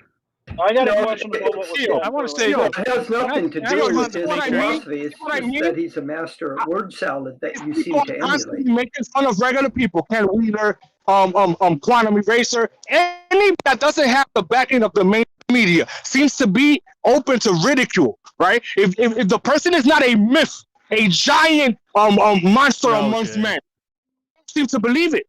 100%. I find it interesting that we were having a productive conversation, a kind of an exchange of ideas, disagreement, and then Shills and George decided to come and make personal attacks. Is there any reason you guys I'm not making did that? any personal attacks at all. What Oh, are you personal did. attacks Yeah. I mean? Yeah. I have a question about I what can't was- remember the last time I interacted with you without you making personal attacks. Well, I would like someone to tell me if they know of any scientists, because there's nothing a scientist would love more. Do we than to know take of down... any scientists? Do you think that's a serious question that deserves any kind of response? If you know a scientist of any note or anybody, you know that there's nothing they would like more than to take down a big name to show that their theory is right and the other guy's wrong. That's how they work. That isn't true. That just isn't true. That's the narrative that you people came up with. No, that isn't true. True, man. No, it isn't true because hold on. Ultimately, they're grown adults and they understand what would happen if they do come with a story. They're gonna lose their not job. A story, so Jay. That's the problem. It's not true. A scientific well, hypothesis unfortunately, your model is built to be unfalsifiable, so that's a pretty high task. No, that's not. That's also not true. Yeah, just like Newton. You brought up Newton and his experiments. No, I don't think we're going to find much disagreement between us on the basics on Earth of what Newton said. Now, when he starts to apply it to his universal law of gravitation and say that everything up in the sky is ordered by the same thing that he is observing on the ground, that's where he makes the leap from deductive to inductive, right? You understand that people But it people didn't worked. buy it. People didn't buy it right away. People spent their better part of their careers, just like when Einstein did his thing too. And people were spending their careers trying to disprove him, trying to find out where Einstein he's didn't wrong. like his theory. How could you What about the possibly fact that disprove Newton that? All these astronomers were trying to basically find where he was wrong, correct his you know, because he didn't give like exact ratios, but he said there was a ratio between you know, the objects in the sky, and his biggest claim to fame was just connecting the orbits and you know, the happening in the sky with the downward forces happening here on Earth, and people didn't believe that, and people, you know, tested that, and they try to see if it matched up what he's saying, and over time they basically verified what he had said. How would you test that, Kosho? How would you test that? First of all, what about the fact that assumption leads you to assign values for the masses of the different planets, distances. Those are assumed values based on his system. So how would you falsify that is true or false? How would you do that? Yeah, Brandon, What do you about want to answer that for you? if you saw some kind of You'd have to come up with the best so you saw story. like it was messed up, like the orbit of Saturn was messed up, or of No, it was Uranus was Mercury. messed up. Could I answer You would that, imagine Kosho? Brandon, when I'm done, I guess. Einstein took his general theory of relativity. I wasn't talking about and- Mercury. Well, that's what Einstein was able to correct with the yeah, I know. orbit of I'm trying to- Mercury. Had nothing to do with Saturn, Kosho. Yeah, but listen, George. Talk when I'm done, please. All right. Okay, fine. All right. I said Saturn. I mean Uranus. I'm talking about Uranus. You see that Uranus isn't following the orbit as would have been described by Newton, and so one idea is that Newton is wrong, or there should be an object of, you know, an estimated size that should be in some certain area in order to make that happen. There should be another planet out there, and you're right, they can't know the exact size of it, but they can know an estimated size depending on the amount of influence it's having on Uranus's orbit. And so, and then they did that, and they actually found Neptune just using his equation. No, that had nothing to do with Einstein, Kosho. I didn't say anything about Einstein, George. We're talking about Newton. Okay, what about the fact that Newton rejected gravity? He thought that anybody who believed in gravity was out of their minds. Yeah, it is Nobody kinda wants to address interesting that. what he said. Well, he said a lot of stuff, though. He also said he didn't feign any hypothesis, but he made this hypothesis that the same force that's pulling things to the ground is what is causing orbits, which sounds like a hypothesis to me. And then he rejected it. He said to believe that, you'd have to be crazy out of your mind. He didn't reject that. Well, yeah, he did. I mean, from the, okay, I'll just try to say this sort of briefly and just skimming the surface. But let's say like in an electric stationary Earth universe type of a model, if you have the field above us, which would be the actual movement of these wandering stars like Mercury, Venus, Pluto, etc., they all move between the tropics, just like the sun does, from the Tropic of Cancer out to the Tropic of Capricorn, you know, passing over the equator, and then back from the Tropic of Capricorn back to over the equator back to the Tropic of Cancer. So all of these wandering stars, like your Mercury, Venus, Mars, Jupiter, Neptune, etc., they all do that as well, but at slightly different paces and slightly different speeds. So without going into all that detail, that's essentially what they're doing. So they're like a fractal pulsing in and out in terms of how they're raising and lowering in declination in the sky, you know, throughout the year. And they all do it at a different time, at a different pace, and a different speed. And from a perspective that that field, whatever that field is also in some way correlated to what we could call gravity of things falling to the Earth. Even if there's a correlation there, which that gets into like the golden ratio and the fact that like the universe is fractal and as above, so below, there's a correlation. But even if there is a correlation there, to apply that to a globe Earth model is still a huge leap of assumption. Huge.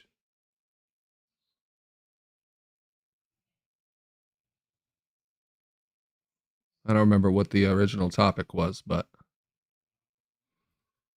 Well, because they always try to use the idea of gravity, things falling to the ground, and claiming that it proves their heliocentric solar system, simply because it is correlated with the way that these things orbit. But yeah, the question was how can it be disproven? How is it falsifiable? Geo, all that's just a bunch of bullshit that you just iterated. The planets all orbit the sun in the same plane that the Earth does. It's called the ecliptic, and how things appear in the sky at any given point in the year has to do with the tilt of the Earth when it's going around the sun. My God, where do you get this? Why would they all be in the same plane? What's the reasoning behind that? What's the distance excuse to given the for sun that? change a lot? Wouldn't that change things a lot? That's the average rotation of the whole solar system. So, George, on a planar Earth with the sky field above us, the ecliptic, instead of being in the heliocentric model, it's the Earth's path around the sun. Instead, it's actually just simply the sun's plane above us around the Earth, above the Earth, I should say. The sun's plane.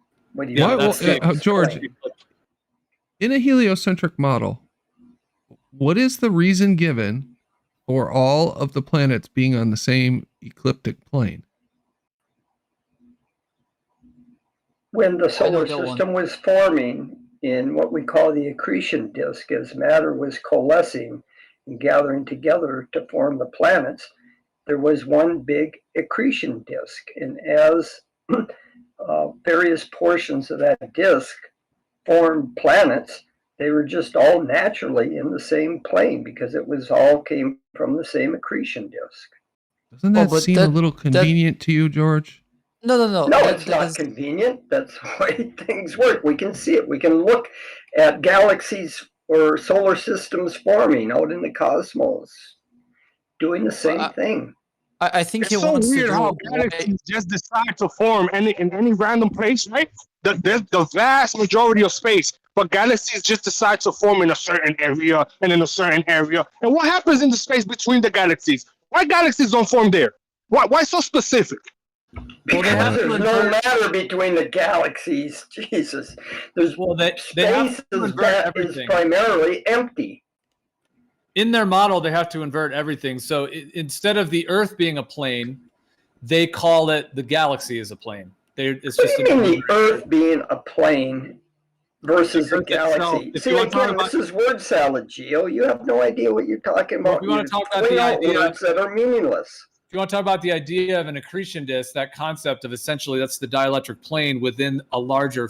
What's a dielectric plane? Explain that term. Well, dielectric. Yeah, dielectric. Do you know what a dielectric is?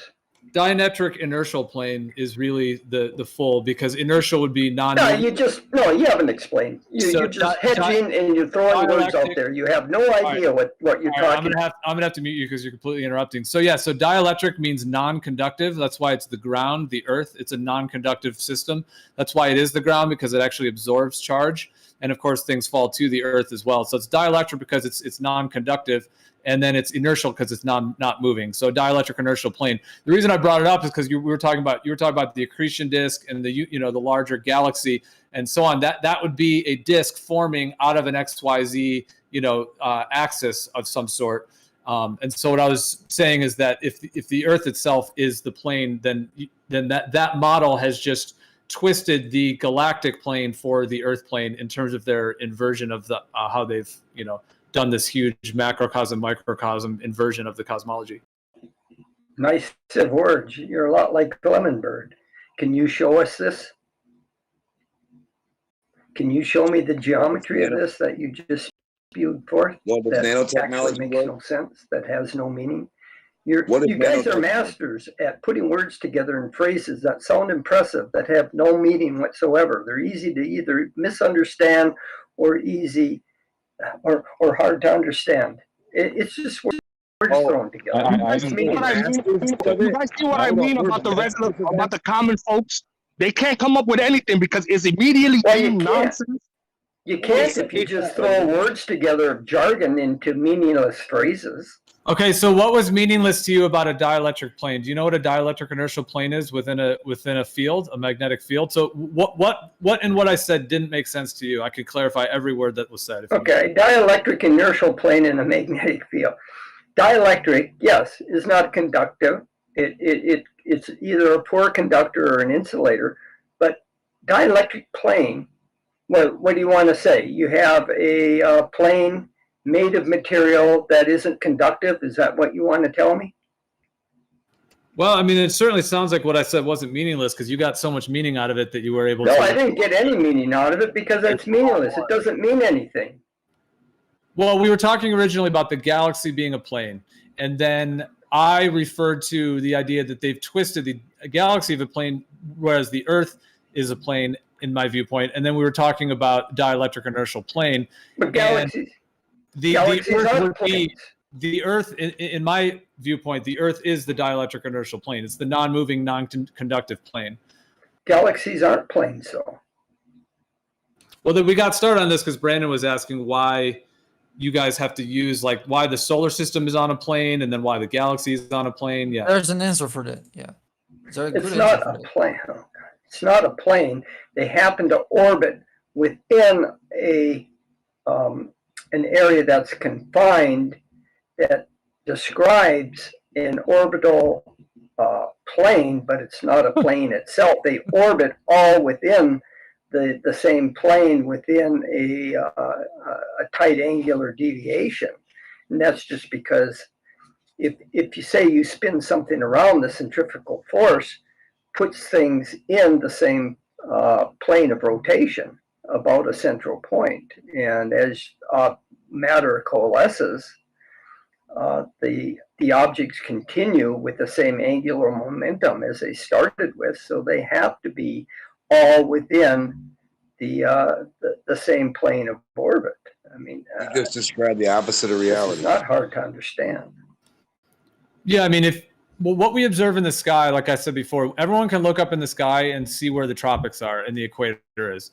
And then these wandering stars, the sun and the moon, will all declinate in the sky throughout the year, throughout the years. If it's multiple years, like in the case of Pluto, it takes 243 years. So that one's going to take a very long time to do it. Whereas the sun takes only 1 year, the moon takes 28 days, etc. So, but that's what we actually observe is from anywhere on the Earth, you look up, it's either a little bit higher or a little bit lower, just like the sun does throughout the seasons. So that's what we actually observe. Now, in the heliocentric model, yes, they have created this entire sort of three-dimensional model with the distances involved that they claim, which is all derived from the astronomical unit, which is connected to the assumed transit of Venus. So anyway, and the assumption of the size of Venus, so it all goes back into that as well. But the bottom line is that they've created this heliocentric model, and they had to make the orbits the way that they did with the distances they're using in order to account for the way that these things actually are moving in their cycles just between the tropics and declination in the sky. No, it all very well fits Kepler's third law, is that the distances that objects or the planets orbit about the sun has to be at those particular distances given the masses of those planets and the orbital periods. It has to do with what we call celestial mechanics. It's very predictable, and can be derived from Newton's laws. How is it possible? How is it possible to know the mass of these things? How is it possible? And why is it that you're saying it has to be? It's the physics. The physics demands it. Whereas It's pretty simple. That's the initial problem, though. It's just like if you drop something from a height, it's going to fall at an acceleration 9.8 meters per second squared. Always going to be. It's going to go to the center of itself. Drop a pile of dirt. There's fundamental laws of physics within the universe that can't be violated. If I drop a bucket of sand, right, all the particles, are they going to come together as one?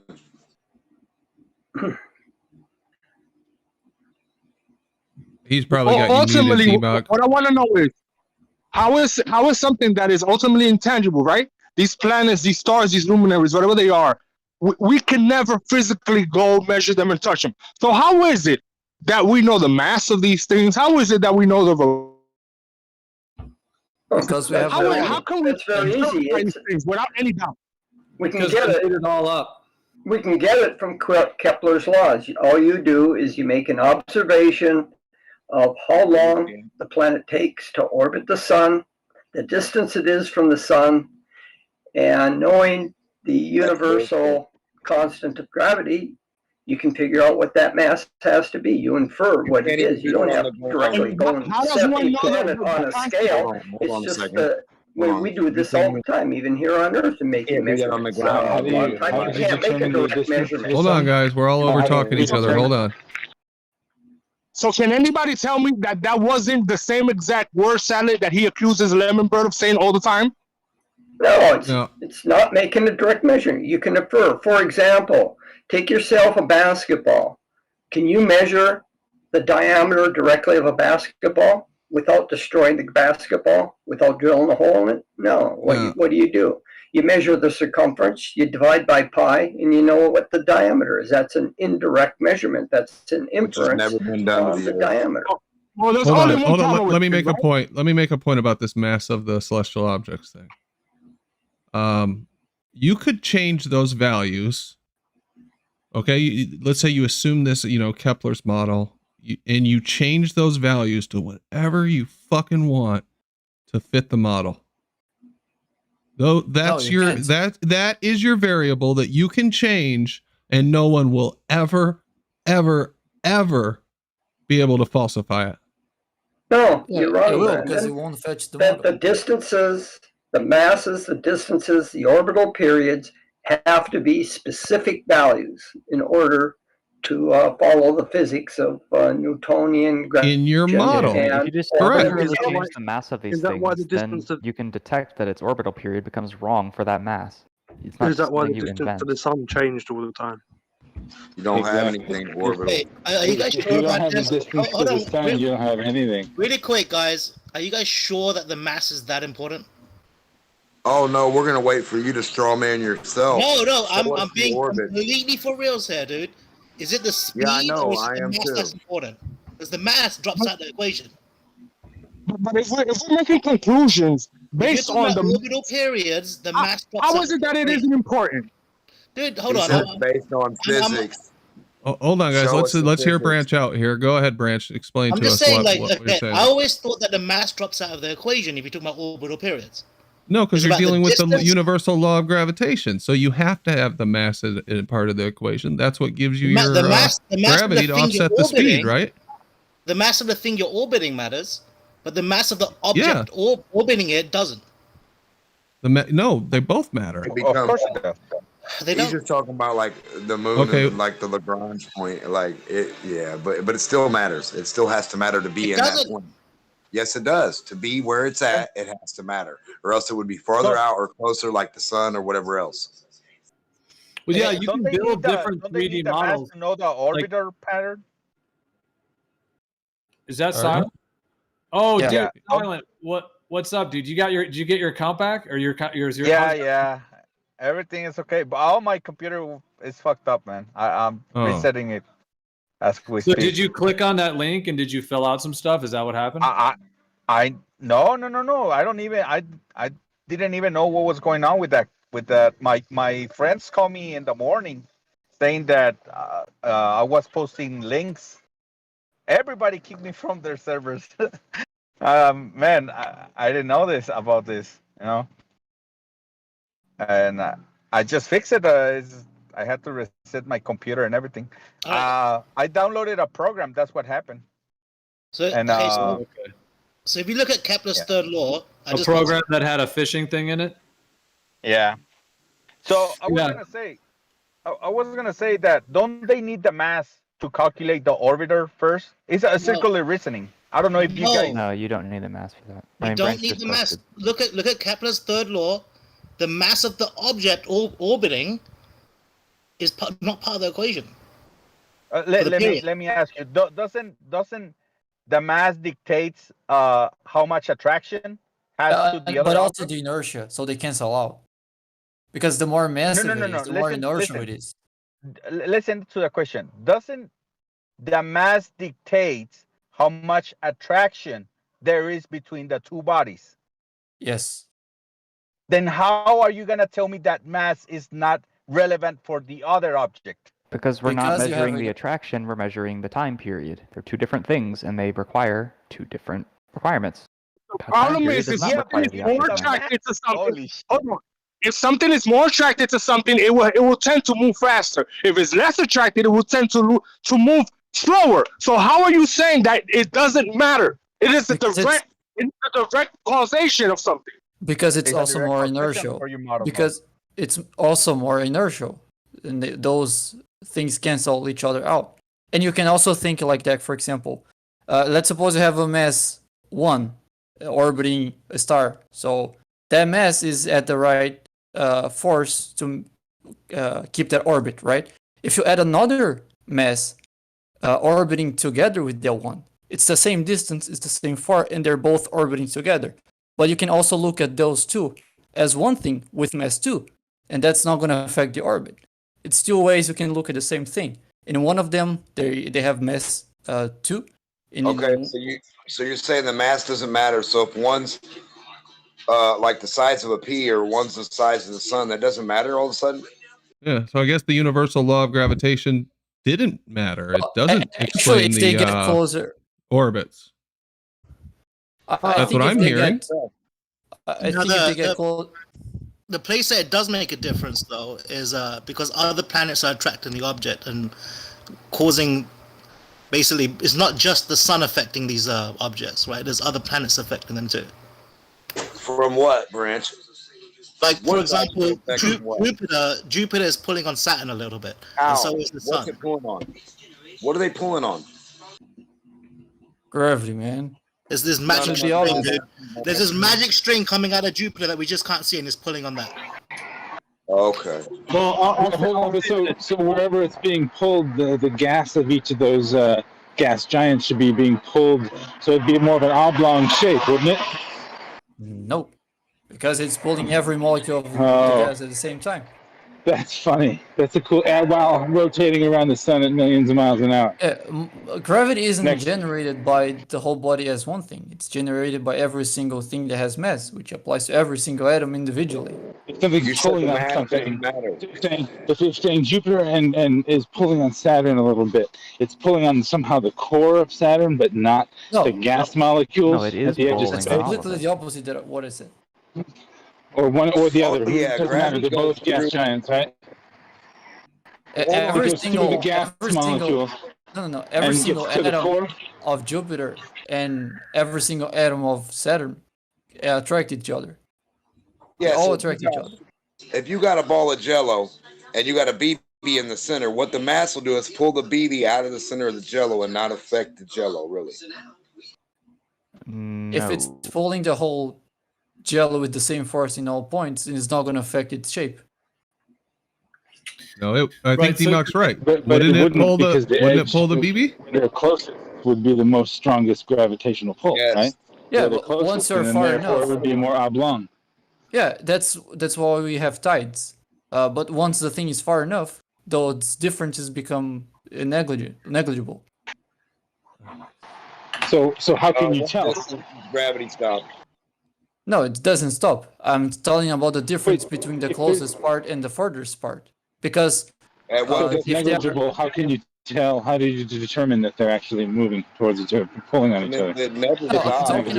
I'm talking about the difference between the closest part and the furthest part. Those differences are negligible. Doesn't have a range. I'm talking about what you would observe in the thing's shape, not only its gravity's range on my motion. cookie?